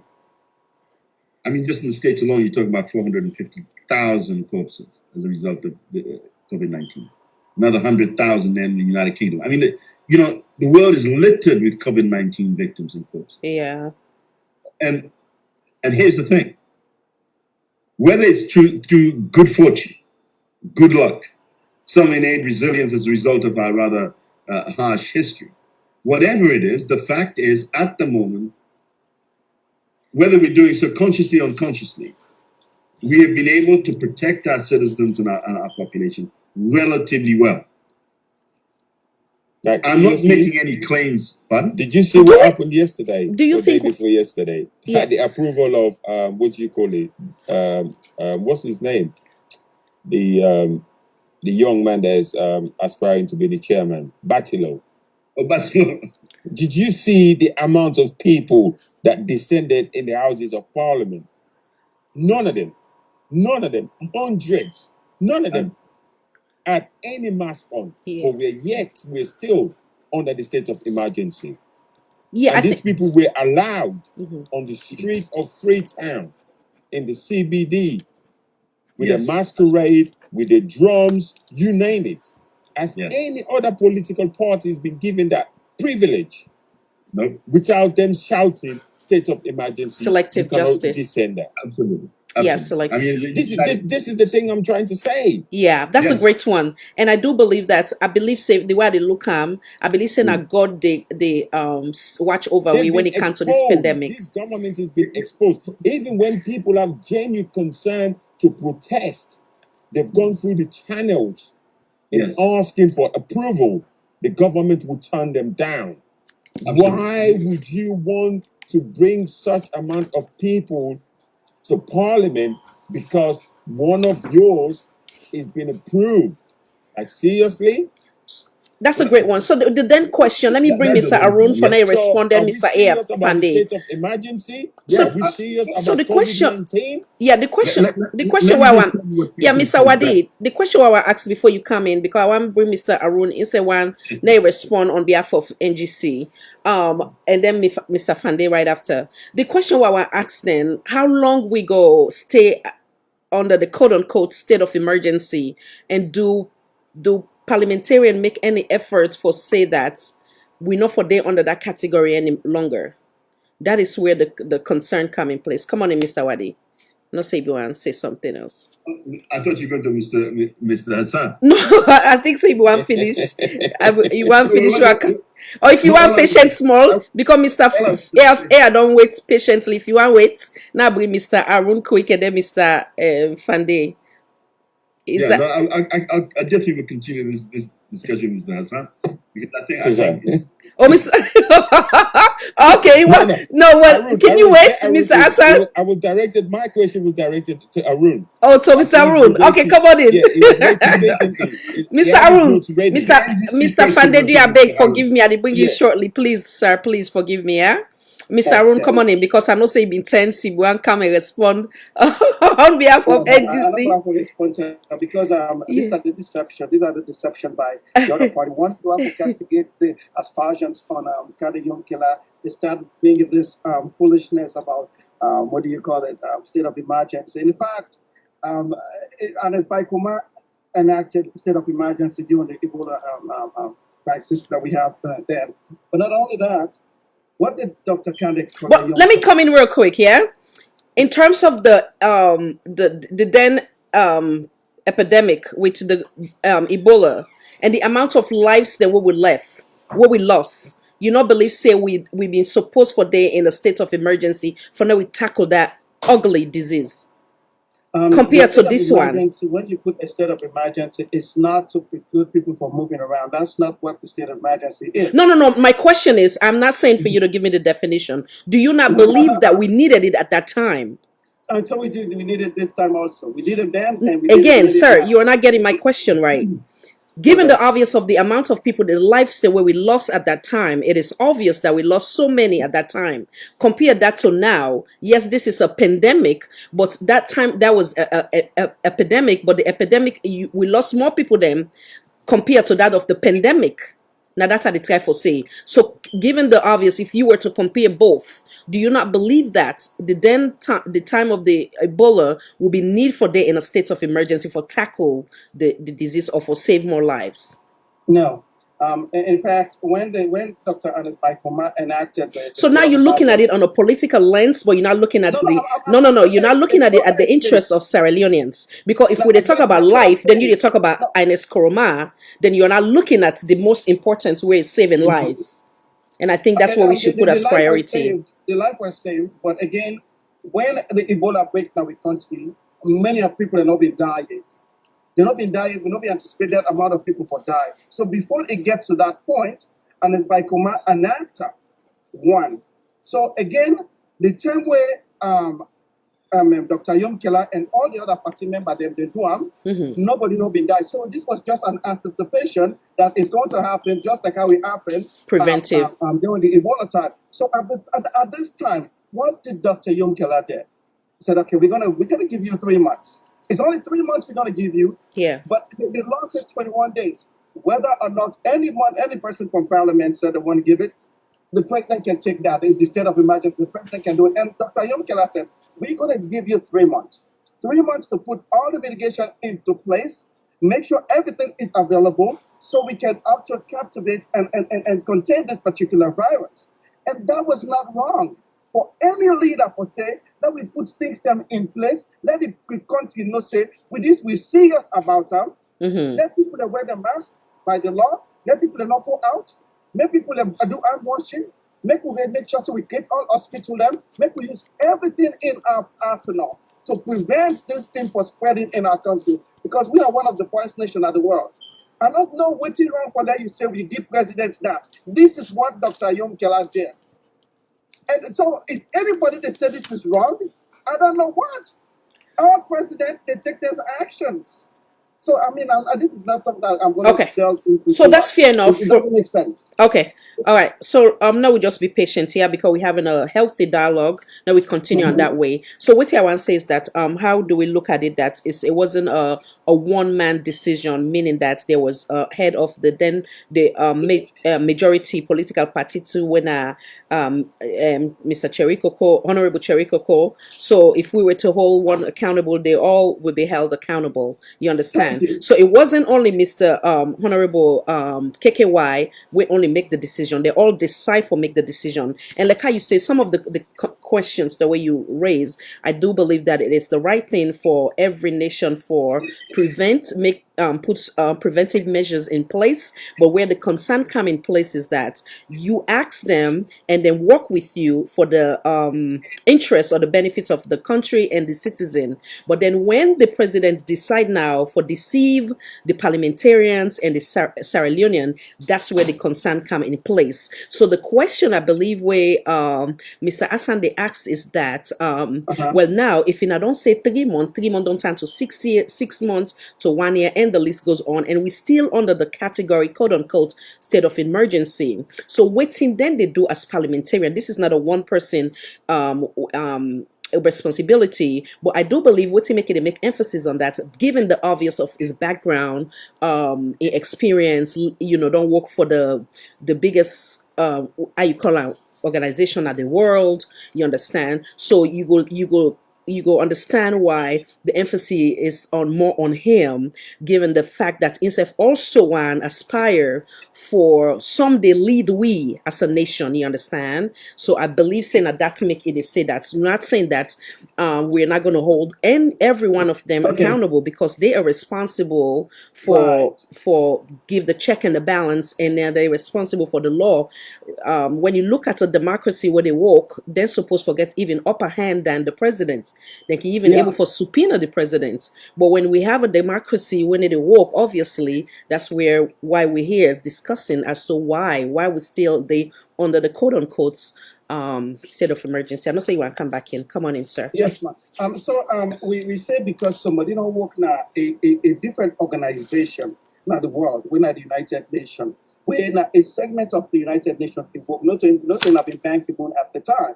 So they're all accountable because they love it. So the question is, people don't want to do that double standard. They not apply. No, we are not holding What him you- accountable. I know when he gets me wrong, okay? Would they expect more from him? I don't care. Yeah, I let me don't. tell you- okay. No, let me You know, land. Not you- answer you, sir. Allow me to land. I come here at a young age.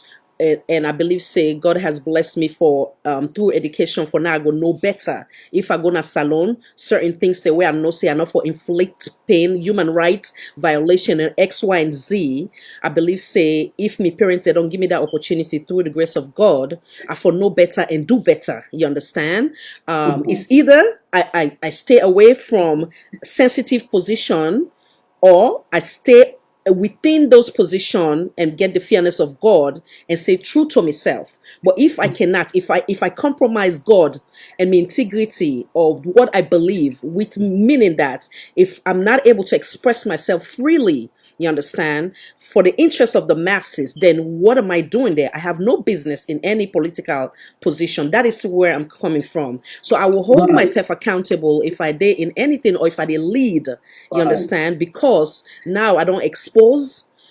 I for know better and I for do better. So I know I want you understand. Say not to because of USA it don't work, but then they look and say it don't get more experience through UNIDO, Yeah. where if for know better, if even the leader need to do right, if for able for come in and say X, Y, and Z. Thank you, sir. And so what's in Dr. Yum Kelaron do when it comes to this state of emergency? More than 7 times, Dr. Yum Kelaron questioned what about this state of emergency. They don't want all the media ups there and don't talk about the state of emergency, what to do. Then we remember Sierra Leone is sovereign country. Sierra Leone they abide to the rule of law. They're not go by the constitution. In fact, then they approve a terminal now. We put them in kind of parliament. So you're not going to able to do anything if that be a structure some place. Dr. Yonkela go able to speak more and make a difference. Absolutely. But if you can imagine, not only 4 people that we get now in parliament. Yeah. If Cheikoko, like we don't begin to speak out. So if they do and then fight and seize all the money until they change that rule day, it could have maybe make a difference. Yes. But for now it's them, now one person no more because if you don't get this there, so if we be able to speak. Salon it's a very terrible place. Look what they do to Tawada now. They want women for parliament. Yeah. So again, you got to walk a fine line for let you get your way there. But It's true. It makes sense. consistently, we get video the way they talk about this state emergency. In fact, he attacked the chief attorney general about this not too long ago. So Yeah. he has done diligence. But what can he do? He can't take over the country, hold the country to all stage. No, he can't. He has done Great more point. and speak more than Great many point.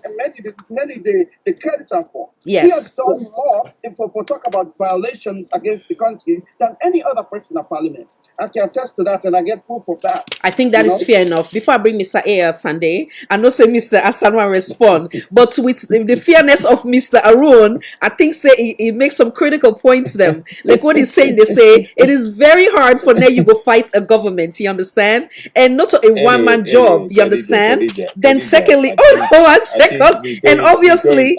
We're going off topic. Oh no! I think the discussion was about decentralization. No, I know, but one hold one person accountable.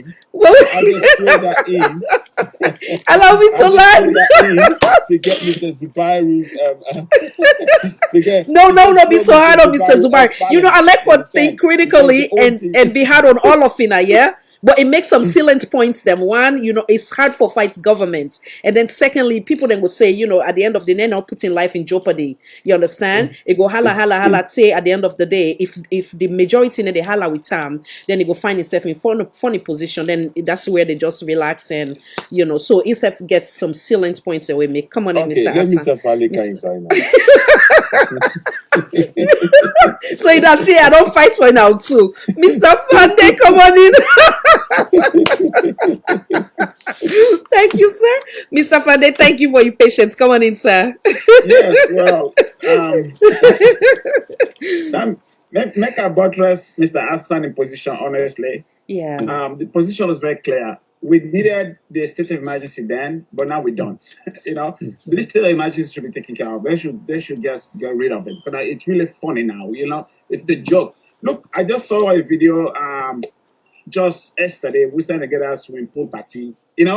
There's how many people that we did? Hundreds of people that in this swimming pool. So it's like the government uses pandemic for get funds from the international community in a way. They say, okay, COVID-19, but the emergency outlived itself. I mean, that should be really taken care of now. I mean, so Mr. Standing point, we don't need them, But going back to this decentralization and all that, the one thing that comes to mind, the government should really engage if you want to really help the economy and help Salon people then, and for decentralize, the government itself, decentralize the central government and decentralize most of these departments and then even the private sector for kind of decentralize some of these private sectors because everything is concentrated in Freetown in the western area. They have to find a way to move some of these agencies and departments and resources into the provinces then, and not just centralized in Freetown. So for them to be to use this just to in a subtle way, just like it's been said.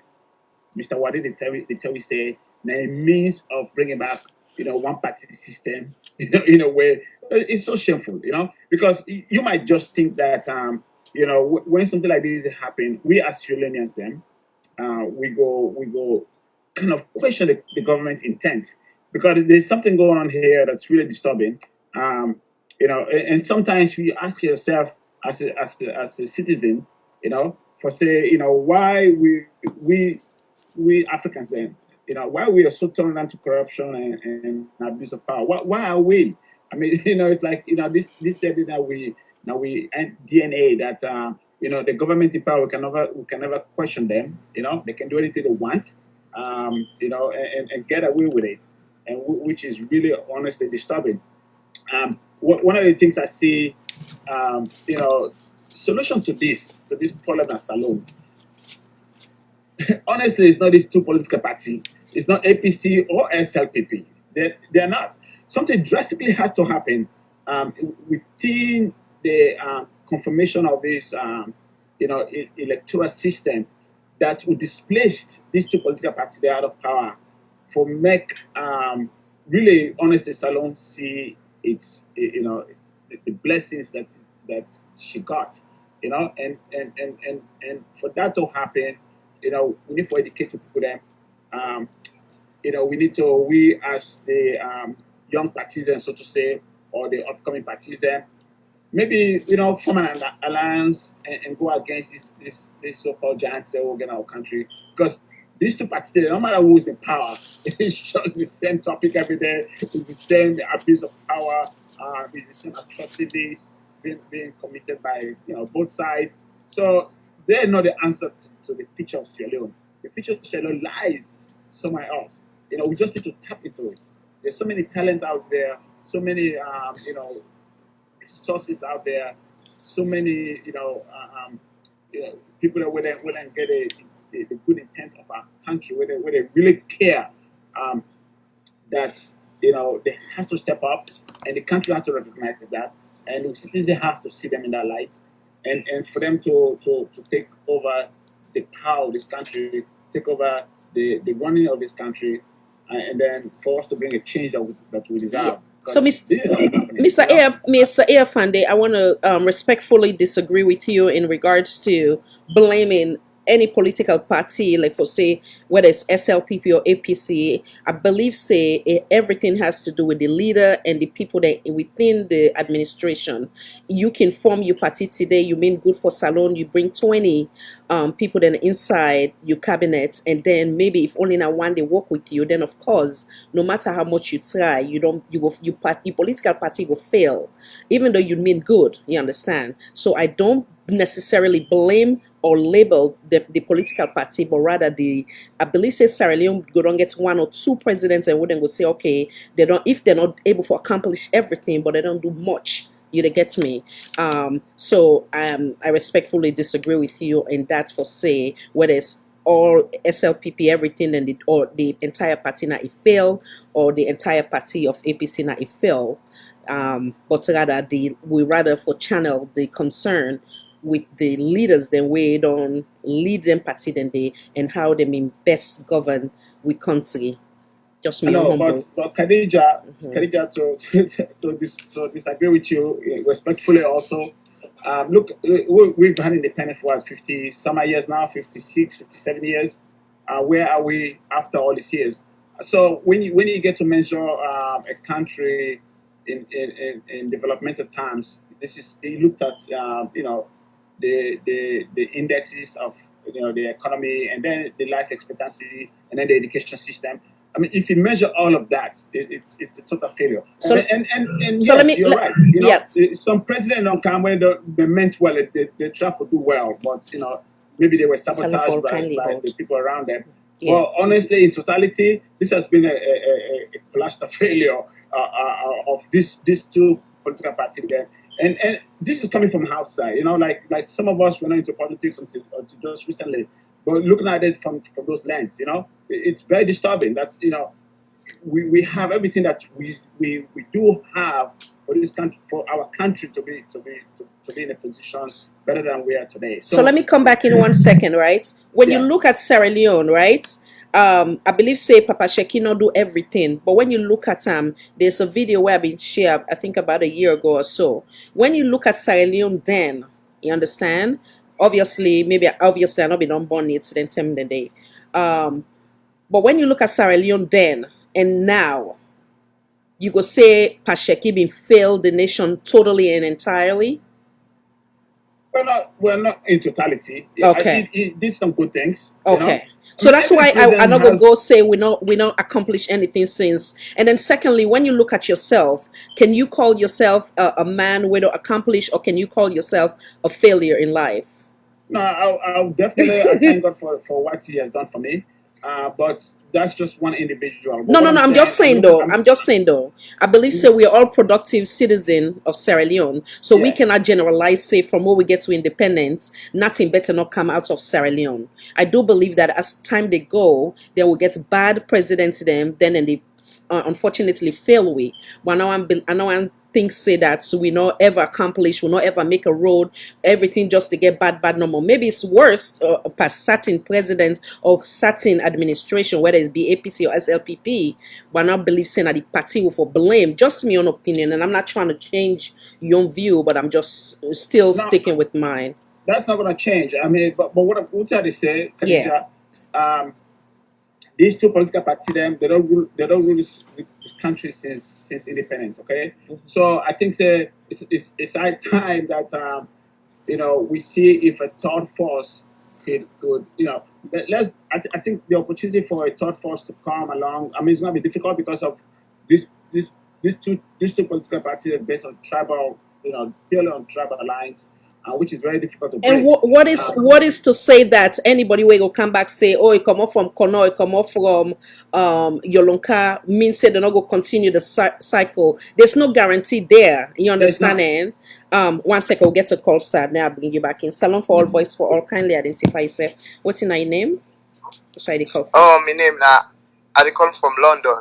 Okay. My name na Abdul. Okay, welcome, sir. Go ahead and land. Sorry, Mr. Fande, what did bring you? No, that's okay. Go ahead, sir. Go ahead. I did enjoy una conversation. It's very, very important. Thank you. And I tell you, Boku, thank you for something like this. Welcome, sir. Thank you too. Yeah. the conversation is very interesting so much that when you look at Salon today, the problem we get now, making call and say a self-inflicted problem. Because anything we don't happen at that country day, now the Sierra Leoneans them we say now we responsible. Just like we within our civilized societies, so we know the importance of good governance. But we country we get factors that we make alone they say they so delicate today. One of the two of the factors them the one are internal, the other one are external. The internal factor, then two political parties who don't get in time since colonial and days, the two parties they don't have the country, then divide the country totally. The second one, an external factor, we are in a campaign when the West they try to get a grip on we Africa resources them like England and America. Then you get China where they try for. There's say one can do the same thing where the colonial masters them don't do with we. So the problem we get as Sierra Leoneans, one, people don't just think about themselves. They don't think about the ordinary Sierra Leonean way they suffer down there. And the only way where we can change this situation, I believe say we get somebody we go ready, we willing and ready for change, and the West not will ever accept her. But one important thing with the all Sierra Leoneans them forget in mind, say, can the young Kela and the NGC alone no go beat them two political party then they who get for come to the reality of things. We get forget correlation of people them for come together and realize say now one grace salute we get. Until we realize we come to that realization day, we country go suffer so much. Because when you look at how this BO administration they operate, then they operate on division. They know exactly what they need to do. And the people that way they in the government, they're not willing for change the situation because these people they know exactly what in them for the way for make the situation as I don't change. But they're not good for change because then they look at the term of office. 4 years, 5 years we are out. So like get that we are able to get that and go. And then look at what the APC do the past 11 years. They said they do the same thing. And then they do them at a faster rate than the APC. You know? Me, to sum up everything, I don't want to hold on at the phone too much. These two political parties, we give them country 60 years, then okay, we go no side. If you continuously they repeat and do the same thing every time, you they get the same result, Khadija. Yeah. So what we wish for do as Sierra Leoneans them, we only in the diaspora, we don't get a bit of how good governance they work. Now we need for translate the message here to people. I know it's not easy because of the lack of education and knowledge don't do. Because anytime when you talk, the Saloma when you talk for rotation, what you don't do. You understand? Yeah. Just like what in Canada face today right now. So Canada make I ask you a question, right? Before Honorable Kande go into your political party, it may also belong to the Sierra Leone People's Party. Would you think say if for be fair for me as a citizen for not conclude say that he is a loser or he can never do good for Sierra Leone if it been if not been the flag bearer under the SLPP, would it be fair for me to conclude that? No. Wonderful. No, 1 second. 1 second. 1 second. So you not think say fair, right? No, well, you see, no one just answer question like that because I want to tell you something before I answer the question. So the point where they drive at. No, the problem we country get, where then two political parties then they get na leadership. We country no lack of personnel. We lack of leadership. Now they can call him inside. The man is an honest and patriotic Sierra Leonean. We don't try invest because already we country the people. So again, then you still you still agree with me that we should not judge by somebody in political party, but rather by the individual. You understand? Because if it been there under SLPP, well, exactly. So that is why I will shy away from George. I go old. Khadija, yes, sir. Yes. Khadija, let me give you a witness call. You see both political party, APC and the SLPP. Yeah. get a tradition, and that tradition therefore take them off them, not easy. They are one of the worst crooked party in African history. Okay. Me na APC somebody, I grew up under APC.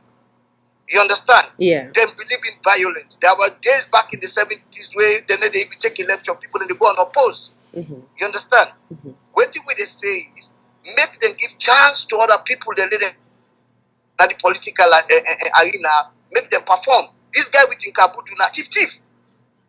So all when and so Fatmata will be there so. Now we never know so now it's it.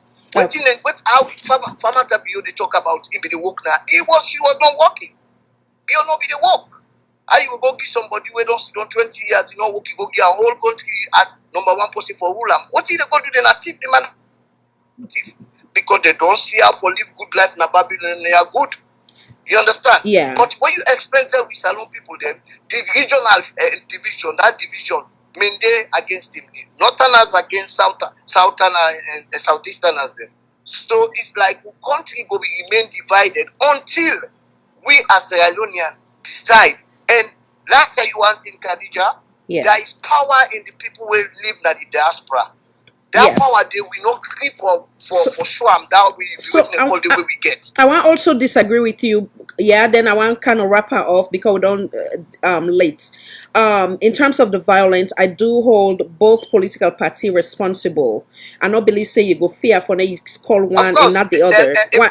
Allow me to land, sir, please. The reason why I say that, as we speak, as you don't see now this platform where they work with the youth them, because unfortunately, whether it's the APC or the SLPP, some politicians the way they not believe in their own strength or believe for campaign and convince Sierra Leoneans them, they do believe say the youth then sometimes then are the way for them get to their destination. So having said that, it could be wherein that's when they use the youth them for them become violent. So I not believe say not only given the obvious of what we don't see from 2018 and now, and what would they try for kill slowly now a country wherein Sierra Leoneans they're not for hate themselves or attack themselves or kill themselves because they're not share the same ideology or the same political party. So I not believe say I don't think say go fear for now we just gear towards whether it's just SLPP or APC. I don't know if it makes sense. It makes a lot of sense. Both political parties get an attribute of violence, and especially in this PO regime, the Pauper regime, we see how much violence they perpetrate by the Salon people. Them waiting as they say, Khadija, the only way Salon go forward, where we for move forward, I think people them for come together, especially within our diaspora, and try for come together because at the end of the day, for let Ghana better so. Not to say that the Ghanaians them no more within Ghana do. Now the Ghanaians they within a diaspora and then decide say we country enough for remain this way. Then if there's some even left what they do and go back home. Mm-hmm. Mm-hmm. But then we get nurses then we get doctors then we want to go back, but the situation not conducive for them for go and practice down there. So that's where we come back with the two seam. How is it that there are good Sierra Leoneans, and if you read the panelists them, they're able and capable for contribute to a nation. But if we on fellow sisters and brothers them, then feel intimidated by their strength, and they no one omit that part there of the constitution where you hold them to where they're not going able to give back or contribute to a nation, then I guess it will be what is if these presidents we don't say where it come, it will make sure say it take care of that. But again, when they understand say they feel intimidated, some of them where they locally they feel intimidated by the strength of the diasporans them. If that's not the case, then why in a still they hold them ransom in the sense that in a still they keep them say oh the two seem not go work why in a no go make and say Sierra Leoneans therefore able like we were the born picking them outside of the republic we picking them they able to get more rights than we were born our country. Does it make any sense? Well, now the most funniest issues that issue did because we all born as Salon. Hello? Yes, I would hear you.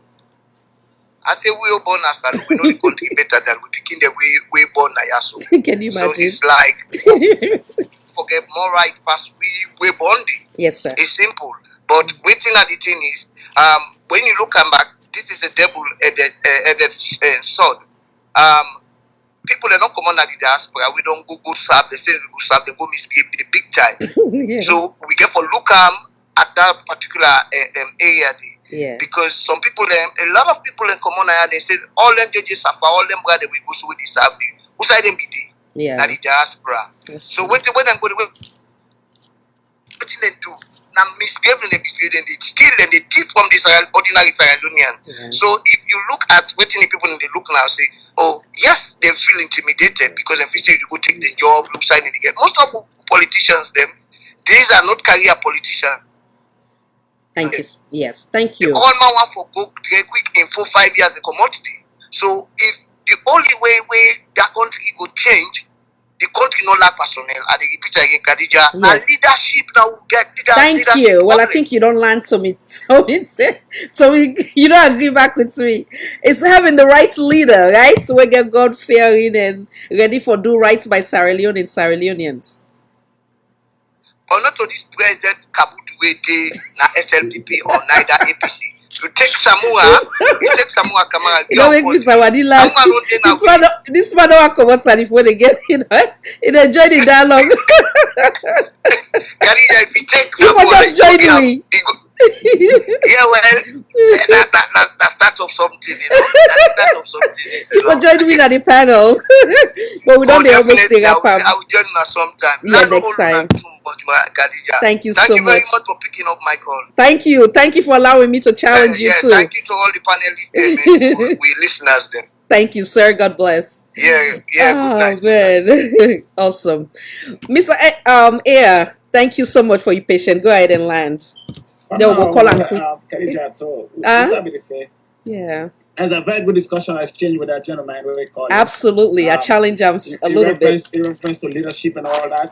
Yeah. I think, Salone, make God continue for bless people them and sorry for people in a way.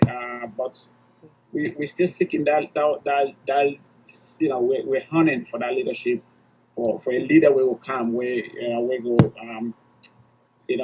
get the people there, and just like you say, get a sorry heart, get a God fearing heart. But say, that can work for people there. That can do something. They'll develop this country up for people. Because we got the resources there, and that could not happen. I mean, we God bless us so much that if it's managed right, we'll go for them. But I'm not going to chime much into this. I don't want to make but I have after 50 some years of the same thing, just like the gentleman be saying. The same result we get. Maybe we should look, at other ways of, this political way, the way the political system is set up in Sierra Leone. I know it's not easy. It's not easy at all. It's very difficult for a third party to break through. It's gonna be, it's gonna take years for that to come along. But that is something that we should start thinking outside the box. Let's start looking at other things and see how best we can, all of us, work together for bring the country to for a better Sierra Leone for people then where even born itself for picking their grand picking their born itself. So this is where I'm coming with this. Yes, we've got some great leaders. We have some good one in between. We have some bad ones. So it's a mix of that. But if you put everything together and say, okay, let's measure this. Let's put some numbers to this. See where this country has come from and since independence. It's very difficult to say we've accomplished everything that we set out to do. There's so much potential, So and there's great leaderships out there that are not part of these two political parties that people could tap into and hopefully get us somebody that could come in and with fresh set of ideas, fresh set of people then even from the well, I don't want to say the diaspora because the diaspora has been a disappointment to some of us. We got friends that were they left with and go run this country. They failed us, hopefully, Thank you so much. We're just looking out, they got just give us the direction and the courage for that leadership come along. That person they will really take the country, say, this is where we need to be. Every president has done some good things, I'll tell you, even though, me not a APC man, but I was very impressed with Ernest Koroma, some things that he did when I went to Sierra Leone last year. I see paved roads from Freetown to Kono. He did drive for like 2.5 hours. That was very impressive, you know. So you know, these guys they did some good things, you know. I can't take it away from them, you know, and that's the honest truth, you know. But when you look at the totality of the entire country, where we are in developmental wise, we're not there yet, you know. The infrastructures are not there. There's so much work to be done. Thank you so much for your time, Mr. Ayer. Thank you for your sincere contribution. Your last word, Mr. Wadi. Come on in, sir. What's in your last word? Last word. Statements. Maybe it should have been We my get forget first a word. part two because we don't stay here like 4 hours later. So go ahead, sir. Come on in. My last few words. Yes. Again, the words that are familiar to all of us here. Yes. Unity, freedom, justice. I love it. Those are the key pillars on which this nation stands, and in which this nation we must shape ourselves with those concepts. Look, I don't believe say when they decide say that will be the pillar for Salon. I don't believe say they mean drunk. I don't believe say na drink they mean non drink. Where one day then sit down there, then just choose random then what's there. What did that happen? Our founders thought deeply. The first word we come across, unity. Without that, we will perish. Let me tell you. Without that, potential is nothing. And the thing about Sierra Leone is we have extraordinary potential. But this one ingredient, unity, is one of the three ingredients we're missing between. We lack a sense of ourselves as a nation, a gifted nation, a destiny nation. We're yet to answer to that vision. And as for freedom, well, who's better tip where we need than the fact stay with capital named freedom? So when they say we should have freedom, that will tell me something. We should begin to cultivate an example of what it means to be free. And I'm not saying none of you are also saying so with time. That is definitely not the case here. And as for justice, I don't know whether I feel laugh Panani, because seriously, we have to understand justice not to the courts the normal. We have to have economic justice. We have to have social justice, cultural justice. Justice has to be the glue where they hold this nation together. So they're not being drunk with and say unity, freedom, and justice. If we continue to ignore the promise of this nation, then really we will head for catastrophe. If we dare and have the courage to stand for unity, freedom, and justice, this will be one of the finest pieces on this earth. Bar none. And that we get for so.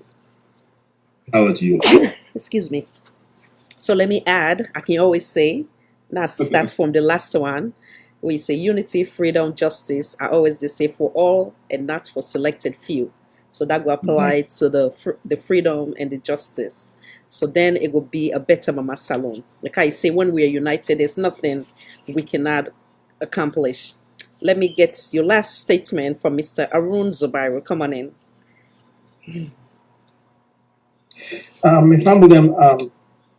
Thank you all for watching all through this time. How many 3-4 hours now? Thank you now. The way I will begin to talk about is take the chance and choose a new leader. How you they choose leader? Not choose leader because they within like the party or the communal religion. Not choose that person because of that. Choose a leader we love a country. We believe in a country. We're able to unite a country. Choose a leader. We get the temperament for able to calm everybody down. And when people in the pet, it's how you say come together and you believe in them. Choose a leader. We get a proven record. We don't sit down and make big decisions there. And it's successful and it make a difference for people in life. The second thing I want to talk about, believe in yourself. Believe that you as a human being, you can reach your full potential and you can question your leader. what you do with your money. Believe in your intellect that Mrs. Madabio can come and talk, say it put hands on our girls' initiative, but it failed and question them. Who say your allegiance to Mrs. Young Killer? Mrs. How you call her? Fatima Bio. Question your leader them. Speak truth to power. Sometimes they will get for protest against with government. Speak against them. We humble them. Get the mindset that they want them, they waiting at politician and they will get this complex for them. Say God don't better, God don't help them. And we depend on the now. No. If they not do good for you, Tim Mapner and Dumont, talk to the president and say, remove this man. Like Jelly Sandy. We deprive people them. Take people and host them. Bulldoze their own them. Make people and family and cry. Every salon possible come out and say, no. Enough is enough.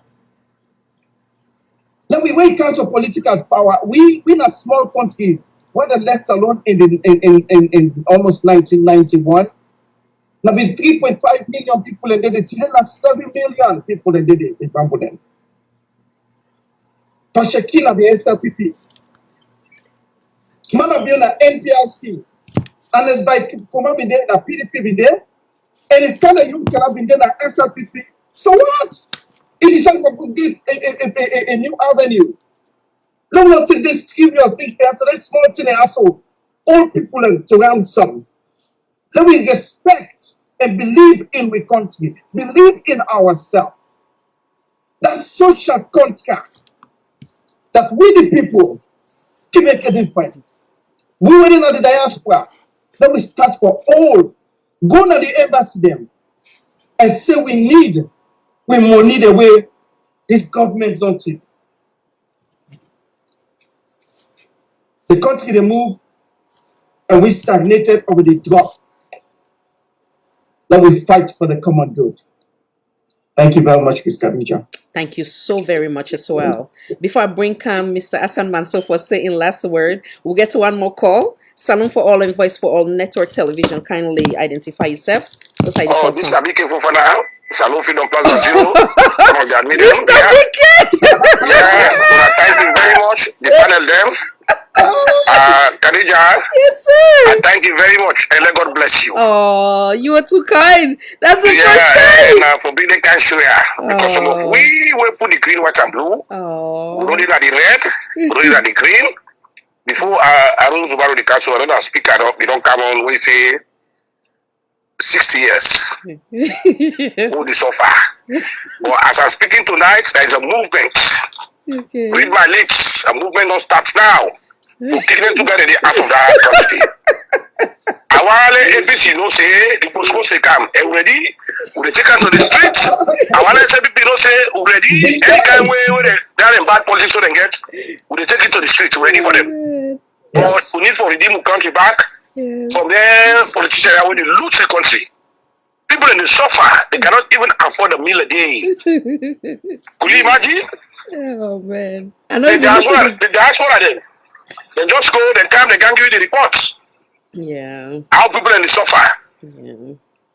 Them bad guys are for go. They all the two guys they all for go. But the new movement. Hassan.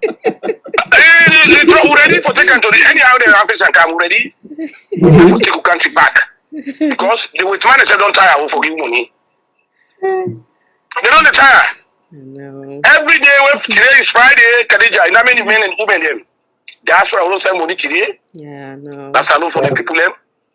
I tell each and every Sierra Leonean, thank you very much for helping people a day. Very pathetic. Thank you too for all the work we did do. Call up on me, I mean, big for Fana. Salon Freedom Plaza Zero, that they read them plaza them. We don't know the admit them. The movement don't kick it now. I call and then I read my lips. I call on the man will get PhD in sharing. I say you argue the title, the man will get PhD in sharing. Always they share materials. Thank you very much, Khadija. But then they go. They are two they go, don't try. You understand? They are two for goal. We don't need them. Even Dr. Imkela will expect so much. Where the previous speaker call him. Yeah. Look at him. On this corruption of Fatima Biu. You understand? Yeah. If Fatima Biu believes she's innocent, all he could do at the Philadelphia here, at the help her forget a lawyer, file a lawsuit. Now serious today, the whole America they see where they file a lawsuit against $2.7 billion in the history of America against Giuliani and Fox News. Wow. If they believe say not to say be, hey, Fatima be only for Kaya. You can just sit on a salon. We they feel we are the sure I'm going to assist us in the law. You understand? Yeah. But so far, the silence is consent. And we did only behind this, Mr. Chairman. We did wait for them on the 7th, which is for Shui. On the 7th. You understand? Yes, sir. But even the media and salon, they're silent. Because you know, then guy, they're busy, they drive even the journalists in the salon. Why? Salon people and get from land for put the nation interest first. The green, white, and blue beyond all party line. Forget what then guy. Then guy no better. Again, the other previous speaker say they be serious to see business so they talk about so when I left them when I left them. You understand? President you will come for don't try for constitute them all into the quick. It is dragging foot. That dragging foot let's see Russia. Because you get the SNPP, UK and I, they should don't need no listen. A man is busy, they loot the nation the resources. We're ready for them. Again, thank you very much, Kajia. Let God bless you for this wonderful show. But there's a new movement to that is one step. If I go like a bushfire burning in Hamatan, we need the country back. We don't care, let them get the country back. We appreciate you always, Mr. BK. Thank you very much, Khadija, and I love you all. We love you for this movement. We don't start in America, so everybody know that now. Oh my okay, God. Thank you very much. Thank you, sir. Awesome soul. He's such an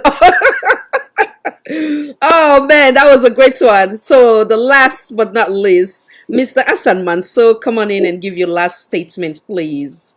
I'm mute to it. Yeah, Khadija, thanks. First of all, I want to say thank you to all the viewers then. Yes. We don't put up with we for the past 4 hours, and I want to say thank you so much to my fellow panelists then for a wonderful show. And I think the bar has been raised.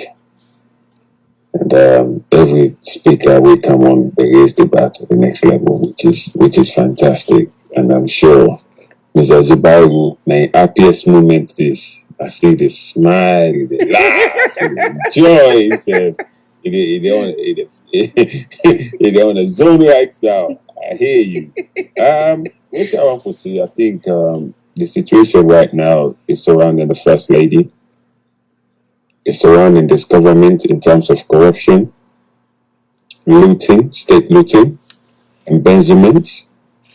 And for a government will come, they stand up right to say they will fight corruption, they will lock the leakages, and then they will run the country with discipline. But what we don't see for the past 3 years, we don't see a government where they preach waiting and say. And this level of corruption where we don't see so now the biggest in our country in history. It figures the way we get from the African Express and Channel bar, not anything for go by. And it beggars belief why the people in way tell we say they're not gonna sacred cow, then tie lip and then sit down, we know they're nothing from them. And the First Lady gets to understand, and somebody need to talk to the First Lady quick. Whenever she come on air, she just open a can of worm. And in utterances the way they make na social media, they're not only embarrassing, and they mock this government, and they make this government become a laughing stock.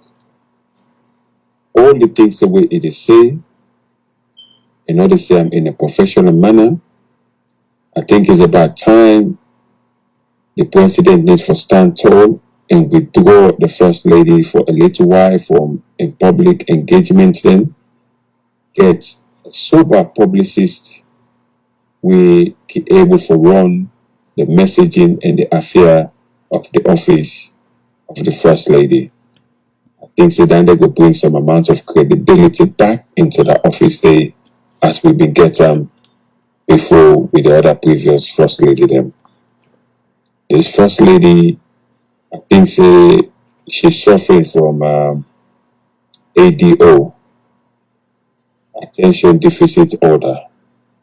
She loves the attention so much she cannot stop at anything to get herself in front of the mic or in front of the camera.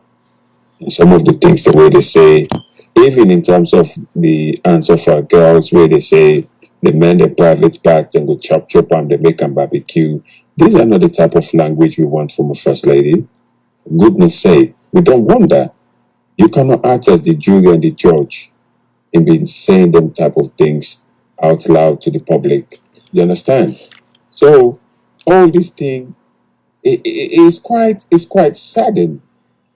You know, I just don't understand how the SLPP government they sit down and we government in a saloon they sit down when people are elected and go they take an oath of office and allegiance is being paid to the country, but once they get the position, the allegiance then turn to the president.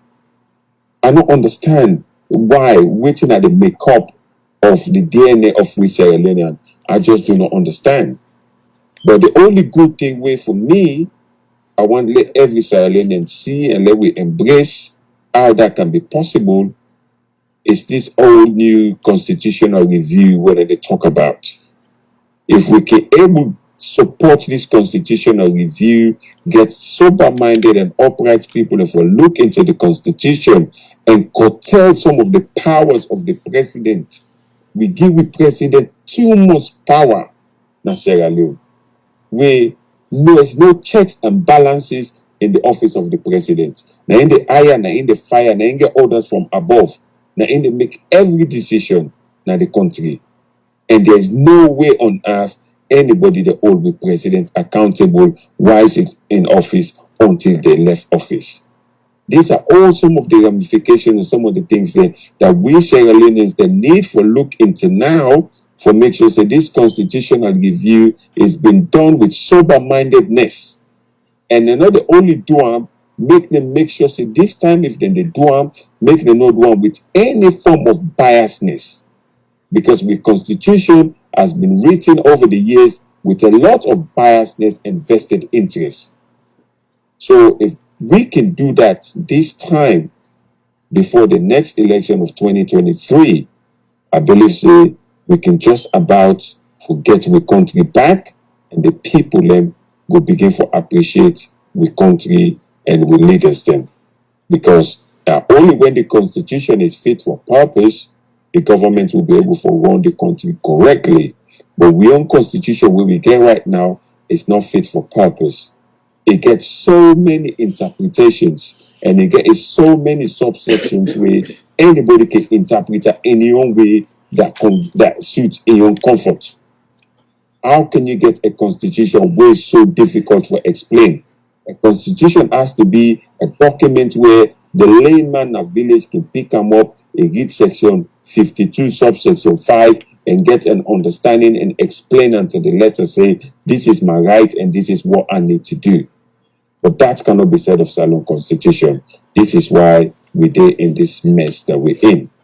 And if I can close, the ACC, your work and it gets easier. Your work is just about getting bigger. And they continue to get bigger. It's not the time where you need for stand up, Mr. Renaissance. You have to go more and more and more and more if you do the needful because people and they watch you now. This chain of bar and the Africanist and revelation, you cannot kick them into the long grass. They don't grow past you Afro right now. It's salon people and they look for actions. And the sooner way you make the act, you take actions, then you will cement your reputation as one of the best. But if you fail to take action with the Africanist president revelations where they don't give this far, And already, you better be warned. Chain of Badonta, we say, it get 30 years of banking documents. 30 years. These go way back. So, we didn't look for actions. We didn't look for Oh, that's serious. Whoa. things to be done, and we need that to be done now. You know the week say them go land and you table anymore. You don't get all the alleged accusations then. You don't listen to them. Documents have been floated around on social media. It is for you now and you team for phone channel and ask for those documents and get to work. So this now preemptive strike now we need Mr. Renaissance, Mr. ACC for let you do now. Get to work and show salon people and will get the trust in you. Say you mean business. You own Mr. Commissioner. You're not just there for chase after the opposition. With that said, Thank you, Khadija. Thank you, Mr. Hassan Mansell. With that said, I go. Would they take a commercial? When we come back, and I go don't go already. Then I will come and give me last statement, and we'll try to remind people that with the statements of who ACC boss while he was also in opposition, and then also some of the leaders them of the different political party when they be attend that meeting, the decentralization meeting. They come right back, and I thank you so much for your time. So, the first thing I want to say is that the party totally rejects this attempt we want to make for remove political parties then from participating in local government elections. The reason being that this is not the first time where this idea they come. About the third term, this idea they come. But every time we come, they can find out the whole idea, it is against the basic principles they all get, that is for multi-party election. So we're against that. But let me first of all say that one thing we actually makes me vex. Now the fact that when they take a decision we will affect political parties, they're not even consulting. Now only today they call meeting when they can show you the policies. And me don't be member of government. And not say before you begin any policy, you go consult all the stakeholders in force. Before you go on a cabinet, you go write to paper and present. But now cabinet don't already approve this before then they can meet you. So when they can meet you now, we waiting in Ghana, they just can't present it. So they absolutely against that. We feel say they don't disrespect political parties there. And that this should not be allowed to continue in the government. Right now, they say all my way for going to local government election for be independent candidates. We already get provision for independent candidates. So if you want to go under a party, you get a chance. But then you can also go on your own if you want to be independent. So we don't see the reason why they want to exclude political parties. And one of the reasons the way they give it, we just read themselves not the policy. Then give some reason say if when the political parties and take part by election, they go create what they call culture of secrecy, tribalism, nepotism, mediocrity, and deprive people from taking part. And they create adversarial politics and dictatorship. We want for us and say, if that is the reason we make the one for poor political party promote by local politics, then for poor political party by national politics. So in effect, we look and say this is the first step towards moving towards a one-party dictatorship. And we not go allow that to happen. We get many problems in this country for let them look after. We see what they happen in terms of corruption and audit reports don't come out. Let us pay attention to the critical things then where they happen in this country. Rather than we go touch all the half thing there so just for being total power and control by one party over the rest. So we are against it, and we don't talk this. We expect, say, the chairman will carry the message go to the president, and that it will therefore come back to me. But we are definitely going to refuse this. We're not going to accept them. We're not going to pull. Look, if you look the constitution, say they go against the constitution because the constitution say now they select candidates for all levels of elections, right down to the local council. It did. So why they want to go against the constitution for going to this? We think this is very, very unfair on political parties. One, in fact, they don't get any respect for it. They not consult we they talk to the consultant, he say, then consult we covertly. That is, they not consult we overtly. Like I said, an underground consultation. What is this nonsense? You have to help us to send the message out to the public. So I don't see why the press was actually asked to be. We are here today as we have been advocating that we have been saying in public that this decentralization policy was the political parties were never consulted. Only today that PPRC called a meeting where they told us this was a meeting of engagement. When we got here, it was a meeting of presentation. Of course, we were up in arms. Are you calling us to engage us and listen to our opinions, or are you calling us to give us a fait accompli? That's what you don't do. If you don't like if you don't like too bad. And we are saying we reject this entire policy.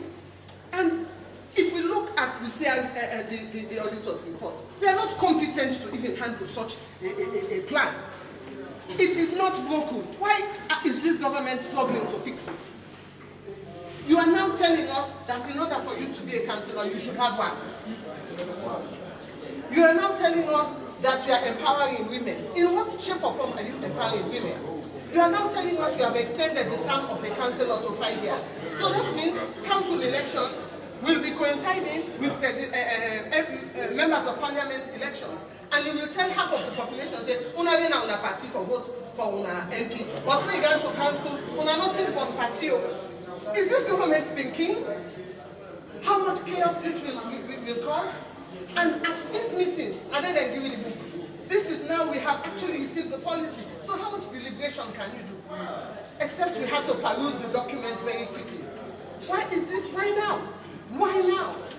And you're calling us as if we're actors on the stage. No, we are not. We are here to represent the people of Sierra Leone. If it was a policy that would benefit the people, we would support it actively.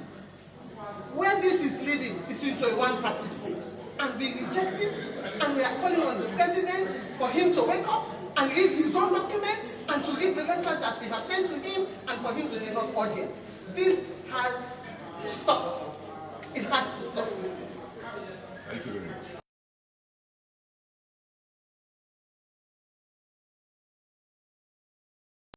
Tamba Sandy, National Chairman, C4C Party.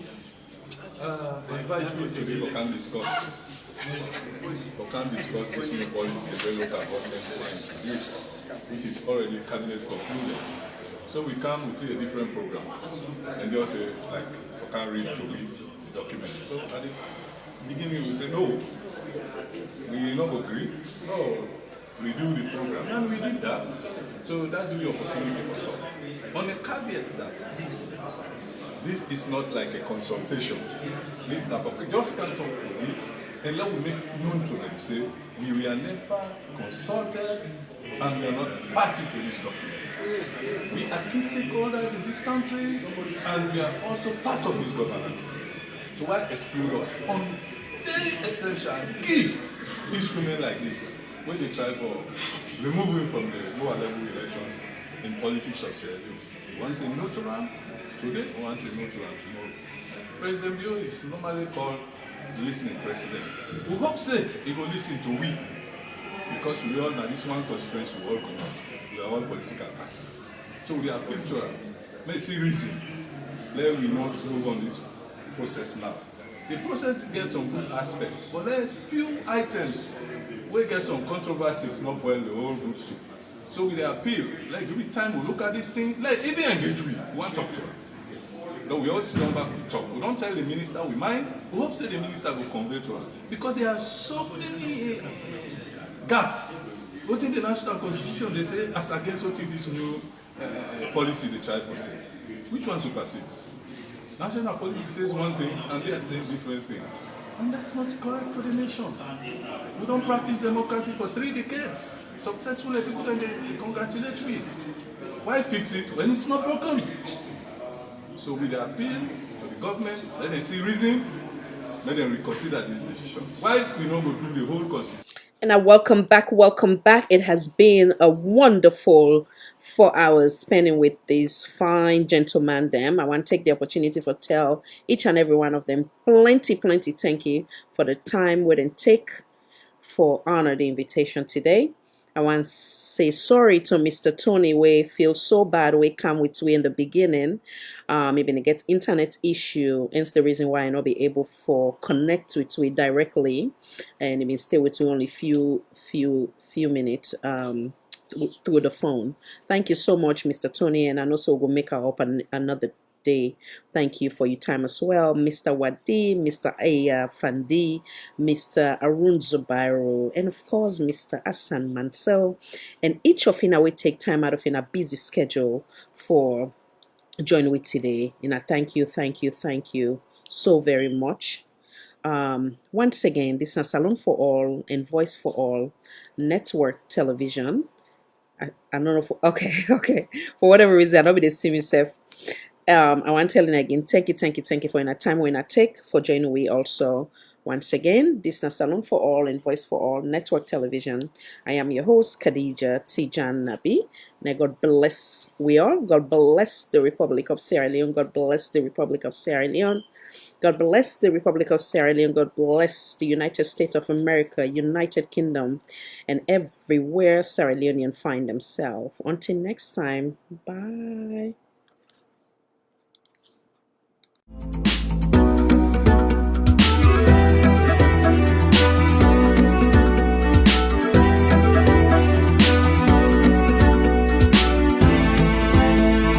Welcome to Salon for All and Voice for All Network Television.